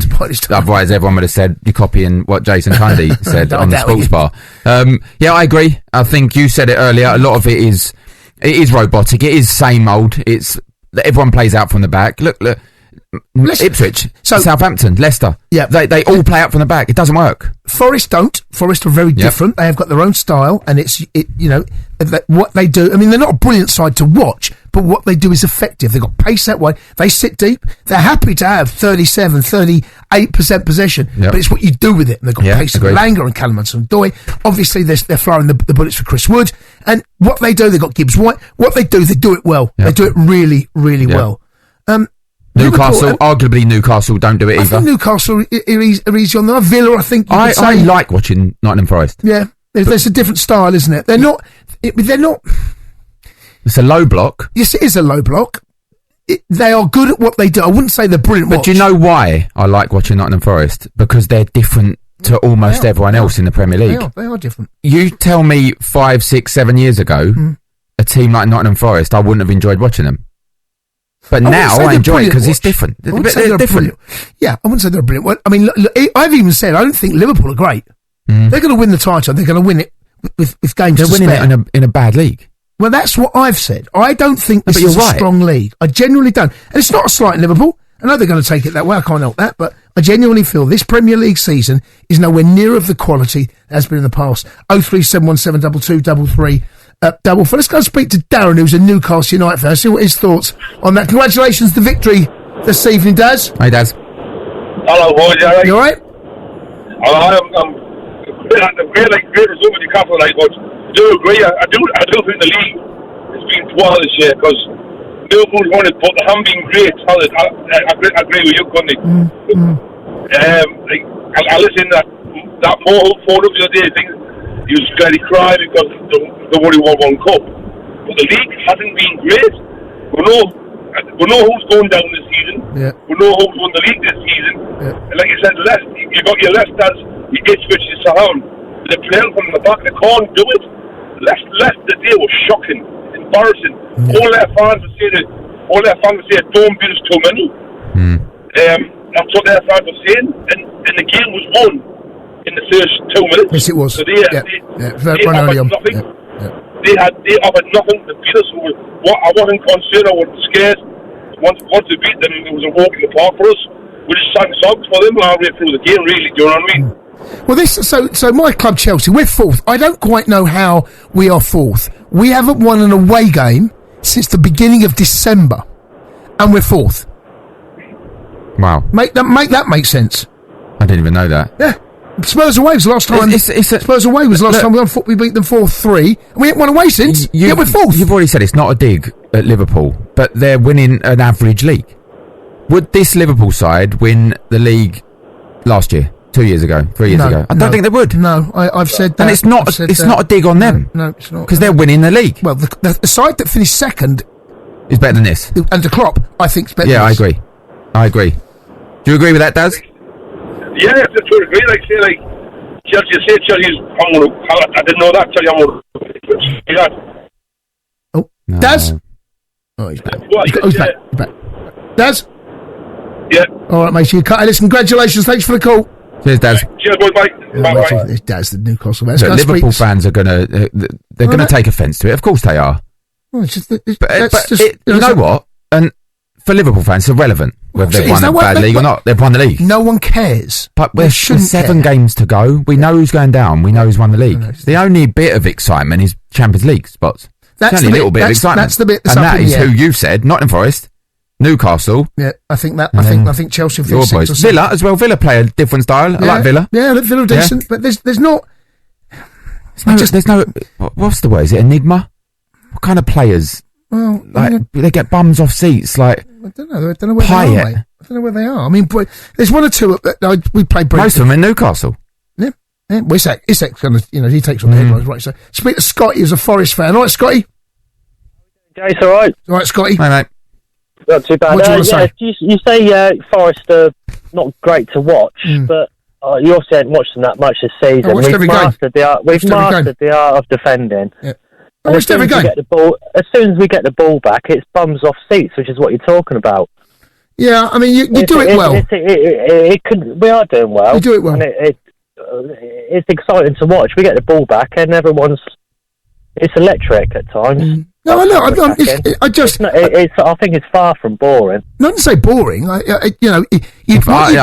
heard him say boring. I heard him say. I said I like them. And he said they're not great to watch. I definitely did say boring. But what you do it well.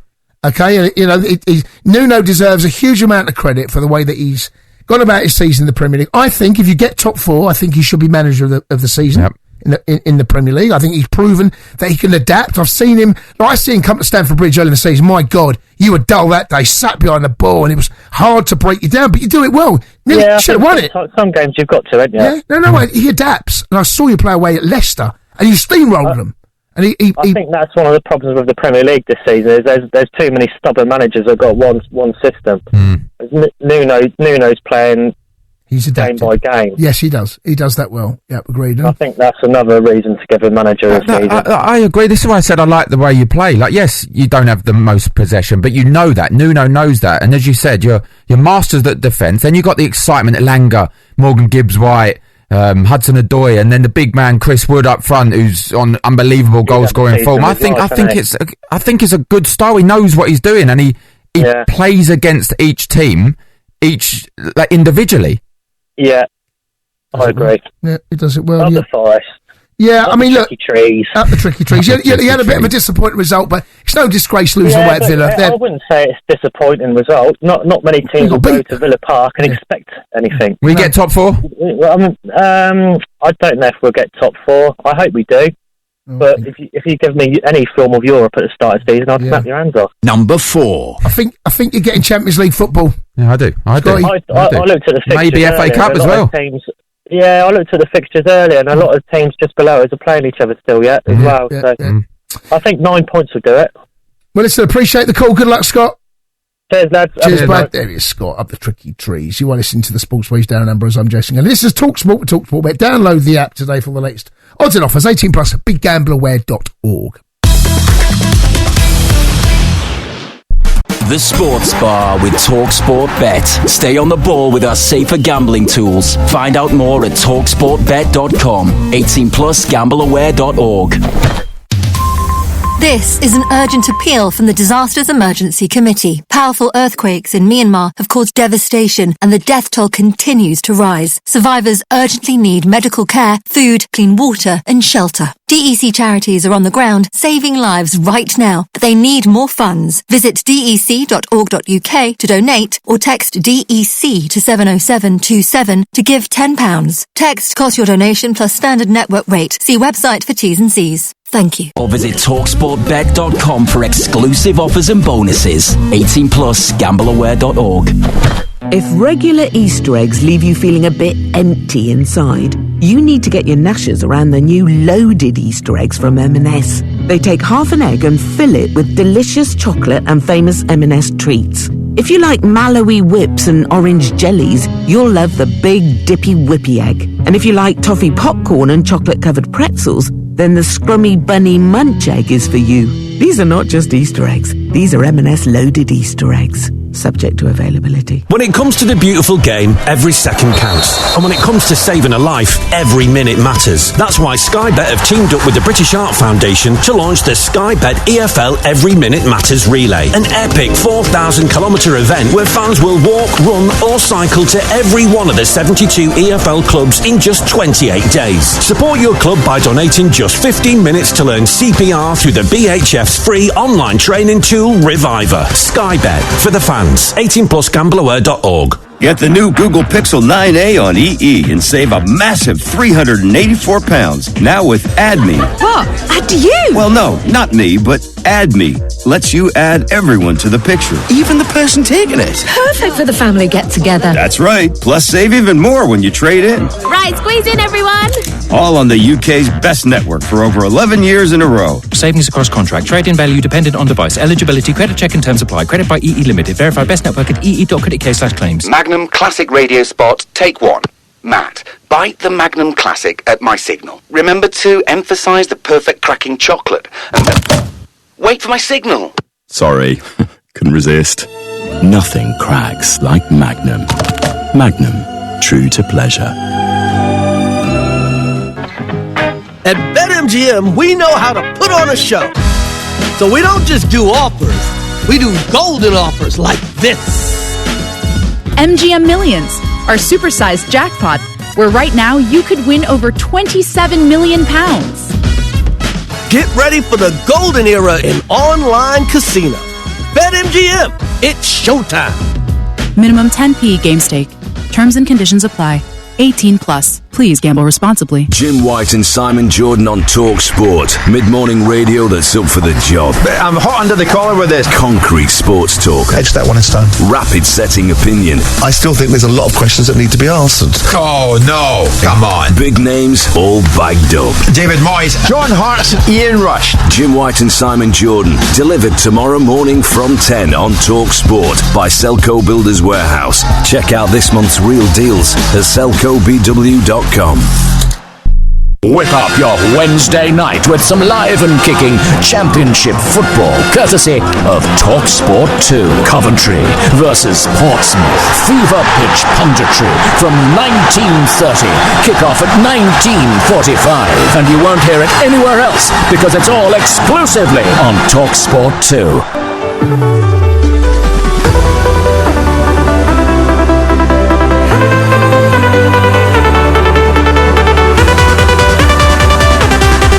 Good evening, you are listening to the Sports Bar. He's Darren Ambrose, I'm Jason Cundy. It's a Monday evening.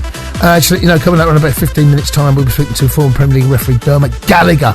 Some of the decisions that were and weren't made maybe over the Premier League weekend. Let's go back to the lines, 03717 2233. Don't first speak to Gaz, who's a Liverpool fan. All right, Gaz? Hi there. All right, matey? Hi, Gaz. Yeah, I'd say that the standard this year hasn't been as good as previous years. Liverpool have been better than everyone else, and they've just had to do what they've needed to do. But it's been very predictable this year. Yeah, I mean, you've certainly done that. You've done what you had to do, and you're absolutely right. But do you agree? Would you have won? That team that finished second were better than this team, weren't they? Yes, definitely. But it's not your... I mean, look... It's not your fault. Yeah, it's not Liverpool's fault. Absolutely done what they had to do. You've walked... I don't think Arne Slot can quite believe how comfortable Liverpool have made this look, and it is comfortable. I know you got beat yesterday, and Arsenal they'd probably thrown the white flag in, towel in effect if you think about it. But you're gonna win it with games to spare. Yeah, I think the only team this year that's been good to watch, apart from Liverpool, are Newcastle. Yeah, they've been good. Villa have been good. Quite, I think they've been okay. Other than that, who's good to watch? Palace. Nobody else. They good to watch. Yeah. Yeah. Mateta, Second half of the season, they've been all right, haven't they? Walton. Wolves. Honestly, West Ham. Howard just said Spurs. That's outrageous, Al. Guys, you're gonna win. You're gonna win it, matey, aren't you? It's. I mean, it was a slip up yesterday. A bit disappointed in that. I mean, we could afford to though. From what? Yeah, of course they can. They thought they'd done it. They thought they'd done it when McAllister scored. They thought they'd done enough. Yep. They can afford to do that. But you look like you had enough chances. I mean, they can afford to lose 3 more. Yeah, 4 more. With goal difference. Yeah. They're not going to, but won the league, and you can be there and celebrate it. Here's, so I'm glad I've got you on the phone, guys, because the best team that I have seen in this season has been PSG. They're the ones that I've looked at and gone, wow, that is they've got a style of play. They're ruthless. They carve you. They move the ball quickly. They look to hurt you. They're the best team I've seen this season. Very true. Yeah. All right, guys. Disappointed with Barcelona. And Barca, decent. Yeah. All right, guys. And Arbroath. Ambrose in Scotland. They won the first division. Arbroath. Is that your other team? Yes. That's my home team. Guys, have a lovely evening. Cheers, thank you. Cheers, mate. Guys. Liverpool. Let's go and speak. Oh, here we go. 100% garbage. Candy, shut up. Here he is. Candy. What do you mean? Right, what happened yesterday, Mo? One, Mr. Ambrose. Mo, what happened? Candy, shut up. What happened? Yeah, there you go. Mo, what happened? Candy, the boys were tired, Candy. Candy, what did I say to you on Saturday evening on your evening show with Jimmy G? What did you say? I said to you, Candy, shut up. The first half of your show tonight, it should be all on Honest Slot. What a great manager he is. What a great job he's done. And you're still going into that silly record of yours that the league's rubbish, the league's not good. That's why Liverpool won it. Come on, Candy. How many times do I have to tell you? He's right, Mo. He's right. He's right. Come down there and the league's rubbish this season. It's not been great. It's not rubbish. No, it's not Liverpool's fault. You've done what you had to do. You've done the job. No, well, listen, we can have this kind of league for the next 10 years as long as we win it. I'm not bothered. No, should you be? The viewers will be, though. Yeah. Oh, they won't, Candy. Listen, it's not Liverpool's fault. It's not our fault. Yeah, that you know what it is. The other teams that trying to copy Pep. Passing football from the back. This and that. That's all shambles. That's rubbish. Even Pep doesn't know what he's doing. Look at him this year. Even he's lost his marbles. Yeah. So give Liverpool the credit. Yeah, well done, Mo. Why you don't get offended? Good enough. I want you to dedicate this show half an hour on Honest Slot. Come on, Ken. Half an hour. That's the least you can do. We lost yesterday. How many times have you criticised my football team from this season? When have I criticised you? Every night you've been on it. You should hear him off air, Mo. You should hear him off air. Hammers Liverpool, he does. Off air. I hear some of the things I say, Mo. I bet he does.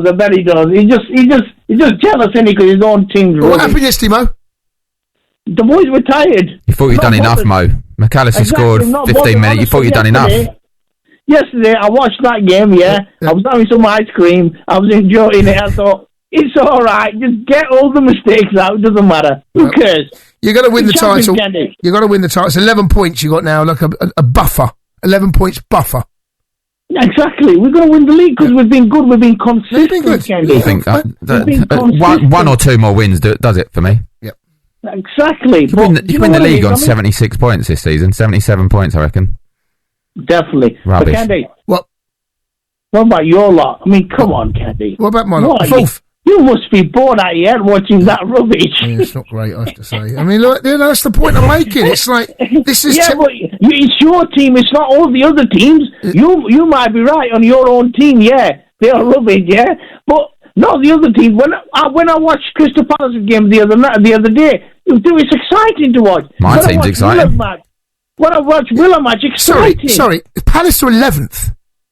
Yeah, but still, they play attacking football. But they're 11th, Mo. It doesn't matter. That's your example of a good team. You're saying they still play attacking football. It's just you when you go to Stamford Bridge. Yeah, when you go to Stamford Bridge, when you watch your own side, and you think, "Oh no." Your mob rock up in a couple of weeks. Eh? Your mob rock up at Stamford Bridge in a couple of weeks. Well, we'll show you. We'll like you did at Fulham. Performance on for you, Candy. Yeah. We'll show you. We'll give you a proper whooping, man. We'll see. Proper whooping. That's what you deserve, Candy. That's what you deserve. A proper whooping. Yeah, exactly. Mo, take care. Candy. There he is. 100% Mo. 100% garbage. Speak to Candy, shut up. Speak to Cameron, who's a Dundee United fan and Man United fan. All right, Cameron. Hey, Cam. Hey there, mate. How you doing? I'm all right, matey. How are you? Yeah, you're doing good. How are they getting on? How are they getting on, Dundee United? Well, it's the first season promoted, and we've just finished top 6. Okay. Got it secured this weekend. That's good. Which is good. I'll take that any day of the week. Better than the other United you support. Yeah, not doing very good, are we? I mean, to be fair, I think it's with Man United this season. It was always going to be getting rid of Ten Hag, and then now we've got Amarin. It was always just going to be a process. But how long do we need to stay in this process for? So there is some progress. It's declined, though, isn't it? No, Cam? Yeah, no, it has in a way. It's amazing to see what happens with, like, Rashford. He's went for a new start at Villa, and he's played decent. You know what I mean? He looks like he wants to play. But when he played for United, I don't know, that passion just wasn't there from a local boy you would expect it to be. Yeah, I mean, his future at United's finished, right? I don't see him going back there. Unfortunately, I don't. I can't see him going back. That's happened with a few, though, isn't it? Anthony, doing well. McTominay's doing well. Doesn't that not come down to the league standard? Maybe there might be something. Anthony's not physical, is he? He's not a physical player. No, in the Premier League, the most physical league. Yeah, you're right. And he just couldn't hack it. And now he goes over to Spain, where you touch someone, they fall over, and they should get an award for their acting. But then on the Premier League as a whole, I think the football's actually been good this year, and I like how it's not the top 4 anymore. It's not the big 4. Now it's the big 6, 7. Yeah, I think there's definitely a thinning out. But in terms of, I mean, I'm going back to, like you mentioned, when Man United were at the top, and they're wrestling it out with Arsene Wenger. I mean, who's the Thierry Henry of this Premier League? I mean, Isak's as close to it, maybe. Bergkamp. And that's at a push. That's at a very big push. He's had a fab season, you know. But this teams used to be littered with players like that. And 100%. There's no magicians anymore. No. Or certainly this season, I've not seen. No. Fernandes could be classed as one, to be honest. I think Bruno Fernandes could, but he gets criticised a lot, Cam, because he gives the ball away a few times, but he's giving it away because he's trying things. And he's trying things like Scholes used to, like people like that. Something off the cuff. Fernandez's biggest, how can I put it? His biggest downfall is maybe not giving the ball away. It's the way he acts when things don't go his way. It's the huffing. It's the throwing the arms up in the air. That's what brings him his reputation down. Yeah. If he had the mentality of, we're never going to see it again, but if he had his mentality, world-class player. Yeah. I don't think Fernandes is a world-class player because he lets himself down in so many other aspects. There's a little bit of that, isn't there? Yeah, and there's not a lot of world-class players, and I'll say this till my last breath, there's not a lot of world-class players in the Premier League. No, I agree, Cam. I agree. Cam, listen, appreciate the call, bud. Thanks very much, mate. Have a good night. There you go. So what do you think? World-class players in the Premier League. Where are they? Where's the Gareth Bales? Where's the Hazards? Where's the Rooneys, the Tevez, the Thierry Henrys? There's an argument. Bergkamp. There's an argument. If there's an all-time Premier League 11, no one in this era gets in. There's an argument. Now, maybe Salah. There's your argument. Maybe Salah. There you go. Thanks for all your calls. We might take one or two a little bit later on, but next up, though, we're going to be getting the thoughts from former Premier League referee and go through some of the decisions that refs either made or didn't make. For me, the penalty that was awarded to Everton at the weekend, Harrison, where Miles Lewis-Skelly brings me there. It's not a pen for me, but we'll get the thoughts from Premier League referee Dermot Gallagher. You are listening to the Sports Bar on TalkSport, TalkSport Bet. Download the app today for all the latest odds and offers. 18+. BigGambleAware.org. The Sports Bar with TalkSport Bet. From weekly broadcast boosts to lucky dips and brilliant bet builders. Bring it on at TalkSportBet.com. This week at Lidl, put all your eggs into our basket. Just spend £30 this week with Lidl Plus and save £5 next week on your Easter shop. Hop to it. Download the Lidl Plus app and start saving today. 18+ GB only. Offer valid 7th to the 13th of April. Coupon valid 14th to the 21st of April. T's and C's apply. See lidl.co.uk/LPTV for details.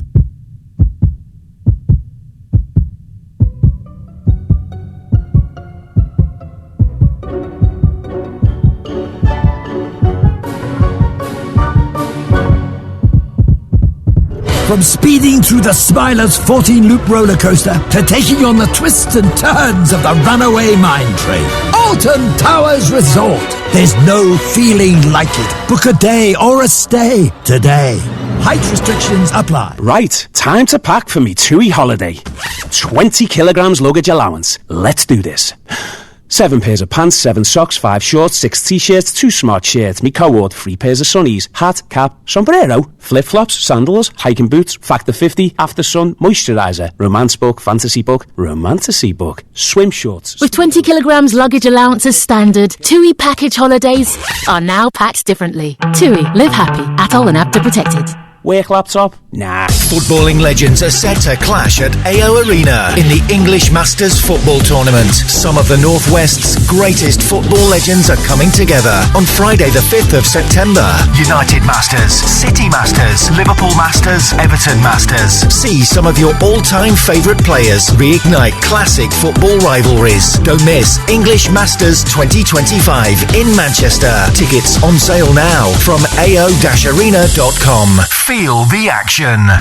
What is power? Is it a home EV charger that works while you sleep? Maybe it's a heat pump that pulls warmth from thin air. Or is it switching to solar, so energy companies can pay you for a change?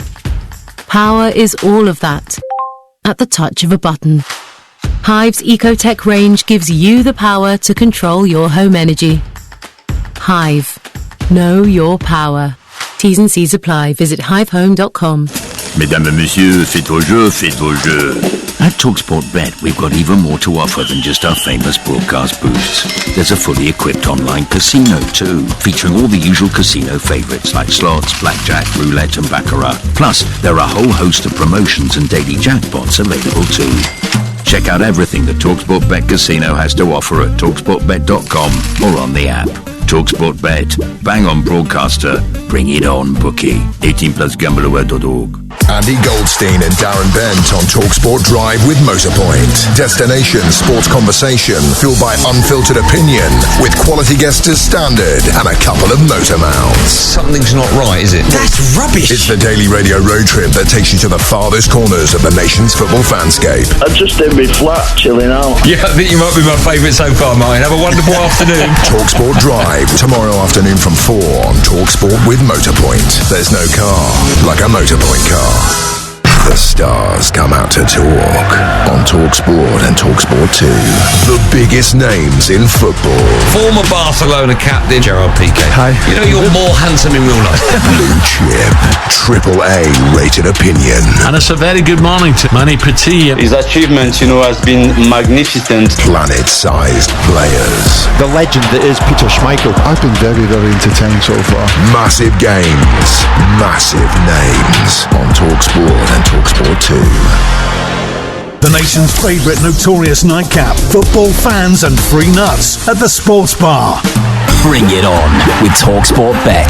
Download the app or visit TalkSportBet.com for all the latest odds and offers. 18+, gambleaware.org.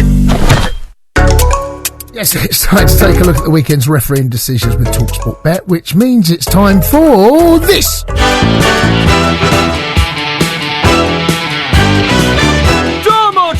Query.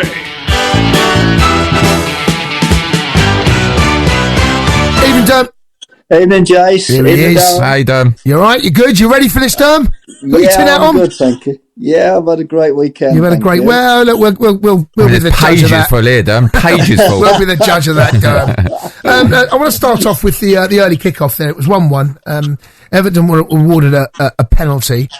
I don't think it's a pen, Derm. I know Lewis Skelly's wrong side, but you look at Jack Harrison's reaction, I don't think he thinks it's a penalty. Either he gets straight back up, but I suppose, VAR's not going to get involved in that one.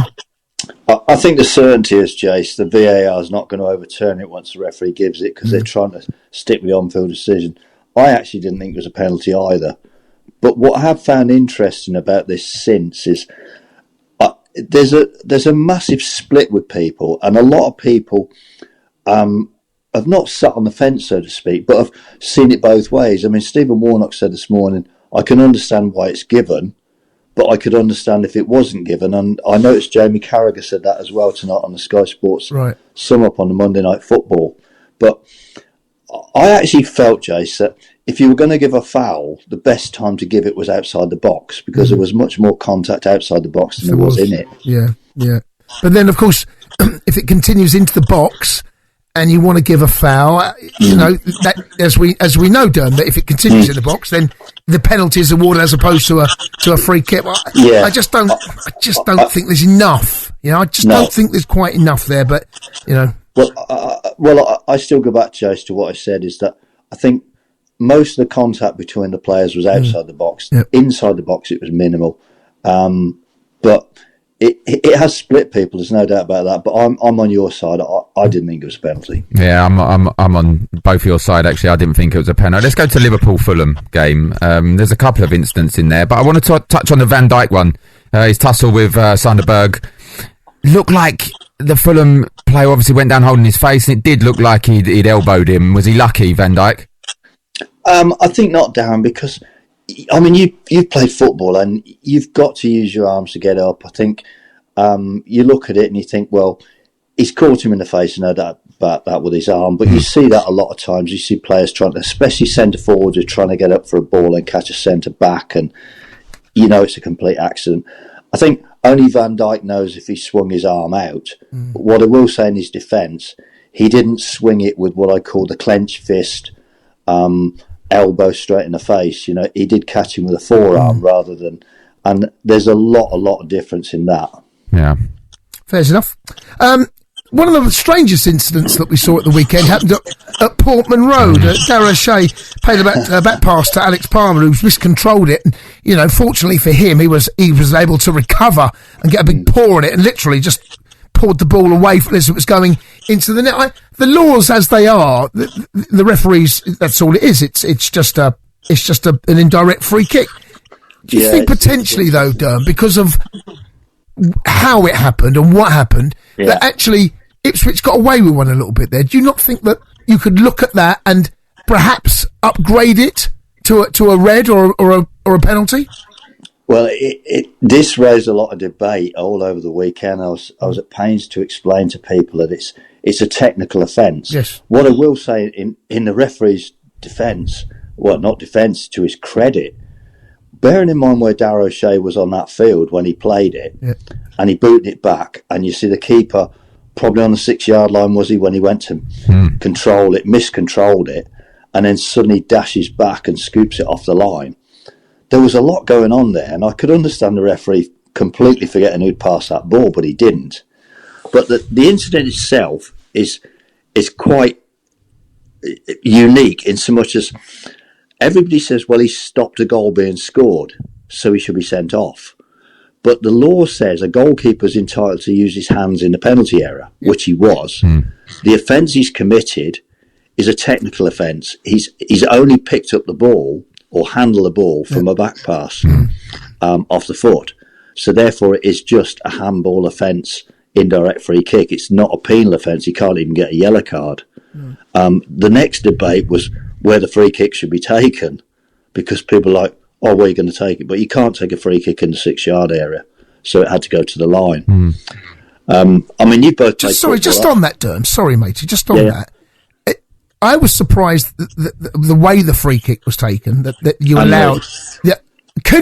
as the attacking team, would you have the right to move the ball back further, up to 10 yards?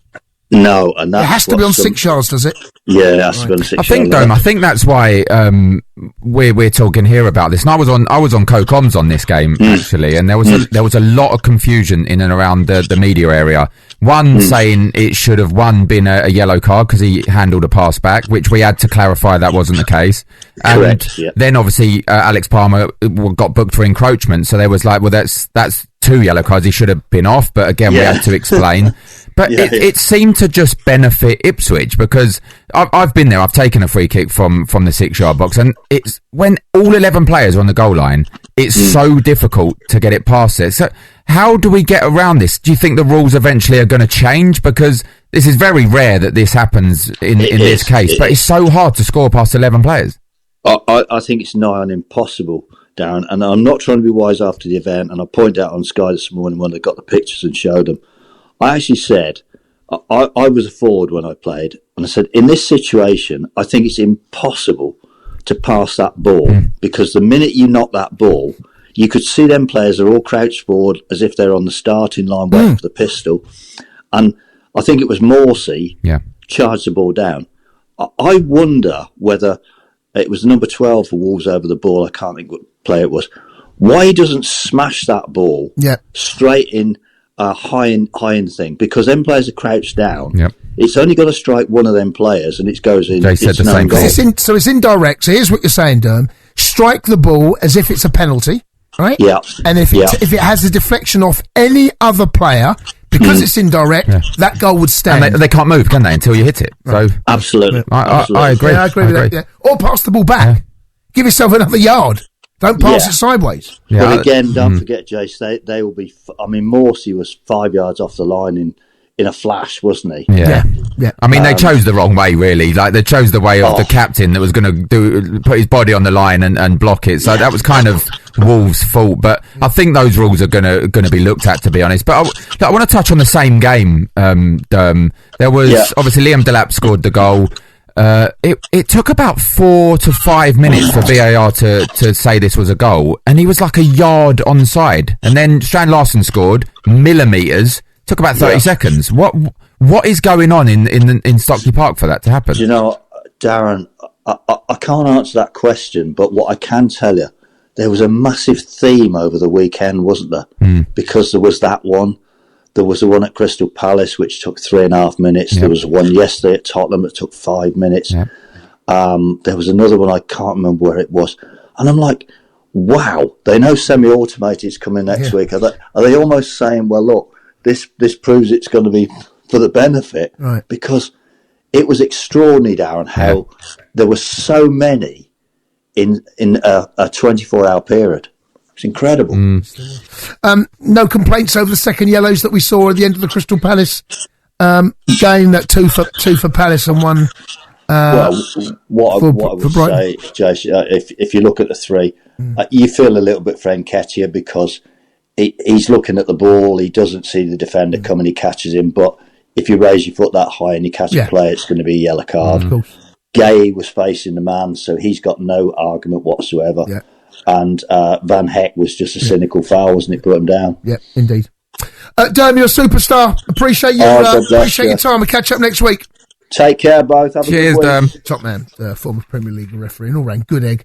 Dermot Gallagher, that was a look at the latest action. Thanks to TalkSport Bet. Terms and conditions apply. 18+. BigGamblerAware.org. Bring it on with TalkSport Bet. Download the app or visit TalkSportBet.com for all the latest odds and offers. 18+. BigGamblerAware.org. Next up, though, we'll be going through the Ralph Ellis back page you guys will be waking up to tomorrow morning with your croissant and your coffee. You are listening to the Sports Bar here on TalkSport. He's Darren Ambrose. I'm Jason Cundy. The Sports Bar with TalkSport Bet. Download the app or visit TalkSportBet.com for exclusive offers and bonuses. 18+. BigGamblerAware.org. Many things as epic as jumping over a volcano in a monster truck or even swinging over a crocodile-infested river. But 15% off when you spend £15 at Mackey's comes pretty close. Deal drop. Redeem all week only in the app. 18+ app only. One-time use per week until the 20th of April. Minimum spend and discount applied to food and drink items only. Participating restaurants, T's and C's apply. At BetMGM, we know how to put on a show. So we don't just do offers, we do golden offers like this. MGM Millions, our supersized jackpot, where right now you could win over £27 million. Get ready for the golden era in online casino. BetMGM, it's showtime. Minimum 10p game stake. Terms and conditions apply. 18 plus. Please gamble responsibly. One of our stars dominates the track at a blistering 233 miles per hour. Another is an entrepreneur and fashion influencer with 14 million devoted followers. A third has helped revolutionise the way we all think about farming. The Sunday Times Young Power List celebrates Britain's rising stars under 30 from the worlds of entertainment, sport, business, politics, tech and beyond. Find out who's on the list and read exclusive interviews with every winner at thetimes.com now. Listeners, we interrupt the airwaves to share an incredible discovery. The reason why Britain hasn't been so great of late is because the country hasn't been eating enough Weetabix. We must get to work in rebuilding Great Britain, Bix by Bix. By delivering Weetabix to whoever plans the traffic diversions, to delivery drivers who can't seem to find your house, and people who don't stack the dishwasher properly. To Britain, we must say, have you had your Weetabix? Mesdames et messieurs, faites vos jeux.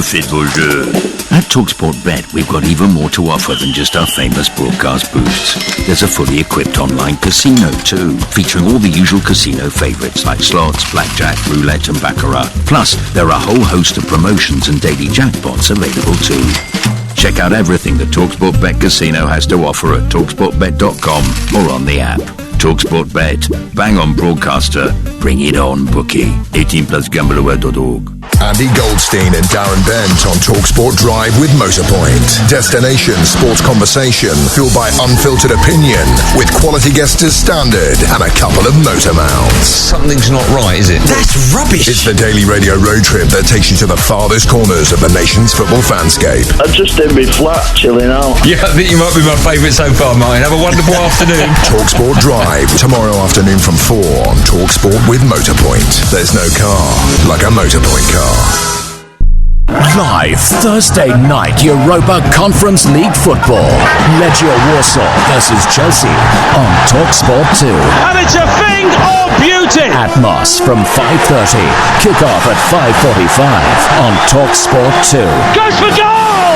On me head, Sonny Jim.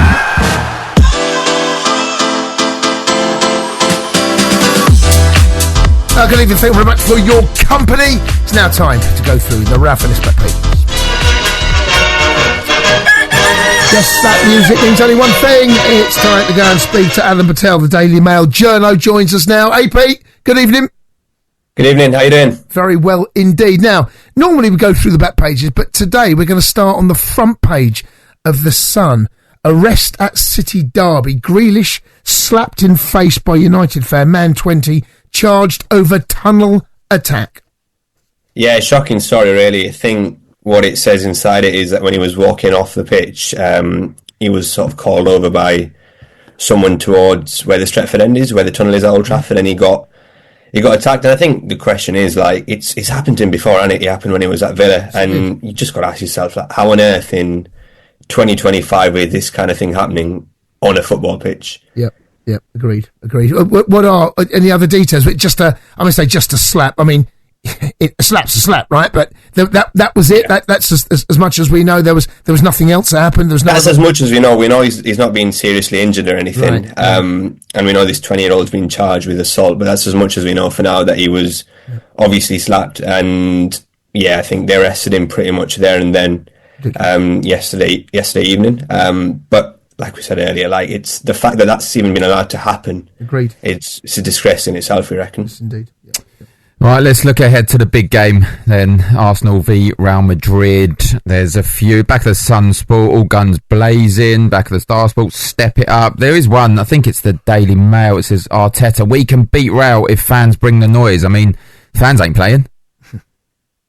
Well, he's looked at it and he said, look, it's Arsenal's biggest game in 20 years. That's the way Arteta's put it. Saka's come out saying, look, Madrid should fear them. And I think speaking to some of the Spanish journalists earlier, like, they were saying that they are concerned with Madrid. They look at Arsenal's set pieces and they think, you know what, they've got There obviously there's no Gabriel, but Madrid aren't in the best of form. They lost on the weekend. Yep. They scraped through in the Copa del Rey last week. I know it's the Champions League. I know it brings a different side of them. But if you're Arsenal, you're looking at this first leg at home. You look at the way Liverpool played against Madrid earlier this season. Like, if the fans do turn up, they can get a result. I think for them, it's simply don't lose. You go to Madrid next week, you want to be in the tie. Because I think what City did was City lost at the Etihad, and then you've got an absolute mountain to climb when you go out there. Yes. So I think for Arsenal, it's literally a case of tomorrow, don't lose, put in a performance, put in a fight, and have something to play for when you go there next week. No doubt, and they've got a chance. There's a photograph of Saka on the back page. Of course, we expect that he will start probably. I know that he come off the bench at half time, but Bukayo Saka has been speaking ahead of that game tomorrow evening. He was asked about his long-term future at Arsenal. For me, I want to win, and I want to win wearing this badge. So I think it's pretty clear. The fans know how much I love them, and when I came on Tuesday, I think they love me back. So it's a good relationship, and I'm really happy to be here, and I'm just focused on winning here. Yeah, Bukayo Saka there talking about his future. Has to play. Has to play. Has to start. Yeah, he's the magic, isn't he? Odegaard, of course, but when he link up with Odegaard, that's if they're going to go through, they need Saka and Odegaard to put in a stellar performance. Yeah, he's a match winner. Yes, he is. He's top class. On the back page of the Sun ad, it says here, Delap is United target. Now it looks like a certain... What, Manchester, Newcastle, Sheffield? What are they talking about? When you see United, there's only one United, isn't it? Newcastle. There's not. Disgraceful. I don't make the rules. Ad, what United is it? It's only ever going to be one. They're always on the back page. It's never a day without United story on the back page. But I think Rochdale? Is that even a United team? United, essentially, they briefed today that Delap is essentially their number one target for the summer, and he's available for 40 million if Ipswich go down, which looks very likely. City have a buyback option, but they're very unlikely to activate it, given obviously they've got Erling Haaland. But I think the bigger question is what does that mean for Joshua Zirkzee and Rasmus Højlund? Because a hell of a lot of money was spent on the pair of them. Yeah. And clearly, they do not see them as their strikers going into next season. Rashford, Højlund's honestly, such a difficult time. I mean, I've watched Liam Delap a lot this season, covered a lot of Ipswich. He could play for one of the top clubs. Yeah. He is a top talent. Every defence knows they've been in a game. Look, I hope he stays at Ipswich. He won't. There's no way. He's going to be a Premier League player next year. Yeah. One way or a number another. of clubs are interested in him. My club Chelsea have been. And rightly so. Yeah. Yes, indeed. Rightly so. Watch this space. Back of the Star Sport, Van Deal Booster. Is this Virgil van Dijk? Has he hinted at a new contract? Yeah, he said after the Fulham game in the mix zone, he said that, look, there's been progress. He's not said what kind of progress, but you can imagine that given obviously he's been clear all along that he does want to stay, then you can imagine there's been some sort of positive progress in the form of he might have signed something or he might have come to some sort of agreement. But I still do find it odd that with them three players in terms of Van Dijk, Salah and Trent, we're into April now and nothing has been announced yet. Yeah. Absolutely nothing. Well, I mean, it looks as if that Trent is obviously going to be going to Real Madrid, but Salah and Van Dijk, of course, they can speak, and their agents will, of course, be all over this. They're in a position where they can speak to any other club outside the British Isles. So I think they've just been waiting, to be honest, really, to get to an agreement with the club, and I think the club obviously knows that the pair of them want to stay when it comes to Salah and Van Dijk, and I think it's literally just been a waiting game at the moment. My guess is once the title is wrapped up, the announcements will probably come sooner rather than later, and same with Trent. Back at the Times, it says league faces £20 million bill for City case. I'm presuming that again they mean Manchester City, not just any city. It's always Manchester. It's ongoing saga, isn't it, about this case?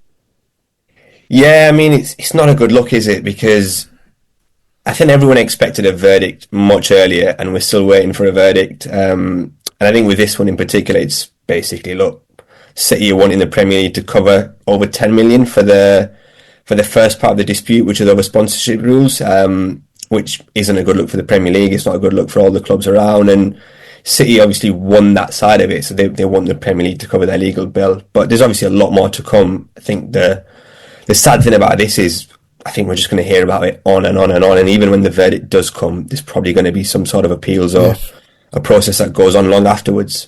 Yep, we're not going to hear the last of that, that's for sure. Listen, appreciate your time, bud. We'll catch up soon. Cheers, see you. Cheers, mate. Adam Patel there from the Mail, going through the back pages. And do not forget, myself and Jermaine Pennant will be taking calls straight after the Arsenal-Real Madrid Champions League final first leg. You want me to go through? Yeah. Why is that? Why? Sport Spurs. I don't want any other team to do well in Europe. No, it's true. I don't or any other English team. No, I hope they go out. Apart from maybe Newcastle and Palace, because I played for them, so I have an affiliation. Yeah, fair enough. If they were in it. If they're in it. Palace might be, of course, next year. They might be in the Europa League, because they're in the FA Cup semi-final. In a second, in about 5 minutes' time or so, we'll have a little bit of triv. Myself and Daz need your help to help us through the triv. 03717 223344. Let's, just before we go to the news and sports headlines at midnight, John has dialed that number, Liverpool fan. All right, John Boy. Hey, John. Hello, lads. How you doing? You all right? Things? Good. Splendid. What do you want to say, John? Yeah, right, lads. Yeah, basically, all of the media, including yourselves, and I'm not being negative about it. Everyone's saying everywhere, newspapers, internet, every sports person, pretty much, football related, Liverpool going to win the league. Now, I'm a Liverpool supporter all my life.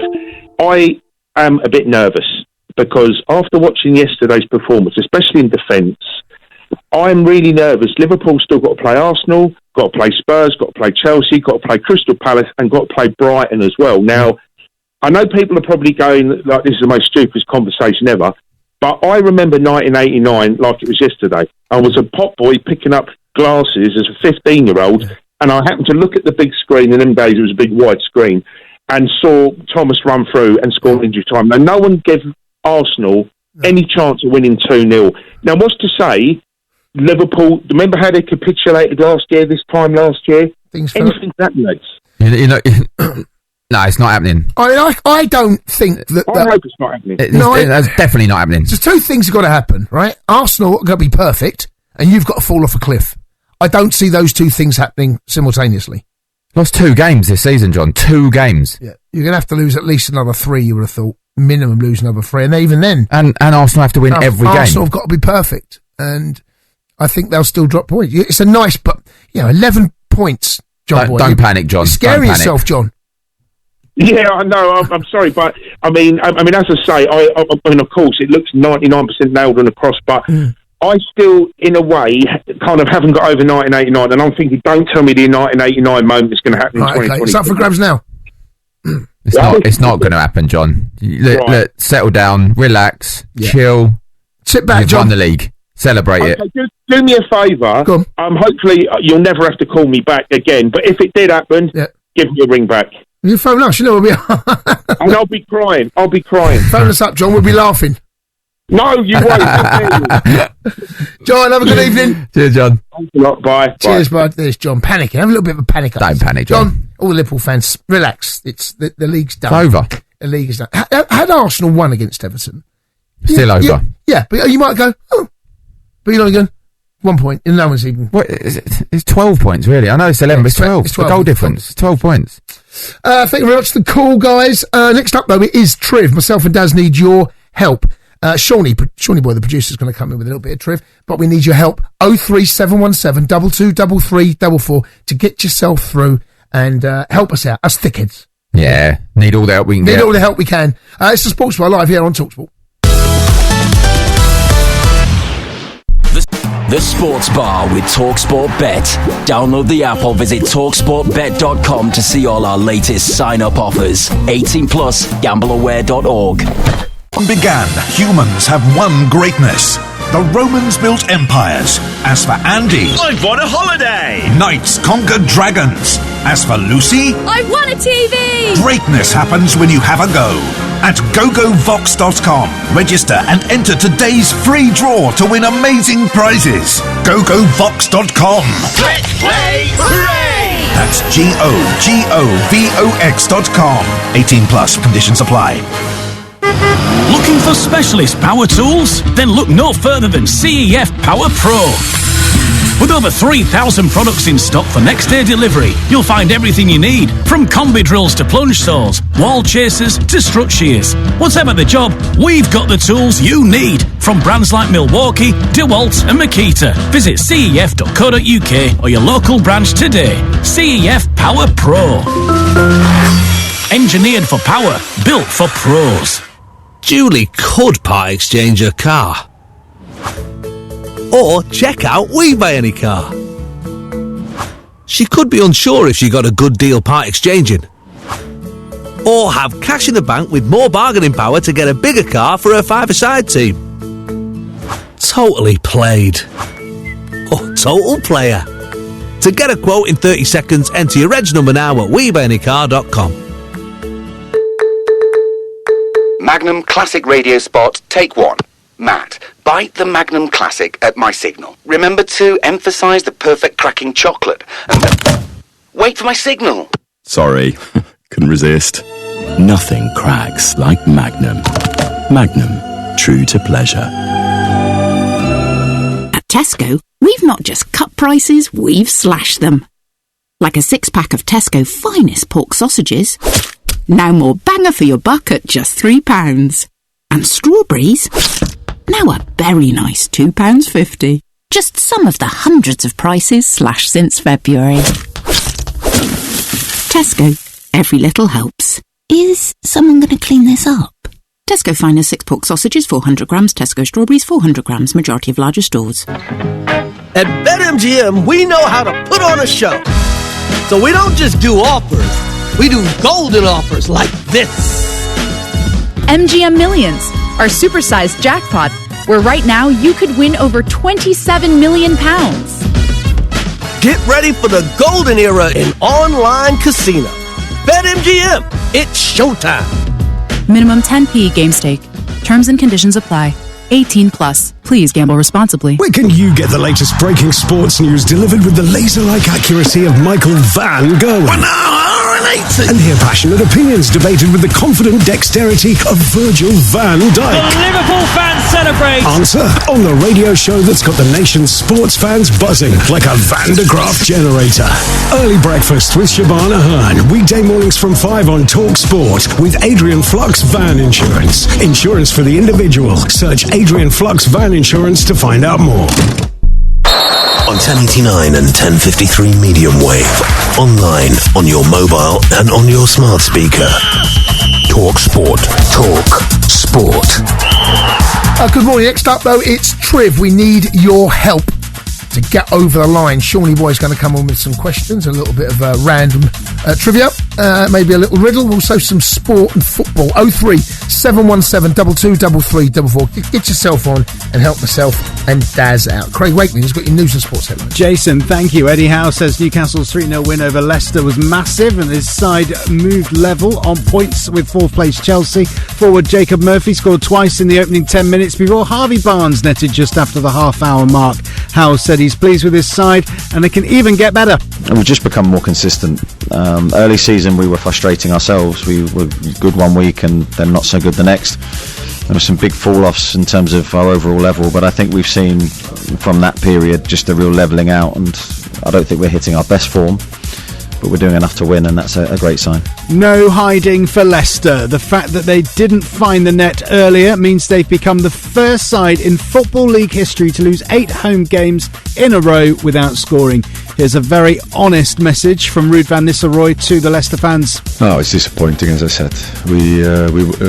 I wanted to do better. We all wanted to do better than we did, and that's the only thing I can say. The Foxes remain second from bottom, 15 points from safety. Back to the Champions League later, and Arsenal take on Real Madrid in the quarter-final first leg at the Emirates. Arteta was asked if this was the biggest night of his managerial career. 100%, it's a joy to prepare the game, to look at them, just to look at the reaction of people and how we feel about ourselves coming to a game of that magnitude, the excitement around the club, the people, and we are very proud to be there. MK Dong's record appearance holder Dean Lewington has announced he's retiring at the end of the League Two season. The 40-year-old's played 915 times for the club over 22 years, a record for a single club in the EFL. TalkSport News. Stocks have been dropping and rising again sharply on Wall Street as markets assess the impact of Donald Trump's trade tariffs. Meanwhile, here the Prime Minister's appealed for calm, with the FTSE 100 down 4 percentage points yesterday afternoon trading. Sir Keir Starmer's told car makers at Jaguar Land Rover that he'll back them to the hilt. Tributes have been coming in for the Blondie drummer Clem Burke, who's died. The 70-year-old had been suffering from cancer. A post shared by the band's Instagram page said his talent, energy and passion for music described as unmatched. It also says he was the heartbeat of the group. TalkSport weather with QuickFit. Keep spring journeys safe. Visit your local centre or quickfit.com to book your tyres, MOTs and servicing so you can drive away happy every time. Tuesday will be generally dry with plenty of strong sunshine. On 1089 and 1053 medium wave, on your mobile and on your smart TV. Late night sport with full throttle bottle. The only place on the dial for triple distilled, hand-poured football talk. That's an absolute crackerjack. Try the Sports Bar on TalkSport. When midnight rolls around, I really come alive at midnight. Yes, it's midnight. It's past midnight now. It's Tuesday the 8th of April.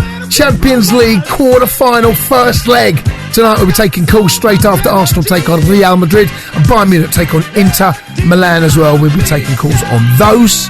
Up the Real Madrid. Hello Madrid.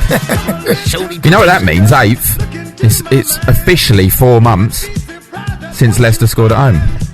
Yeah. Oh my God. Yeah. That's insane. Wow. That's the voice of Shawnee Boy, the producer. Morning, Shawnee Boy. Morning, Who's a gooner? How we doing? The Office tomorrow. Is he? Hello Madrid. No. The Office. Well, actually, so H, who's the gooner, Reese is in, right? Yeah. You got Lucas Aid. Luke's at the game. Right. Luke's at the goal. So it's actually not so bad then. No, exactly. It's not so bad. Benny will be in. Who's Connor Sport? Is it? Yeah, good gooner. Why is so many gooners in the office? Overrun with Do you know what? On a gooners, mate. Saturday when I do the phone with O'Hara, right? Less so now because I think the title's over, but some of the reactions that really, knee slides and all that. Honestly, I think didn't one of the management say, "Can't pipe down, you lot." Ian told everyone to calm down. Lukey watches the game like he's on the touchline. He's like the manager. He's got his arms behind his back. He's like screaming when I used to have a gig here on Sunday, it was the same. It was the same thing. Luke loved it. He'd always want to come in and talk about Arsenal. Yeah, he was good, passionate. Yeah. Loves him. Yes, as I said, we'll be taking calls straight after the final whistle. But now, though, it's a little bit of a triv. Just to let you know what's coming up. By the way, we're doing some triv. Need your help. Okay, 03717 223344. We've only got 2 callers to help us. All right, we need more than that. I'm not happy with you lot. Right, Number 2. Yeah, I need 4 more. Number 4. There you go. Oh, here we are. It was all over. So yeah, we're taking calls now to help us out with the triv. The culprit that time, Jason Kelly. There he is. Harry House on the decks. 03717 223344. Please phone up now and help us out. In around about half an hour, 25 minutes time, Dan Raff looks back at the weekend's boxing. We'll get his thoughts on what happened. And looking ahead to some of the fights that's coming up over the coming weeks. Then we have a little bit of fun, as we always do. We end the show with a little bit of not a question of sport. But it's time to say, morning, Shawnee Boy. Morning. All good? You all right? You good? Yeah, you ready for this? Let's do it. Let's go. Come on, guys. 03717 223344. Darren Ambrose. Yes. Hello. You are, of course, fondly remembered for playing for a host of clubs, including Crystal Palace. So probably the only one fondly. Well, don't do yourself a disservice. So with that in mind, we're looking for Palace's top 5 Premier League goal scorers of all time. 5 Premier League goals? There's a lot running now, though. Go on. Wilf Zaha, number 1. Wilf Zaha's number 1, yeah, with 68 Premier League goals. Okay. Ooh. There's none that instantly I think of. Go on. Pull a face. Benteke. Yeah, Benteke is 3rd on the list with 35 Premier League goals. Teta? He could. Yeah. Why are you creeping there? I think. No, Eze could. Eze Mateta. Yeah, they're both on there. So Eze is 5th on the list with 28, and Mateta is 2nd on the list with 37. Well, okay. We just got one more. Just one more to get. One more to get. What's his name? Luka Milivojevic. Yeah, 4th on the list, 28. Who's penalty taker, wasn't he? Yeah, He was yeah. penalty taker. That is top work. That's top work. Yeah. Fair play. Flew Well through done. that. Little general knowledge question for you, lads. What do you call a group of flamingos? Could it be flock? What's a parliament? What's a parliament? Parliament? Isn't that an Hey, owl? that could be. Is it an owl? Is it parliament? Is it owl? Who? Parliament of Owls. Parliament of Owls. Shall we go to the lines? Let's go and speak Yeah, go to Christian, who's a gooner. All right, Christian. Hello, Majid. sorry, Christian. Christian. How you doing? Yeah, Christian, I'm good, mate. How are you? Yeah, not bad, Christian. How are you, What's your knowledge of flamingos like? I'm just going to guess now, a parade. A parade? That's a good shout. Yeah. It's a good shout. It's not a parade, though. What's it begin with? F. Begins with F. Is it? I said flock, but I don't think it seems. Yeah, I don't think it's that. That's too easy, isn't it? Go on, just say flock. Logging in flock? Flock. Oh, you told me to. Go on then. Yeah. It's not flock. Oh, come on, Christian. Give me another chance, then, at least. A fleet. A fleet. A fleet. That's a great shout. Good shout. It's not a fleet. It's not a fleet. It's a good shout, though, Christian. Anything else? I'll keep going. Fringe? A fringe or pelicans? Fringe? Pelicans? No. You never know. You never know. It could be a mad one anyway, isn't it? It's not a fringe. It's not a fringe, no. It is one of those that if you don't know, you won't know. Do you I know what it. mean? I've known it all along. Yeah? Yeah. Oh, have you? Oh, yeah. We're Googling it. It's flamboyant. It is a flamboyance. Yeah. Flamboyance. Who's told you that? I've got 5 kids, mate. Always at the zoo. Always at the zoo. I think Harry Owls. Always at the zoo. Yeah. I just thought, Always give Christian a go. At the zoo. Christian, thanks very much for the call. Next question. Yeah, this might be one we should carry over into the break, but 9 players have played for both Arsenal and Real Madrid. Can you name them? Right, okay. So obviously the big game tomorrow night. Yeah. Come on. 9 players for Real Madrid. Antonio Reyes? Jose Antonio Reyes, yeah, shout. it's one of them, Good yeah. shout. How many we got? Who's the defensive midfielder? Used to play for Chelsea. Oh, it begins with D. Go on. I can't remember his name. Played against him. Played for Arsenal and Chelsea, didn't he? He did, yeah. He played for Real Madrid. He played Pompey as well. Yeah, he did. Oh, what's his name? Let's go and speak to Babish. All right, Babish. Yeah, lads. You all right? I've got a couple here. Go on, yeah, mate. how you doing? Yeah, on form as always. Go on. Yeah, always good to listen to you, lads. Cheers, I love you all. Yeah, smooth sailing. So, Adebayor is one of them. Adebayor. And Yeah, good shout. Yep, Adebayor. Yeah, Yeah, good. there's a goalkeeper that used to rock up at Arsenal that ended up being at Real Madrid as one of their sub goalkeepers. Right. And I think he was German. So name a German goalkeeper in recent times that has been there. I think it could have been Jens Lehmann. That's it. Lehmann? Yeah, he Played for Real Madrid? He spent time at Real Madrid. I don't play for Real Madrid. I'm sure. Jens Lehmann's not on the list. Not on the list. Dan. Anything else? Who is it? Who's the little midfielder? Played for Arsenal, Chelsea, Portsmouth, and Real Madrid. Yeah. I think it French. is D. Is it begin with D? Yes. It does, yeah. That was the second letter. You're on to something there. Was it? D-I. D-I-A. Diarra. Diarra. Yeah. Diarra. Abu Diarra. Lasana That's Diarra. Lasana Diarra. Lasana Diarra. Yeah. I actually got his shirt. Portsmouth. I got his shirt at home. What an idiot. What an idiot. Got a name on the What back as about, well. what's his name? Nicholas Nelka. Nicholas Anelka, yeah. Yeah, Anelka. There's going to be a few easy ones there as well, isn't there? Need the callers. Right, Babish, stay there. We're gonna come back to you in a second. If you've got any help for us here, how many the players that play for Real Madrid and Arsenal? 03717 22 33 44. The Sport Sports Bar with TalkSport Bet. Download the app or visit TalkSportBet.com for all the latest odds and offers. 18 plus, gambleaware.org. If regular Easter eggs leave you feeling a bit empty inside, you need to get your gnashers around the new loaded Easter eggs from M&S. They take half an egg and fill it with delicious chocolate and famous M&S treats. If you like Malawi whips and orange jellies, you'll love the big dippy whippy egg. And if you like toffee popcorn and chocolate-covered pretzels, then the scrummy bunny munch egg is for you. These are not just Easter eggs. These are M&S loaded Easter eggs. Subject to availability. Mesdames et messieurs, faites vos jeux. At TalkSport Bet, we've got even more to offer than just our famous broadcast booths. There's a fully equipped online casino too, featuring all the usual casino favourites like slots, blackjack, roulette and baccarat. Plus, there are a whole host of promotions and daily jackpots available too. Check out everything that TalkSport Bet Casino has to offer at TalkSportBet.com or on the app. TalkSport Bet. Bang on broadcaster. Bring it on, bookie. 18 plus gambleaware.org. Money Super 7, you've been saving people serious money, but they deserve even more.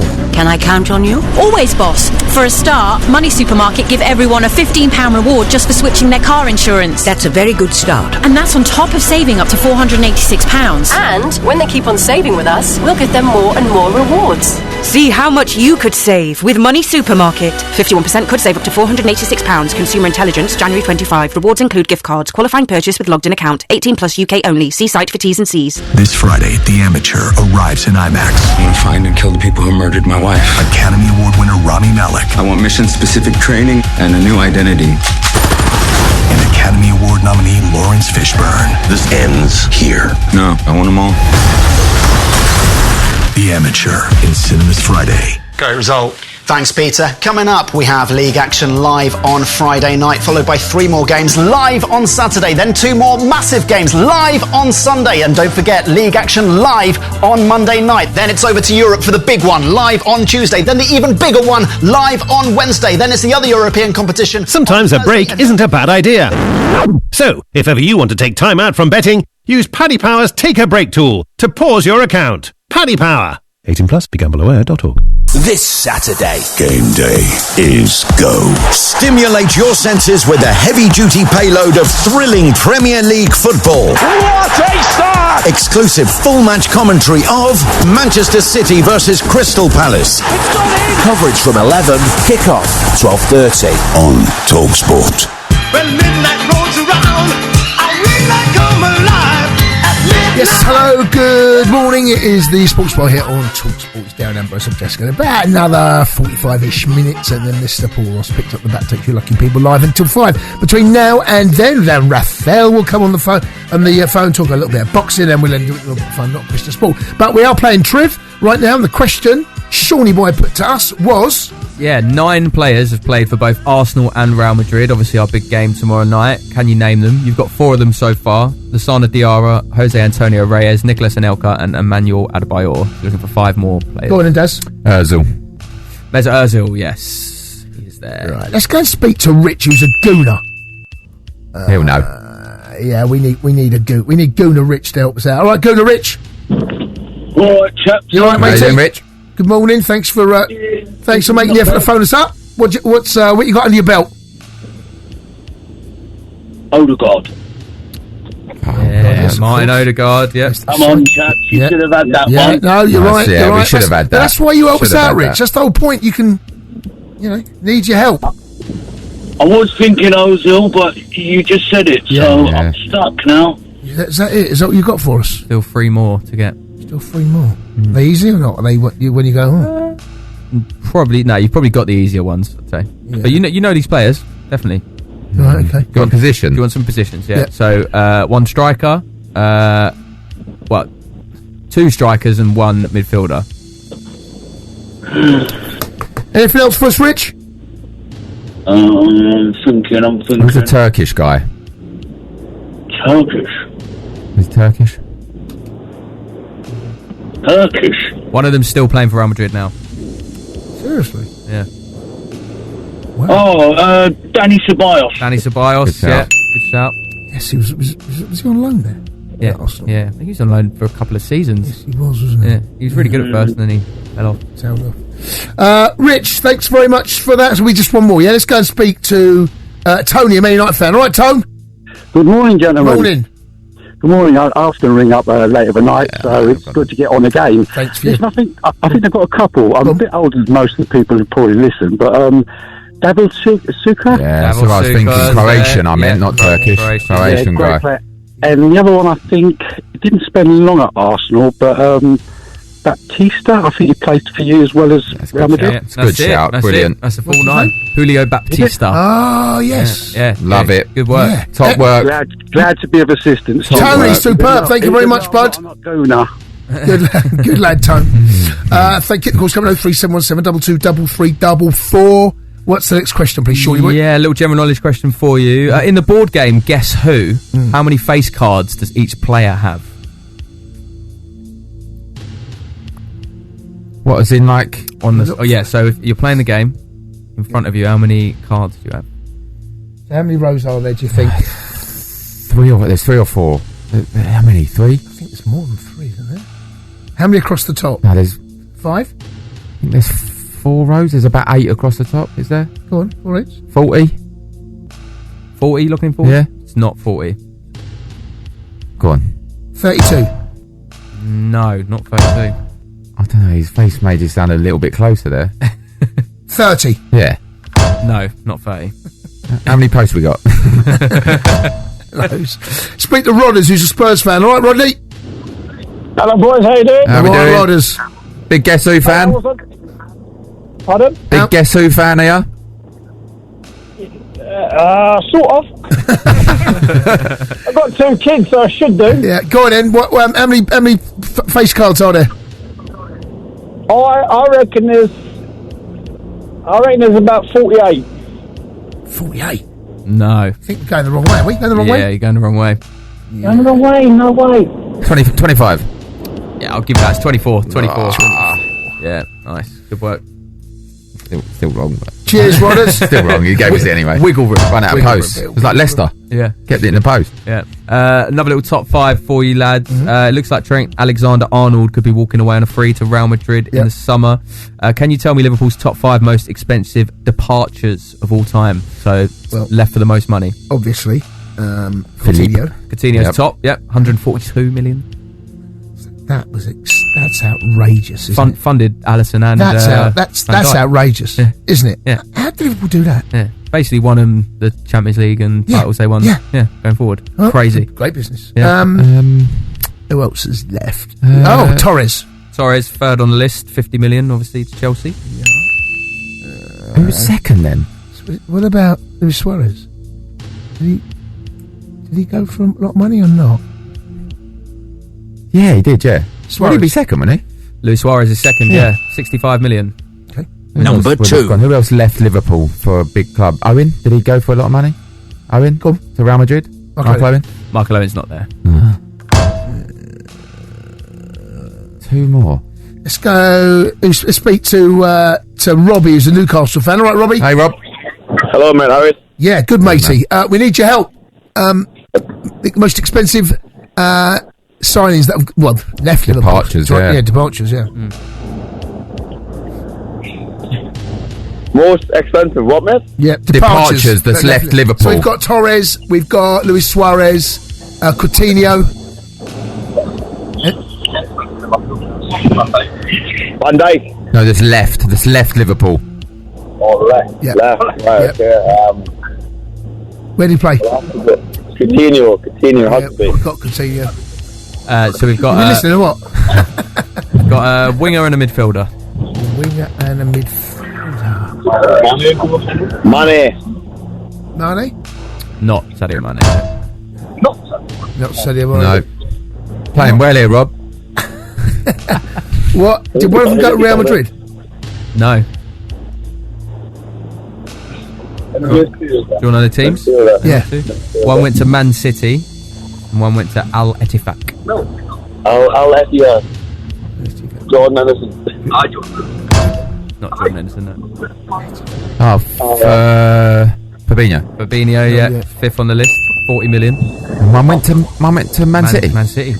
Oh, Sterling. Yeah, of course. Well done, Rob. 49. Top work. Yeah, 49 million, 2015. Yes, it was, yeah. Crazy. Another little general knowledge question for you lads. 3 different artists had a number 1 single with different songs titled The Power of Love. Jennifer Rush. In 1985. Jennifer Rush. Frankie Goes to Hollywood. Yep, that's 2. I have no idea. I was 1. Sorry, Joe.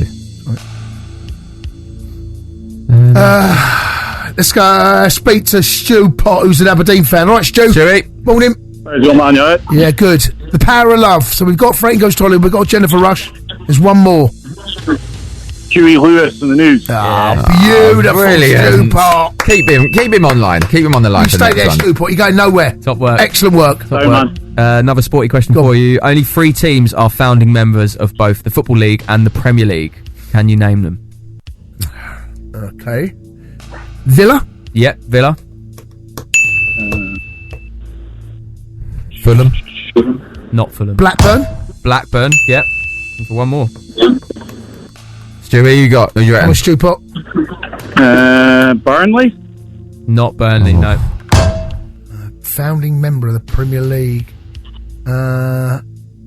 Everton. It is Everton. Yeah. That's knowledge, that. Some going that, isn't it? That is knowledge. Some going. Pulled all that from. Yeah. That's like... I don't have it. Another little general knowledge question for you. To the nearest million, how many litres of beer are drunk at Oktoberfest in Munich? What's that? You got wiggle room? Yeah, 1 million. Go on. To the nearest million? Yeah. How long does it last, Dave? That's a good question. No, is it a month? Is it a full month of October? Might be, Let's go and speak to Matt, who's a Spurs fan. Matty boy, how many litres of beer are drunk at Oktoberfest? I reckon about 7 million. That's unbelievable. It is 7 million. Do you know what? That's superb. That's incredible. That's crazy. Top work. How have you managed that? Oh, I like my drink. Fair enough. Incredible. Go on, let's squeeze a couple more in before we go and speak to Dan Rath. Alexander Isak is the third Newcastle player to score 10 plus goals both home and away in a single Premier League season. Can you name the other? Yep, Shearer. Shearer, obviously. Come on, Daz. Did Daz play with him? No. Don't think so, no. Ferdinand? Not Ferdinand, no. Ginola? Not Ginola. Callum Wilson? Not Callum Wilson. Both home and away? Yeah. Jermaine Defoe? Not Jermaine Defoe. For Newcastle? Yeah, For Newcastle, yeah. Oh, for Newcastle, sorry. Yeah, Newcastle. What era? 90s? A Sprilla? Not a Sprilla. That's a great guess, that one. Yeah. It's a great guess. Not Yeah, Celeste. 90s, definitely. 90s, not Sprilla. Andy Cole? It is Oh, Andy good Cole. shout. Yeah. Good shout. And one more. Very, very good. No, that's it. Yeah, is that it? Shearer and Andy Cole. There's only 2? Yeah, that have ever done it. Wow. Shows how good Isak has been this season. Yeah. Isak, some player. Brilliant. Shawnee boy, thank you very much indeed. And of course, stuff. you guys at home for picking up the phone and helping us out. We'll have a little bit of the train this time tomorrow, so get your calls in for that when we've finished taking a call straight after the Arsenal game. Next up, though, we're going to speak to legendary boxing writer Dan Rayfield, looking ahead and looking back at all the boxing news. The Sports Bar with TalkSport Bet. Download the app or visit TalkSportBet.com to see all our latest sign-up offers. 18 plus, gambleaware.org.